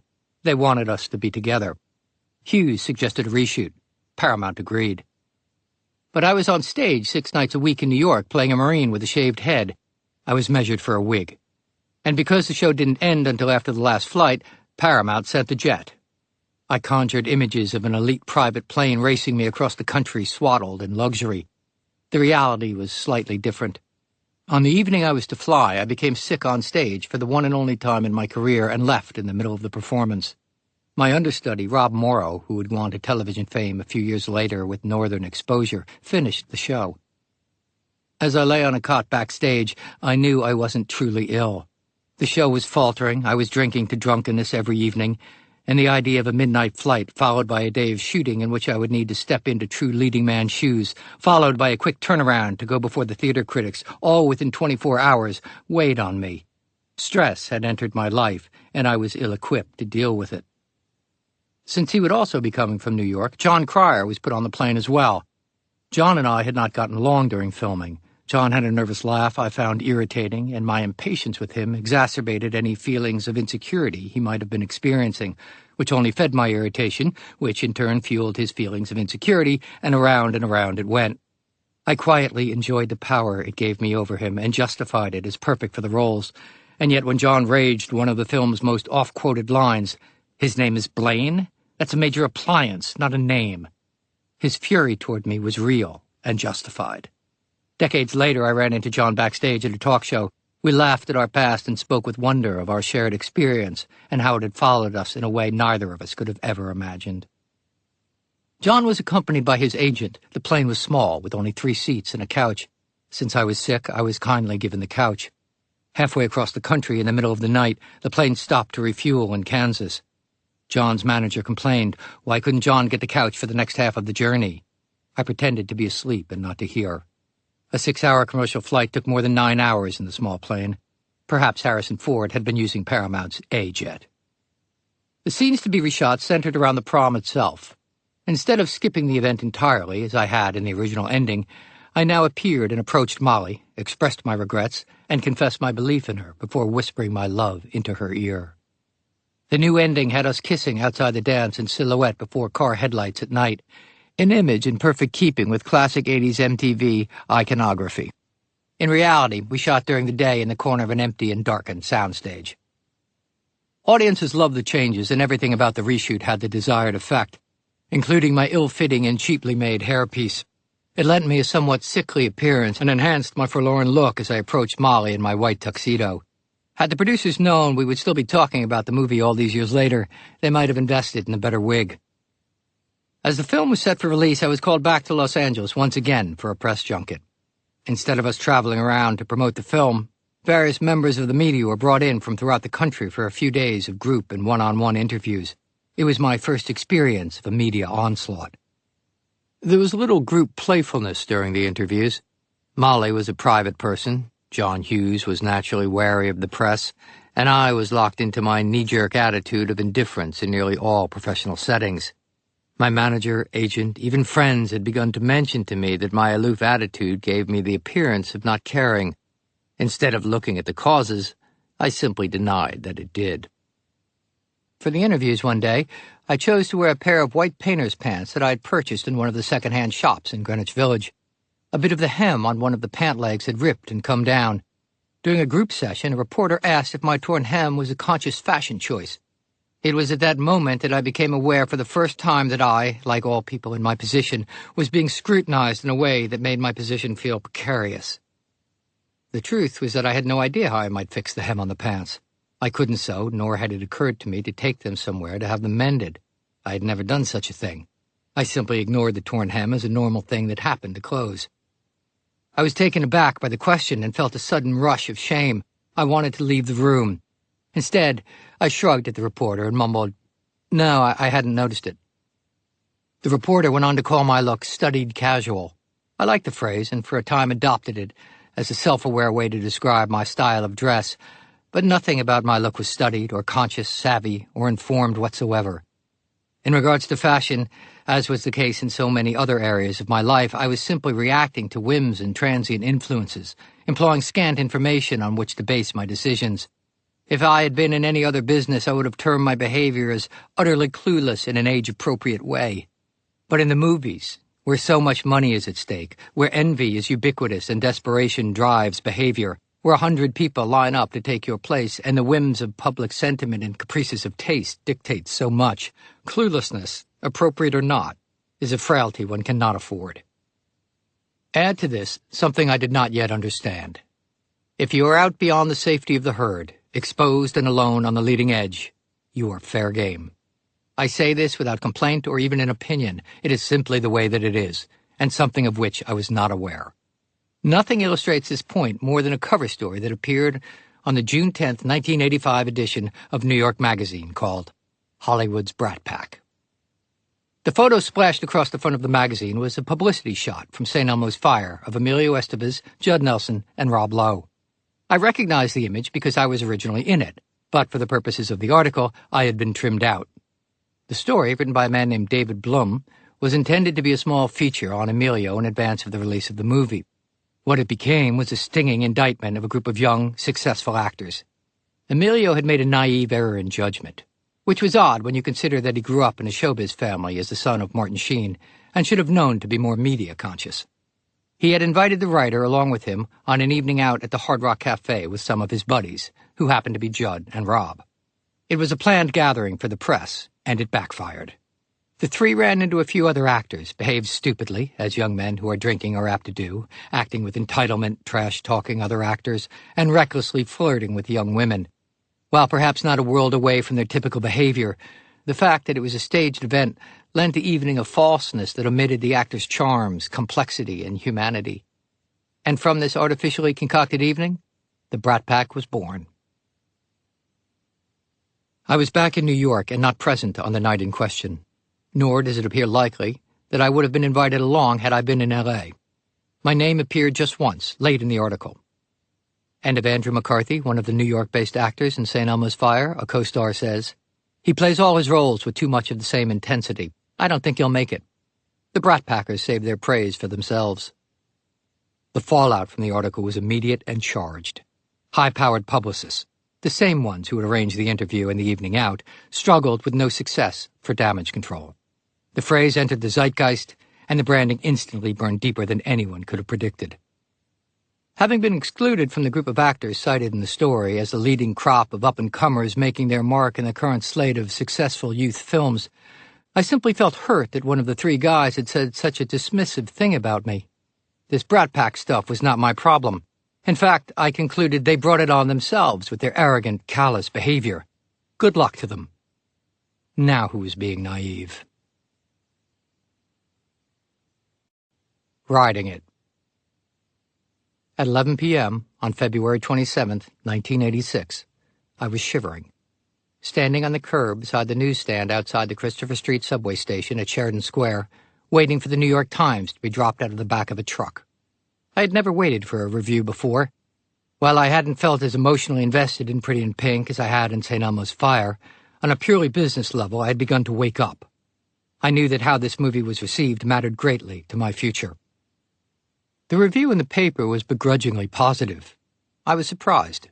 I had thought the story about a girl and boy from the opposite sides of the tracks was skin-deep, and the big finale about going to a dance pretty insignificant. Add to this that by now I was becoming used to the films I was in garnering fairly dismissive reviews. I was expecting the worst. Pauline Kael in The New Yorker didn't disappoint, describing the movie as slight and vapid, with the consistency of watery jello.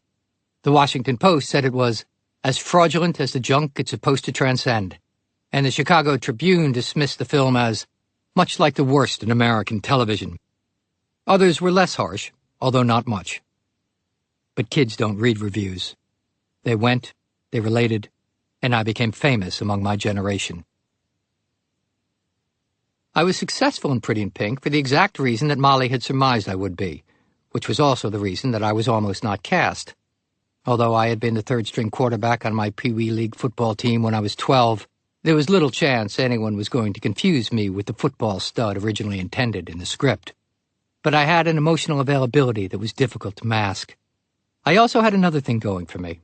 In this movie, as in St. Elmo's Fire, I radiated a freshness, a sense of discovery, that can only be captured in passing. It's a moment of youth that transcends talent or acting ability. It's a quality, not a skill. I boast no comparison when I say that it's a quality that James Dean displayed in East of Eden. Emily Watson had it in Breaking the Waves, and it was undeniable in Leonardo DiCaprio in What's Eating Gilbert Grape. There are countless other examples. Like the first light of dawn, there is a transitory magic in it, a singular quality, something so fresh, it seems it must be occurring for the first time. It's something that we as an audience get to piggyback on and relive or discover in ourselves vicariously. Over this, a deep bond between actor and audience can be created. Only after this moment, which seems it can never end even as it's vanishing, does the long day develop and careers are made, or not. As the years have gone by, there are clips from these early movies that invariably surface again and again, and while I can occasionally shudder at my acting, there's no denying the simple joy at being there, at being alive and young and discovering who I am, all captured on screen in real time. I knew that I was now famous because things that happened to famous people began to happen to me. Strangers gave me things I didn't need. Others wanted to have sex with me, and other, more famous people began to reach out to me. I got a call that Warren Beatty wanted to meet with me. Be at the bar of the Polo Club on 57th Street at 7 p.m. tonight. Warren wants to talk to you about a project. We met, and the legend obliquely expressed interest in me for a movie, but all I could concentrate on was the bowl of peanuts on the bar in front of us that he devoured, rakishly popping them into his mouth one after another in movie icon fashion. I never heard from him again. One day I received a call out of the blue from someone in Andy Warhol's world, asking if I would like to join Andy and some friends for dinner. I quickly said yes, but as the day wore on, my anxiety over the dinner grew. Not long before the appointed time, I called back and concocted a ludicrous story that my cat had jumped out the window and I had to go and find her, perhaps another time. The woman on the other end of the phone made no pretense at believing me. For years I regretted my timidity until fairly recently when I mentioned the incident to my wife as we walked through a Warhol exhibit in a museum. I expected her to scold me for yet another display of my reticence, when she surprised me, as usual, and said, "You probably just didn't want to be treated as an amusement." On another occasion, I received a shirt from Tommy Hilfiger in the mail.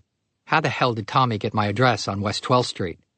Included was a note saying that Tommy loved my work and would love for me to have some of his.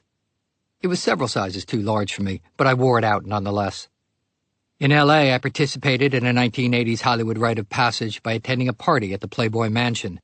Beautiful young women mingled while James Caan and a few older comedians smoked cigars. I watched Hef descend the grand staircase smoking his pipe, wearing red silk pajamas, a blonde on each elbow. I wandered out of the Tudor Revival villa and stumbled into a peacock.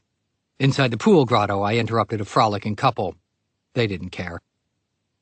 There were other, less playful examples that my place in the world had changed.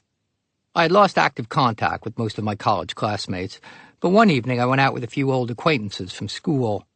We ended up back at my apartment for a drink. I was still living in the small one-bedroom with the sloping floors and the faulty fireplace. We were chatting away when suddenly one of the guys leaned forward and spat on my floor. I was taken aback. "Clean that up," I said. "What are you going to do about it?" I had known all evening that beneath my former schoolmate's good-for-you platitudes resided this resentment that epitomized his true feeling. While my wary, even suspicious nature was no doubt responsible for blocking out opportunities for friendship and intimacy, there was no denying that I also possessed a vigilant third eye that was perceptive in the ways of falsehood. During this phase and beyond, I used experiences such as my classmates' floor spitting as proof of people's insincerity. I used it to further isolate myself, to my own detriment. It was around this time that strangers also began to approach me and say, "I met your father." They would describe how he had stopped them on a street corner or interrupted them at the next table in a restaurant. My dad had gotten into the habit of asking unsuspecting people if they knew who Andrew McCarthy was.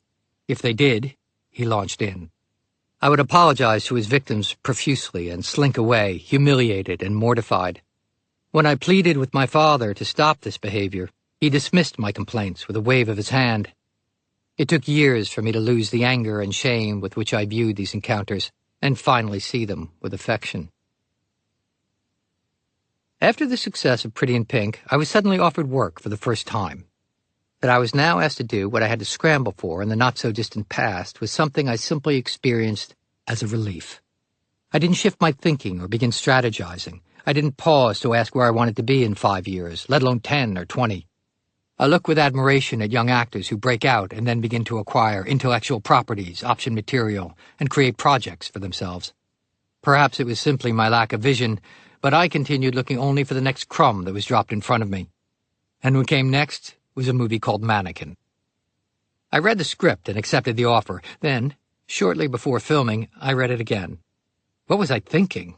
I asked myself. Had I simply been blinded by someone wanting to give me a job? Inspired by the vintage film One Touch of Venus, our movie centered on a young department store window dresser who falls in love with a mannequin that comes to life only for him. It's unlikely that such a movie would be made today. What is even more unlikely is that it was a big hit, and is still beloved by a certain subsect of people today. And if I'm to speak the truth, I hold the movie in a special place of affection as well. There was an innocence about it, and an open heart. It was playful in a time of all-knowing 80s cynicism, written and directed by a similarly childlike man named Michael Gottlieb. Michael was an avid motorcycle rider, and it was his idea that I ride a Harley-Davidson in the film. I hated that fucking bike and dreaded every scene I had on it. Years later, Michael was killed riding one of his beloved motorcycles along a winding mountain road. When I saw his daughter sometime after, we agreed that at least it was as Michael would have liked to have gone. For the first time, I owned my space as the lead character and took stage when it needed to be taken. I was simply and finally ready. During one scene, I was summoned to the boardroom and, instead of being fired, was given a promotion. As everyone walked out, in one swift move, I impulsively leapt into a chair with my feet landing up on the table, crossed at the ankles. After Michael called cut, the producer came rushing over to me and said, "Do more of that kind of stuff." Between takes, I would huddle in the corner of the set, swilling Coke and listening to Bob Seger's song, Feel Like a Number, over and over again on my new Walkman. When I wasn't doing that, I was flirting with the still photographer. All the while, I was very aware that I was a center of attention as I had never been before, and that the weight of the film's success or failure rested on me. I welcomed the responsibility. I was by now entirely comfortable on a film set. I understood the structure. I felt safer there than anywhere else. I worked with confident relish. We filmed almost entirely at night, after closing time in Wanamaker's department store in Philadelphia. It was a vampire existence of up all night and sleep all day. Upon completion of shooting each dawn, much of the crew, including myself, was in the habit of returning to the production office in the hotel where we were all staying, then drinking for several hours before heading to bed for the day. I was drinking to excess on a near daily basis, yet I still experienced it as a point of pride. I took from it a feeling of power. I was an adult, a man, in a long line of successful cinematic drinkers. I viewed little about my drinking with alarm or regret, even as there were days when it caused me trouble and compromised my work.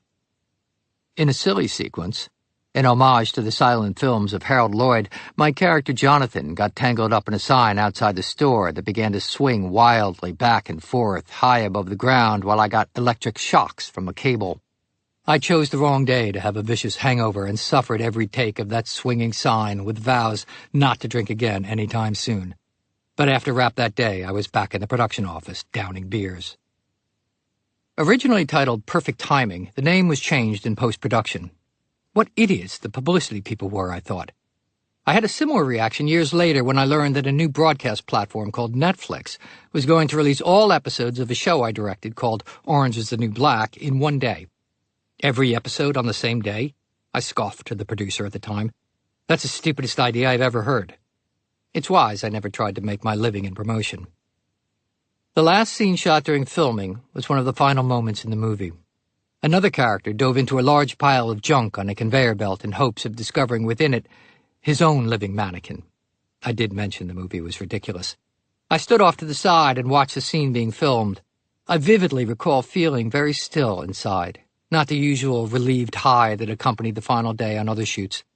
I didn't have a feeling of pride so much as one of simple knowing. When the movie proved a surprise hit, I was less surprised than most. In March of 1987, I got a call. Would I like to fly to Los Angeles and participate in Paramount Pictures' 75th anniversary celebration? It would entail gathering on a soundstage for a few hours of mingling, and the main event would be a group shot of movie stars in front of the Paramount gate. I was awed, excited, and intimidated. Paramount had produced Pretty in Pink a year earlier, and as Mannequin had just been released to surprisingly large numbers, the notion that I was a star on the rise must have been the reason for my last-minute invitation. Nothing was being asked of me other than that I enjoy my time among Hollywood legends, yet my anxiety about the event grew as I flew west the day before the gathering. I checked into the Sunset Marquis Hotel and ordered a few drinks. So many drinks that I was making such a racket that hotel security had to knock on my door and ask me to keep it down. It was the only time security has ever been called on me in a hotel, and I was alone. What had I been doing? The next morning I was suffering so badly with anxiety, and one of the worst hangovers of my life, that I asked the driver to circle the studio a few times before I could get up the nerve to go in. I mostly cowered in a corner of the soundstage as the stars mingled. I chatted briefly with the president of Paramount, Ned Tannen, and Tom Cruise, whom I'd met lightly a few times before. Tom owned the conversation in his bold red sweater, and I slunk away wondering how he could be so confident in a room full of Hollywood royalty. One of the many publicists on hand to facilitate the day kept approaching me and asking if there was anyone I would like to meet. Elizabeth Taylor, Gregory Peck, Burt Lancaster. I'd like to meet Jimmy Stewart, I finally confessed. I first encountered the legend just over a half-decade earlier in the dark of the 8th Street Playhouse, watching him flirt with Katharine Hepburn in Philadelphia Story. As I made my way across the soundstage, that felt like a lifetime ago. James Stewart extended his hand and stammered the way only Jimmy Stewart could stammer. Pleasure to meet you, young man. I felt as if he looked through me with a knowing and slightly sad disapproval, but I knew even then that it was simply a projection of my own feelings about my hungover, shame-filled condition. At one point, I was asked to join a photo that was being assembled with Harrison Ford, Robert De Niro, Deborah Winger, Faye Dunaway, Tom Cruise, and Molly Ringwald, who I never even spoke to on this day. I demurred, and Tim Hutton filled the final spot. The photo appeared on the cover of Life magazine the next month. I've grown to forgive many of the internal conflicts within my nature, as well as my drinking past, but occasional and blatant flashes of self-sabotage, such as this, are still difficult to reconcile. As the day wore on, my sense of self-imprisonment, of self-flagellation grew worse. I remained paralyzed off to the side as the others mingled. Then, as everyone was being gathered up to go outside, Henry Winkler, whom I had grown up watching as Fonzie on Happy Days, rescued me. He led me to the bleachers in front of the iconic Paramount gates. Henry kept me close and pulled me into position, and there I am in the photo, occupying my familiar spot on the edge of things, clinging to the third row, next to Henry, behind Olivia de Havilland, in front of William Shatner. All during this period, it was strongly suggested to me, by agents, my manager, business acquaintances, as well as friends, that I should move west. Even more than today, the epicenter of the movie industry was in Los Angeles. If you were in the business, the wisdom went, you should be around town, go to a few parties, attend a premiere or two, show your face. It was an industry built on relationships, and they would carry you farther than talent. Yet I continued to struggle with what felt to me like solely transactional business encounters. They felt transparent, false. I was too embarrassed to hustle for myself. Because every relationship I had in Los Angeles was associated with show business, and every place I went carried a show business connotation, since the sole reason for my being there was to get work or carry out work, I felt like a phony whenever I hung around to see or be seen. And since everyone I knew was associated with work, I was often comparing myself to others. I found driving down Sunset Boulevard a petri dish for my resentments and jealousies. More than once I looked up to see a billboard for a new film I wasn't in and muttered to myself in the car, I never even heard about that movie. I couldn't even comfortably walk down the streets as I did in New York. Whenever I went for a stroll on the broad avenues of Los Angeles, I felt exposed and vulnerable on the deserted streets. With nowhere I could really land, I rarely relaxed. Yet I wasn't so jaded, even in my early 20s, to believe that all relationships in Hollywood were a means to an end. I understood that true connections between people who shared so much must be commonplace. I simply came down in the place of feeling on the outside, although there were occasional moments of genuine contact. The first Hollywood party I ever attended was at Marty Ransohoff's home. Marty had been the producer on Class, my first film, and shortly before its release, he threw an old-fashioned Hollywood bash. I ended up sitting at the knee of James Coburn. Tall, rake-thin, his craggy hands crippled by arthritis, he puffed steadily on a fat cigar and told me how friendship in Hollywood was essential if you were to survive it. With the same authority he displayed on screen, he was generous with me, gentle and wise. I never saw him again, but ever since I've quietly considered James Coburn my Hollywood godfather. Whenever I see him on screen, I feel my shoulders drop. Back in New York, when I wasn't working, I could go about my mundane routines that had little to do with the weekly grosses or reading Variety. And very few of my friends were in show business, which doesn't mean that they weren't business-savvy people. My friend Sevi was a highly successful salesman for the dental industry and operated in a world far removed from show business. And although these were the days long before terms like brand were freely applied to human beings, a favorite topic of Sevi's, once a few drinks had been consumed, was how I needed to approach myself in my career as if I were a commodity. To think in this way reminded me of how my father conducted business, with every relationship and encounter geared toward a specific goal. Yet I knew that Sevi, as well as those folks out in Hollywood, were correct. I simply didn't have the wherewithal to navigate myself as if I were a business. In defensive arrogance, I scoffed at my friend, claiming his approach was a kind of artistic blasphemy. What I wasn't then, and never became, was a businessman. I was at a pivotal point in my career and my life. I got away with Mannequin simply because it made money, but it was not the type of film a serious career was built upon. Martin Scorsese or Steven Spielberg were not likely to call me up based on my work in a dance montage with a live dummy in a department store. I spoke of wanting more serious opportunities, but silently questioned my belief that I could work with such masters. I made few serious efforts to that end. And the Brat Pack label didn't help. Because it was such a well-turned phrase, it had spread quickly to include young and successful actors beyond the initial group from the article. And because I had appeared right alongside Emilio, Judd, and Rob in St. Elmo's Fire, and then when Pretty in Pink instantly proved seminal to that same youth generation, I was swallowed up into the heart of it. No matter that I had been disparaged by the original brats, I became a card-carrying charter member. The irony, of course, was that even as the Brat Pack was becoming solidified in the mind of the public, each successive mention in the press helped to ensure its dissolution. Immediately after the article appeared, actors began to actively avoid making any movie that might be considered a Brat Pack endeavor, and helped to kill off the current cycle of youth ensemble movies. An every-man-for-himself attitude pervaded as actors ran for whatever cover they could find or invent. In a gesture as effective as sticking my finger in the crack of a crumbling levee, I took the stance of shrugging off the whole Brat Pack mess and saying it would pass. Yet the ferocity with which the term was flung about only grew in intensity, so when I was asked to go to France to do a small part in an independent film called Waiting for the Moon, I did so because I had never been to Europe, not because I thought it might help distance me from the Brat Pack. It didn't. Half a dozen years earlier, in adolescent naivete and innocence, I had quietly pitched myself toward an improbable path, and it had brought me here. Now a longer view was needed, and my freelancer mentality wasn't suited for distant gazing. With the wisdom of hindsight, it's easy to see that the smart move might have been to stop and let the dust settle, or go back and do more plays, or simply disappear for a time, any number of things instead of what I did do. I rushed forward, doing 3 movies over the next year and drinking hard. Fear that all this might vanish was no doubt a part of the reason for the hard push, but when Lesson Zero came up, it seemed like the kind of serious movie I'd been aching to be a part of, and it was easy to justify going after. Bret Easton Ellis's debut novel had become a sensation. Centered on the dissolute lives of a group of swaddled Beverly Hills youths, it was being made into a film by 20th Century Fox. The director, an Englishman named Marek Koniewska, didn't picture me in the role of Clay, the narrator who returns to his privileged life after a semester at an East Coast college, only to see things with disillusioned eyes. But because of my current level of success, I was favored by the studio for the role. For the first and only time in my career, I did a proper screen test, with a 35mm camera and full lighting. I was tense and careful in my audition with Jamie Gertz, but was rammed through by the executives and awarded the part.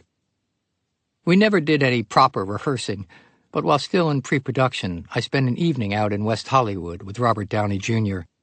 In a simplistic and misguided effort to cultivate the dynamic that existed between our characters, the director had secretly issued instructions to Bobby to get into as much trouble as you can, have Andrew get you out of it. Merrick had shared nothing about this with me. Bobby, whom I found to be sweet and authentic in our few previous encounters, seemed forced in his behavior and attitude that night. He jumped out into traffic on Melrose Avenue, and I lunged after him. I apologized to strangers he harassed on the street, and tried in vain to prevent him from intruding on diners at outdoor tables.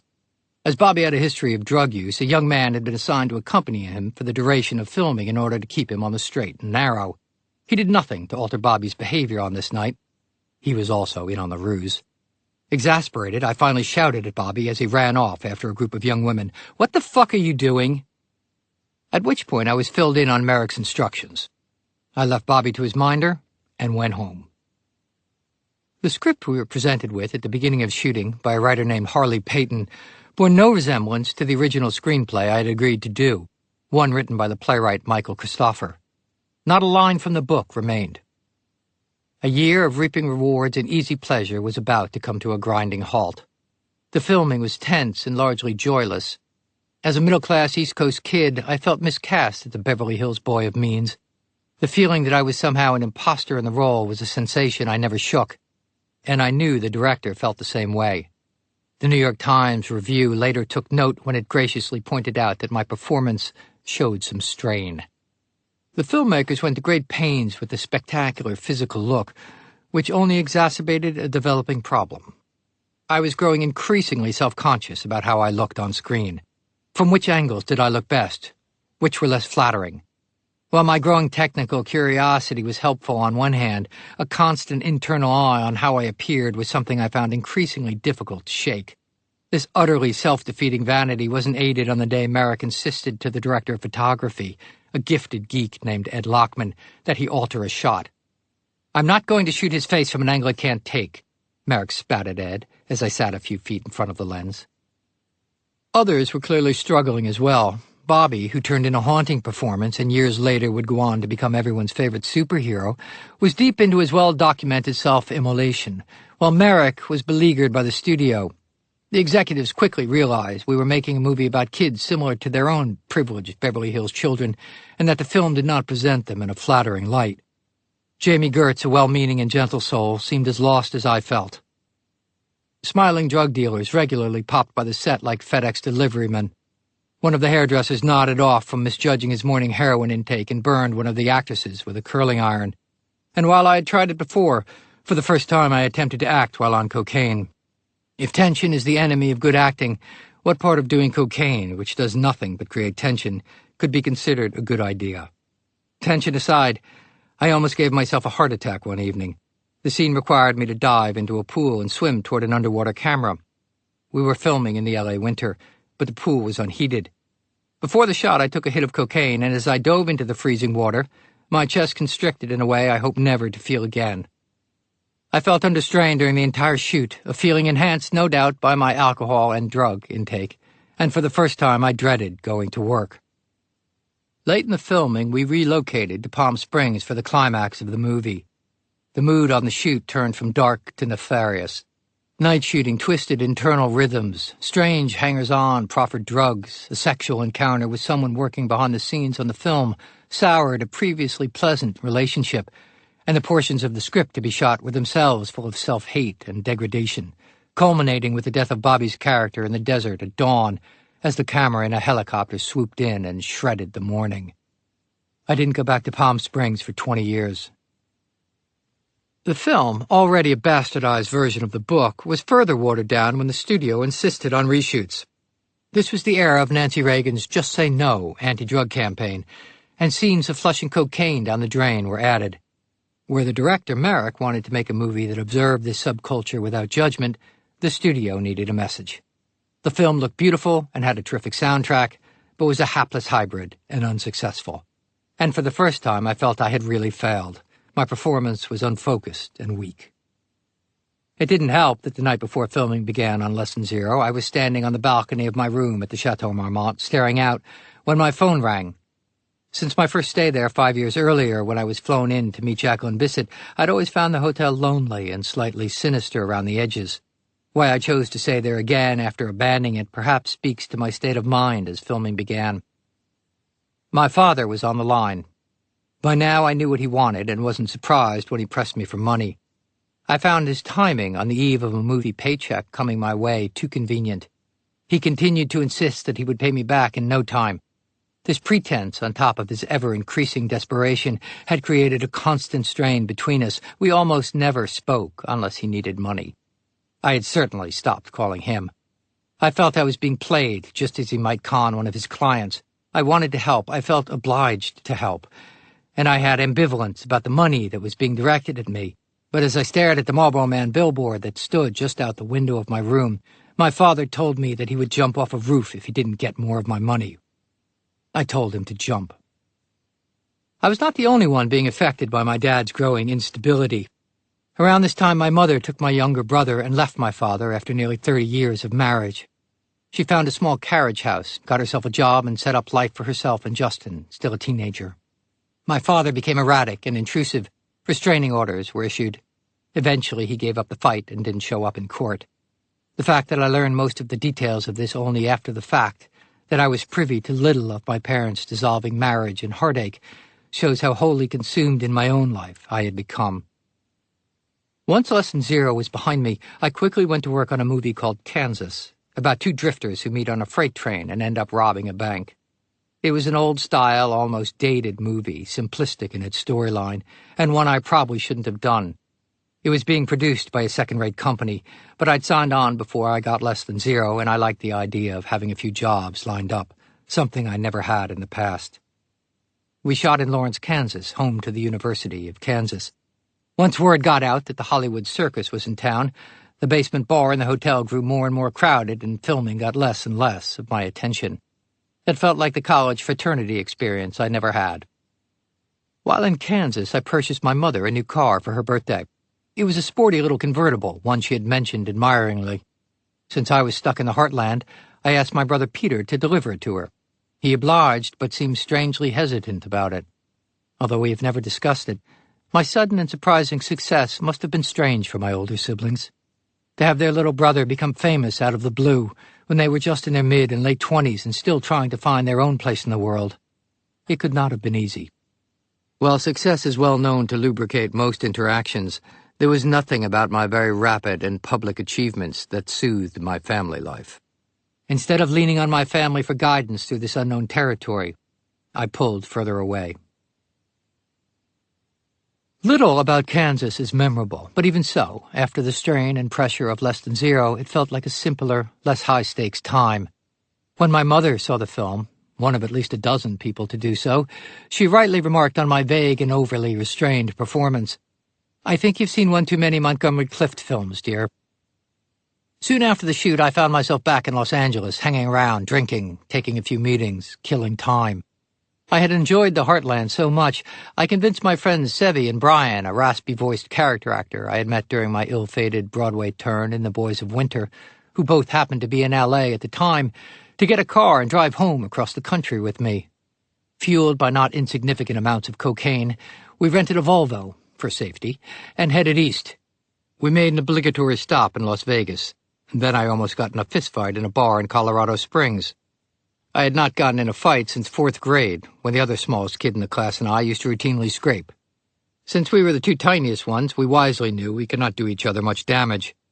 But the guy in the bar in Colorado Springs wasn't tiny at all, and he didn't like the way I made his girlfriend laugh, and we had to move fast. We stopped in Lawrence, Kansas, but the party was long over. After my stories of all the good times, my friends looked at me with suspicion as we ordered drinks in the deserted and depressing hotel basement bar. But while there, I got a call. There was a movie happening, starring my partner from Pretty in Pink, Molly Ringwald, and directed by a man named David Anspaugh, who had recently directed a rousing movie called Hoosiers. They were both in Kentucky, scouting locations, and would meet me if I could get there the next day. Sevy, Brian, and I had renewed focus now and powered east through the night. In the middle of Missouri, flashing red lights behind pulled us over.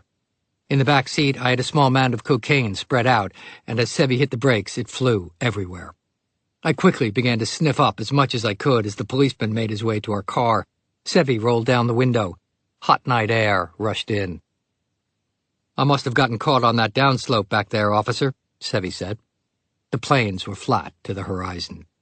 The cop flashed his light through the car into the back seat and across my face. I tried to look as if I had just woken up, instead of as if my heart were about to explode out of my chest.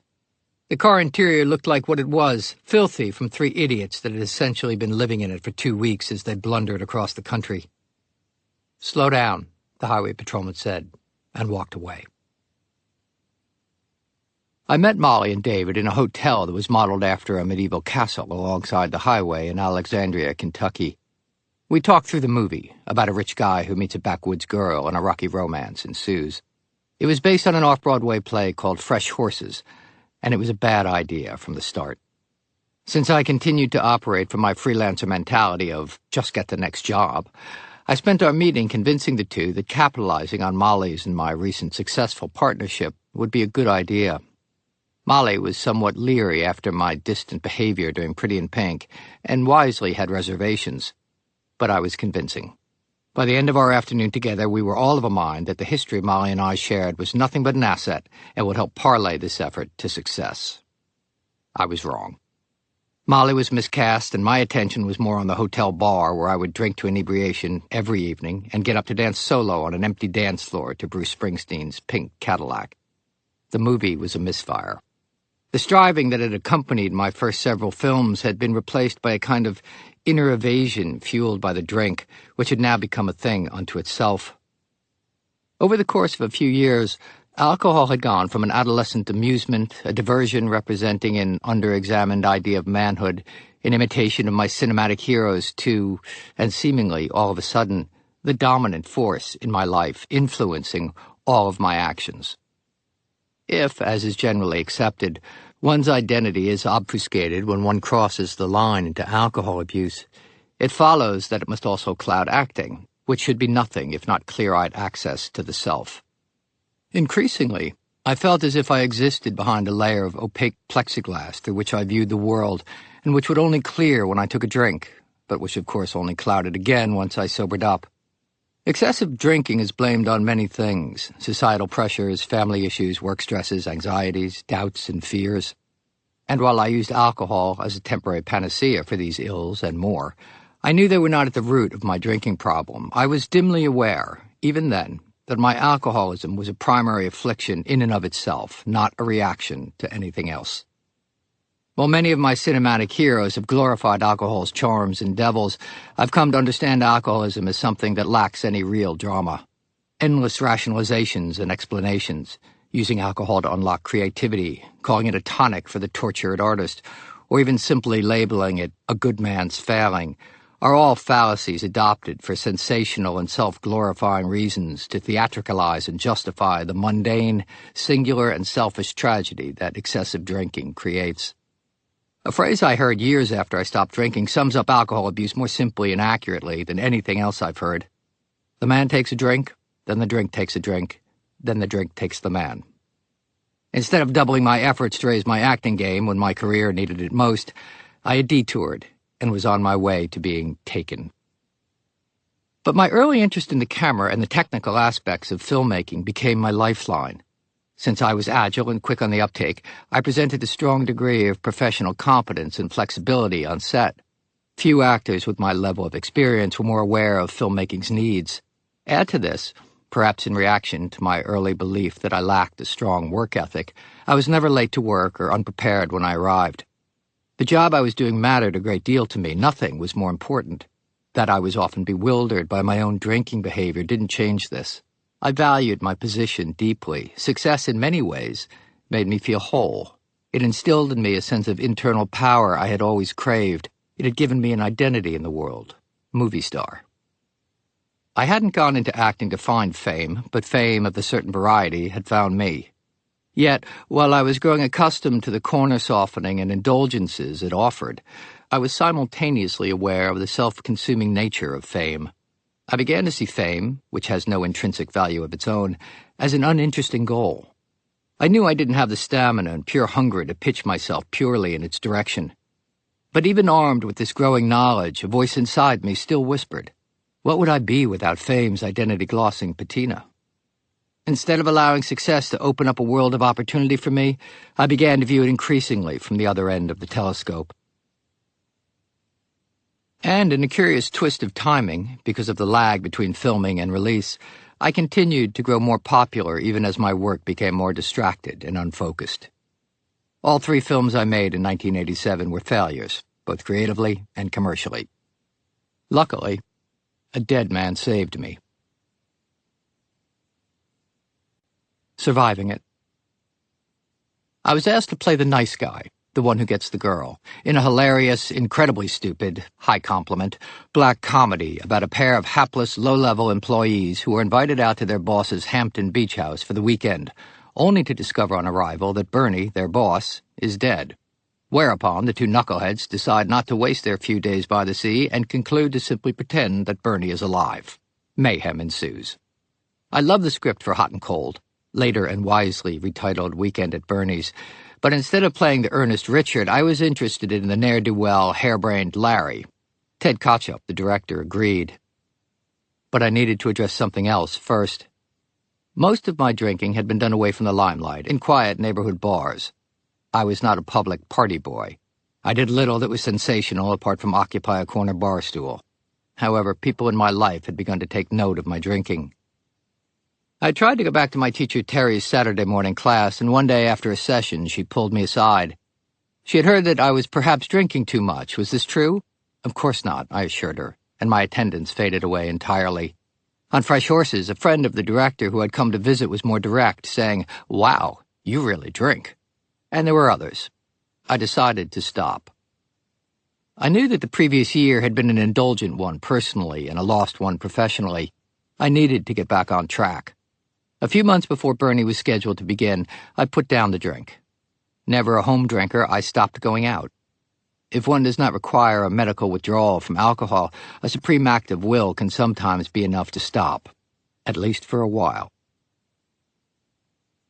Shortly before the start of filming on Bernie, I checked my answering machine to find that I'd received a call from Robert Redford's office. I had been asked to do a film on which he was one of the producers. It was something I'd workshopped at his Sundance Institute, and I, of course, wanted to be part of anything Redford was associated with. But I was hesitant to commit. My character had to run around stark naked through the first several minutes of the film, and I simply couldn't imagine myself doing it. Just hours before Redford's call, I had looked myself up and down in the mirror one last time and finally told my agent that I was passing on the project. I called Redford back twice, but he must have already heard the news. Had we connected directly, I'm certain I would have acquiesced to his wishes regardless of my insecurities. I was never invited back to Sundance, although I left the message from Redford's office on my answering machine for some time. We began shooting on Bernie during a heat wave in August in New York City. Affectionately basing my character on my old friend Eddie right down to the smoking of Lucky Strikes, I felt at home in my purple high tops from the start. Ted was supportive. After an early rehearsal, he commented, "I like this guy you're creating. He's a lovable jerk." It was only my second time filming in New York and the first on the streets of Manhattan, further enhancing my feelings of familiarity. This, on top of my head being clear from lack of drink, and I felt like myself again. After a few weeks, we shifted filming to the North Carolina coast, standing in for the Hamptons. The shell of Bernie's seaside house was constructed from scratch on reserve land and torn down soon after filming. A free-for-all, no ideas, too stupid or outrageous attitude pervaded the shooting. Want to staple Bernie's toupee to his head? Go for it. Toss him over the side of the balcony onto the sand? Why not? The rising tide washes him out to sea. Even better. And in another example of interaction with props saving the day, there was a scene in which I was sitting on the back deck with Bernie, looking out to sea. A pair of bikini-clad women were to walk past, call out, and wave. I was supposed to lift dead Bernie's arm to wave back. It felt as if I had little to do other than wait for the appropriate moment to fulfill a modest gag. All through the filming, I was staying in a condo that had a lot of board games on a shelf, and so on this day, I brought Monopoly with me to work. I set up the board out on the deck, divvied up the property, and played a very robust game with the very dead Bernie, even cheating him out of a little cash. The game not only gave me something to do, it illuminated character and enlivened a modest scene. It also spawned an even more ridiculous notion of rigging fishing line to Bernie's wrist, so that when he was supposed to wave back, I simply had to pull on the string, and my dead host could respond independently. Ted, the director, often gave me free rein, and he responded to the idea. Ted was an explosive guy who occasionally lost his cool, screaming profanities through a bullhorn at scores of extras during a scene when we caught the ferry, or throwing the assistant director's walkie-talkie into the sea when it went off during a take. While his volatility was reminiscent of my father's, it was never directed at me, and his affectionate, confident persona reminded me of my brother Peter and made me feel safe. Ted was a gruff teddy bear. Near dawn at the end of one all-night session, my co-star Jonathan Silverman and I were struggling to find the humor in one scene, and after calling cut, Ted simply shouted, "Not funny," as way of direction. He was right. We cut the scene. Ted also offered me my first chance to say action, directing him in a scene in which he played the cameo role of Jonathan's father. I'd never gotten to play comedy before, and the freedom it allowed and the precision it required appealed to me. The movie was a modest success, is still revered today among a certain type of fool, this one included, and spawned an ill-advised sequel about which nothing more will be said. As the 80s were coming to an end, I was asked to go to Paris for the French auteur Claude Chabrol. He was adapting a little-known Henry Miller book titled Quiet Days in Clichy for the screen. He wanted me to play the lead, Miller himself. I had no idea how he came to me. I certainly had no presence in French cinema. It must have been an interesting series of meetings and conversations with any number of lists scoured, names considered, then reconsidered, until they settled on me for the job. My lawyer, an old-time Hollywood power player, advised me against the move. People end their careers in Europe. They don't start them there. And in some ways, his words were prophetic. As the decade wore itself out, my brief tenure as a Hollywood heartthrob was coming to a close. The self-exile was a welcome relief. Along with Godard, Truffaut, and Eric Romer, Chabrol was a member of the French New Wave that came of age in the late 1950s. His films were often thrillers and displayed a master's touch of pure love for cinema. Chabrol welcomed me, in a great many ways, still a callow kid, into his sophisticated world and into his family. His stepdaughter, Cécile Maistre, who was also his assistant director, and I became close. His wife and script supervisor, Aurore, and I were fast chums. The four of us dined often. The only thing Chabrol loved more than filming was eating and talking about filming. Chabrol smoked a pipe and always smelled of sweet tobacco. He was small, roundish, and wore thick glasses. But the Mr. Magoo quality couldn't mask his genius. Chabrol's was the only movie set I ever went to when I wasn't working, simply to watch him create. We shot in Paris, Tuscany, and Rome. Chabrol had a habit of answering my questions with affectionate French vagueness. "Maestro," he was always maestro, "why do you want me to pick up the glass on that line?" "My dear poor boy." I was often "my dear poor boy." "Because I prefer." He also gave me the single most effective direction I've ever received. One day we were doing a scene in a locker room, and he suggested I give the other actor a little whack with your towel. I grumbled. I don't know, Maestro." Chabrol held up his hands as if in surrender. "My dear poor American boy, it is your part. I gave it to you. Ruin it if you want." I whacked the actor with the towel.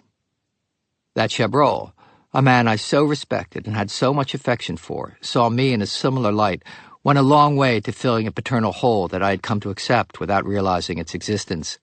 I returned to Paris for years after filming Quiet Days in Clichy for an annual meal with Chabrol. When he died in 2010, Cécile sent me one of his ties, with a gravy stain on it, naturally. My own father and I reconciled at the end of his life in 2016. A few weeks after his divorce from my mother was final, he had met a woman in Las Vegas and they quickly married. My brother Peter had told me about the wedding, since by then my father and I very rarely spoke. But my dad was wrong in assuming I wouldn't have attended the ceremony had I been invited. He moved to Maine, and I saw or heard from him only occasionally over the years. He remained married to Ursula, I believe happily, to the end. They had escaped the Maine winter and rented a stranger's home in South Carolina when I got a call. My father's health had taken a turn. I went to see him as he was dying. At his bedside, I told him I was sorry I had not been the son he had wanted. He said he was glad I had come. Days later, he was beyond talking. In death throes, he lunged out at me, toward my throat. Instantly a child again, I jumped back in fear. Then, realizing he couldn't harm me any more, I took his hand, cold, lizard-like now. I felt embarrassment, shame, but I didn't let go. I told him that I was there, that I was not going anywhere. I saw the fear in his eyes that I had seen my entire life, but that I had not been able to name as fear until that moment. I said that it was okay. I told him he was safe now. He was free. He stared at me. Could he even see me anymore? Had he ever? Ursula had placed an old boombox in the room. On it was a tape playing some of my father's favorite songs, Mahalia Jackson's version of Amazing Grace, Kate Smith singing God Bless America, and from my youth, Trini Lopez swinging to Lemon Tree. How many times as a child had I heard my dad, sometimes marching through the house naked after a shower, other times in his gray sweats and wool cap, just in from a jog, or maybe sitting at the kitchen table blowing blue smoke up into a shaft of sunlight from one of his fat pungent cigars, singing, "Lemon tree, very pretty, and the lemon flower is sweet, but the fruit of the lemon is impossible to eat." Long stretches passed when there was no sign of life, and I thought perhaps he was gone. Then would come another great heaving breath, his entire carriage rising, then collapsing back down into itself, and he would be still again. I began to count the time between breaths, 45, 50 seconds, a minute. Then would come another great and desperate gasp. My father would not go gently. I sat. I realized I was privileged to be there. We didn't right our wrongs, nor resolve our past, but simply put its burden down. I began drinking again during the filming with Chevrolet, as I invariably knew I would at some point. My initial pause had been based on simply depriving myself of something I desired. There had as yet been no wholesale change in attitude that is required to successfully step away from alcohol. We were shooting in Tuscany. I was in the small dressing caravan of my co-star, a fabulous and posh Englishman named Nigel Havers. Nigel offered me a beer, Tuborg Gold in a can. I took it. As I raised it to my lips, my hand began to tremble. I knew, as Nigel could not have known, that I was putting a match to kerosene. His wife Polly noted my trembling hand. I laughed it off and took another swig. I got away with my drinking during the rest of that filming, but it would continue to grow for the next 3 years, until the summer of 1992, when, at age 29, I would at last, as Henry Miller said, give up the ghost. Those final 3 years of drinking were lost, painful years, to my career and to me personally. I drank my way through London and Cambridge doing a movie for the BBC, then squandered an opportunity on a film in Rome with John Frankenheimer. That I allowed him to bully and terrify me was no one's fault but my own, and not aided by the vast quantities of alcohol I was consuming. Back in New York, I recall one morning much like the others. Violently hungover, racked by convulsions, I stumbled to the bathroom, only to see a small square of torn toilet paper lying on the floor. This proved my undoing. I dropped to my knees and sobbed at the disorder and chaos that my life had become. Eventually, I hospitalized myself for a medical detox. Pumped full of Librium, I shuffled through the linoleum-tiled hallways with my ass hanging out of a paper robe, staring down at the large, smiley faces imprinted on the toes of the foam slippers they provided me at check-in. My roommate was a drag queen who was in on vacation, happy to be off the street and enjoying 3 hots and a cot. I liked her. After a week, I was sent to rehab. I was recognized from the movies. Fellow inmates instantly took to calling me Zero because of Less Than Zero. I huddled under the covers of my single bed, convulsing in terror and shame. Mercifully, on the 2nd day of my incarceration, I had a seizure in the lunch line. I had neglected to inform anyone that I was addicted to Xanax, as well as alcohol, and was sent back to the hospital. Then, after a month in the country, I got myself straightened out, and I began a life without alcohol or drugs that has continued, day in and day out. For years afterward, I feared that if I were to become successful in a very public way again, I might return to drinking. The notion of success and drink had somehow become soldered together in my mind. Even after intellectually knowing that the two things were not related, it took decades to accept it in my bones. Without my true emotions smothered beneath alcohol, I found it impossible to embrace what I had grown to understand was required of me for Movie Land's success. Leaving home early one morning to catch a flight to Los Angeles, I turned to lock my door in the gray pre-dawn and suddenly heard myself say aloud a line from the 23rd Psalm. Yea, though I walk through the valley of the shadow of death, I will fear no evil. Overly dramatic, to be sure. But as I wasn't a religious person and not aware that I even knew the psalm, my quoting it as I was about to fly off to the belly of the beast illuminated for me, in that instant, a reluctance about Hollywood that I couldn't shake. Sobriety hadn't altered that. For a number of years I would continue to strain forward even as I made a hard retreat, compromising any progress I might make in a now familiar push-pull emotional strain. Early on in The Great Gatsby, F. Scott Fitzgerald describes the character Tom Buchanan as a national figure in a way, one of those men who reach such an acute, limited excellence at 21 that everything afterwards savors of anticlimax. The eloquence of Fitzgerald's words does little to quell the somewhat chilling conclusion that it might not be unfair to similarly classify me. While I could do nothing to alter the perception of others, the trick, one it would take me some time to discover, would be to move past that ensuing anticlimax in my own estimation, to avoid what Fitzgerald famously proclaimed elsewhere when he wrote, "There are no second acts in American lives." Fortunately, I was to make an unlikely discovery. On a whim, in the mid-1990s, I walked across Spain for 500 miles on the Camino de Santiago, an ancient pilgrimage trail. The solitary trip changed my life. Fear, the kind I had seen in my father's eyes on his deathbed, had so infused my own experience and was revealed to me for the first time. That journey set in motion long and often solitary periods of wanderlust that led to my writing about travel. Over the next 15 years, I became associated with magazines and newspapers for my travel writing, found success in it, extracted deep satisfaction from it, and discovered the same emotional reservoir within myself that I had found when I first began acting. Only this time I did things on my own terms, controlling what outlets I wrote for and what I produced that would be presented to the world. No one was going to brand me this time but me. At the same time, I found myself yearning for life on the filmmaking sets I had come of age on, sets that had excited me and continued to do so. I began directing for television. My early interest in the more complete aspects of filmmaking beyond acting finally had a place to be applied. Directing afforded me protection from the glare of being in front of the camera while allowing me to employ all that I had learned over the years. The conflicting impulses I had always experienced were relieved and I could simply go to work without holding back. Yet acting remained, a shadow hovering over me and informing who I was, even as it does now. Acting was how I had first located myself, the sheer span of time during which I pursued it, the challenges and confusion it put me through, the personality changes it had demanded from me, the satisfactions and joys it had provided me, the life it had afforded me and defined for me. None of it can be discarded. Ultimately, it is not only what I am, but who I am.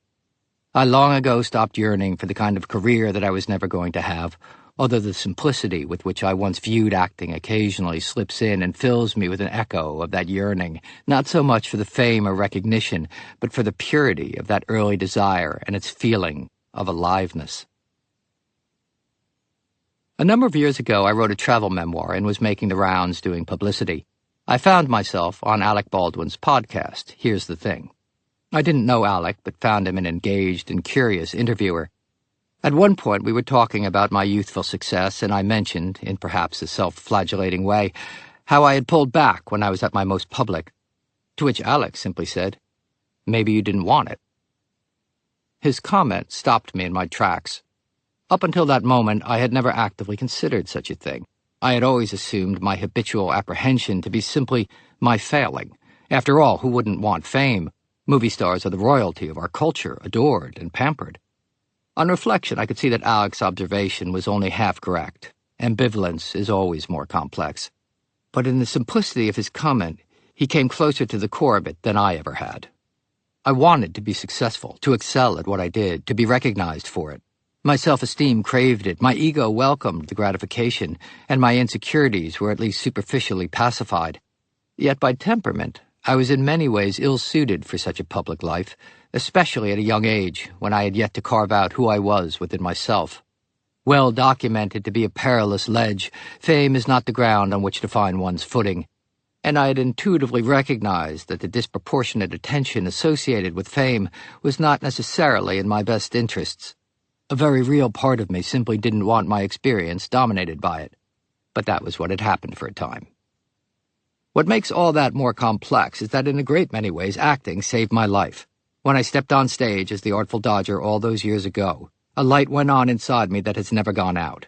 I came close to extinguishing it through alcohol, but my subsequent recovery, like a crucible, has only changed its form and added another hue to its flame.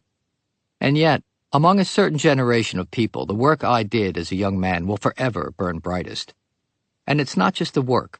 Maybe now, more importantly, it is the memory of the work that's so valuable to people. Because in the memory of those movies exists a touchstone of youth, of when life was all ahead, when the future was a blank slate, when anything was possible.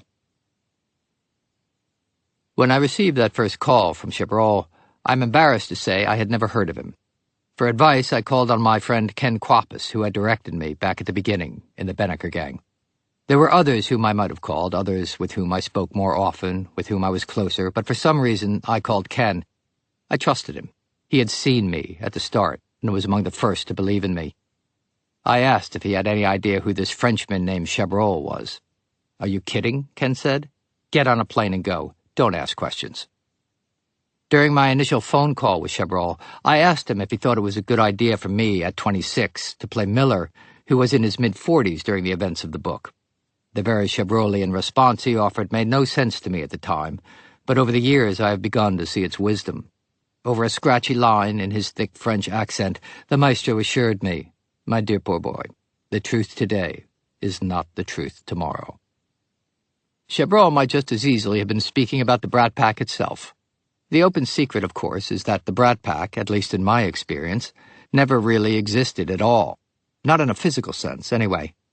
That I've never again seen Judd Nelson or Emilio Estevez since the day we finished St. Elmo's Fire, and that I have run into the others only sporadically over the years, nor have I even met many of my Brat Pack brethren, speaks loudly only to my own extreme sense of singularity rather than any misgivings about the group or any of its members.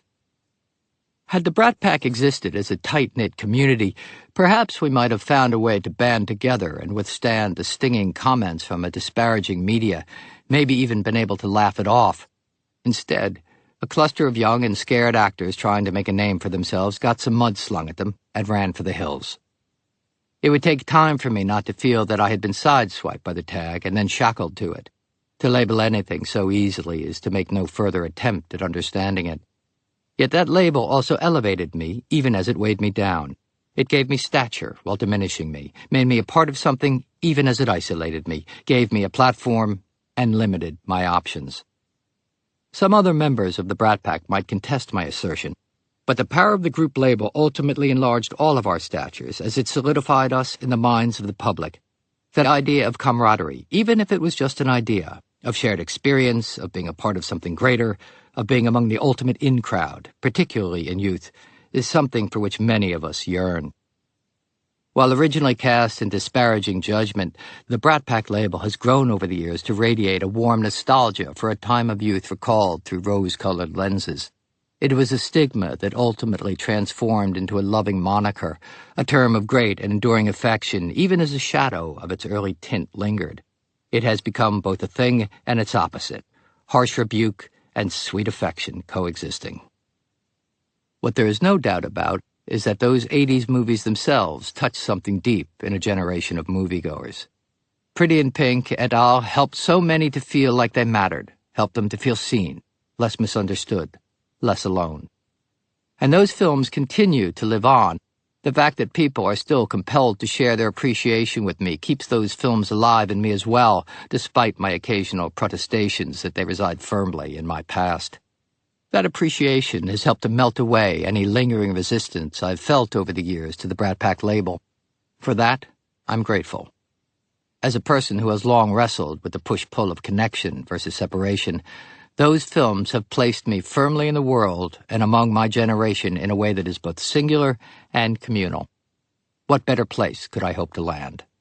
and a term that has carried as many contradictions as the Brat Pack has, and has existed in the extremes of passion over so long a period of time, is ultimately something worth embracing. If the 1980s began for me in and around Washington Square Park, they ended on the streets of Berlin. Chabrol asked me to do a second film with him in Germany. While we shot, the world reimagined itself around us. Filming by day and celebrating on the street at night, I lost myself among tense, wildly exultant crowds as the Berlin Wall fell in November of 1989. I was among the horde surging down by the wall, not far from Checkpoint Charlie, where I had crossed into East Berlin for an afternoon visit with the Chabrols just a few days earlier. Cheered on by the crowd, a man beside me swung a large sledgehammer at the wall. The night was biting cold, and steam shot from his nostrils as he heaved. Chunks of the wall fell free, and I retrieved one from the ground.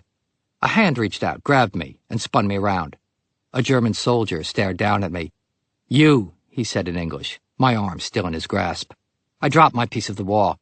"I'm sorry," I blurted. "Come."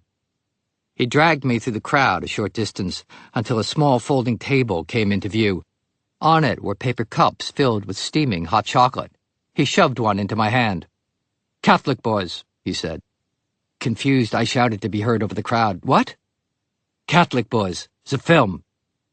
Heaven Help Us, the second movie I had ever done, had been called by its original working title, Catholic Boys, in Europe, where, unlike in the U.S., it had been a big hit. Relieved, I grabbed back at the soldier. "Yes," I shouted. Smiling broadly now, nodding his head and pumping my hand up and down, he said simply, "Good, good." He then turned me by the shoulders and shoved me back into the heaving throng. I dove into the night and was swept along, just as I had been swept along through so much since first arriving in New York a decade earlier, a scared, dreaming 17-year-old kid. The city had embraced me, success had befallen me, and my life would never be the same. I would be altered, confused, scarred, and ultimately completed and made whole by that experience. As Berlin roiled in rejuvenation around me now, I pulsed with the crowds, grabbing up another piece of the crumbling Berlin Wall. Eventually, I made my way back toward my hotel late at night when the streets were cold and quiet. I walked and walked, a stranger far from home, at home in myself. Still warm from the excitement, my breath visible with each exhalation, I was grateful to have been there for all of it, in the right place, at the right time. I live today, as I have for almost all of the nearly 40 years I've been in New York, in the West Village. I'm just a few blocks from the small third-story, one-bedroom apartment with the sloping floors and faulty fireplace that I lived in during so much of my early success. I pass the building on a near-daily basis. Occasionally, I glance up. Late last spring, as I was walking through the neighborhood, on 10th Street I saw a familiar figure up ahead. She was more stooped and, even at a distance, frailer than the last time I'd seen her more than a decade earlier. Back then, she had come to a play I was appearing in. My old teacher hadn't cared for the play or my work in it, and in her usual fashion, she had not been shy in telling me so. Yet she had still shown up, still put in the time for me, just as she had when I first got up in front of her class to do a sound exercise and couldn't stand still. Now Terry was being assisted by what clearly was an aid worker. Terry Hayden, my first acting teacher, who had believed in me so many years ago when no one else had, who had taught me and given me a way to think about acting and a reverence for it, was being helped down a few steps into her garden apartment. I had passed Terry's place countless times over the years and always looked in the window to make sure her dream catcher was still hanging from the latch and that her small animal figurines were still on the dusty windowsill. Terry would die in a few short months. I, of course, could not know this at the time. I stopped and watched her vanish inside, along with her caregiver. They left the gate open, and I considered going to close it behind them. Then the aid worker came back out to secure the door. I hurried up to her and spoke through the wire mesh. I was an old student of Terry's, I explained. Could I possibly pay my respects? The aid worker looked at me with exhausted eyes. At last she spoke. "Hang on." She disappeared inside. I waited. My heart beat quickly, just as it had years ago as I waited for the doorman to allow me up during that early audition for class, wondering if it had all been some kind of mistake. The caregiver returned. "You can come in." I bent down to get through the door under the stoop and turned right into the cluttered apartment. It seemed little had changed in the more than 30 years since I had last been inside her place. Terry sat in a low chair facing the door across the small room. There was a single path through the accumulation of 98 years of life to her chair. Her eyes were on me the entire way, watery, questioning. I could see that Terry didn't recognize me anymore. To be at eye level, I got on my knees before her. I told her who I was, and that I had come to thank her. Everything I have, everything I became, none of it would have been possible without you. Because of you, because of what you taught me, because of the belief you showed in me, because of what you saw in me, long before I could see it myself. I owe so much to you, and I need to tell you that. Terry listened, then grabbed at my fingers with her trembling hands. "And now you have gotten on your knees and repaid that debt," she said, her voice quivering hard. Then she flung her hand out, as if gesturing to the balcony or sowing seeds. "Now go. Go." I stood, feeling I had received a sacred blessing.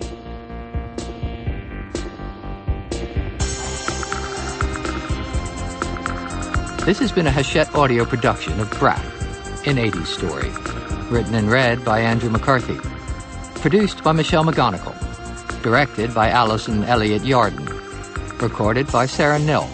Audio Media Production, New York, New York. Post-production by John Colucci. Brat is also available in print and as an ebook from Grand Central Publishing, a division of Hachette Book Group. For more Hachette audio productions, visit us at hachetteaudio.com. Thank you for listening. Text copyright 2021 by Andrew McCarthy. Audio production copyright 2021 Hachette Audio. All rights reserved. Hachette Book Group supports the right to free expression and the value of copyright. The purpose of copyright is to encourage writers and artists to produce the creative works that enrich our culture. The duplicating, uploading, and distribution of this audiobook without permission is theft of the author's intellectual property. If you would like permission to use material from the audiobook, other than for review purposes, please contact permissions@hbgusa.com. Thank you for your support of the author's rights.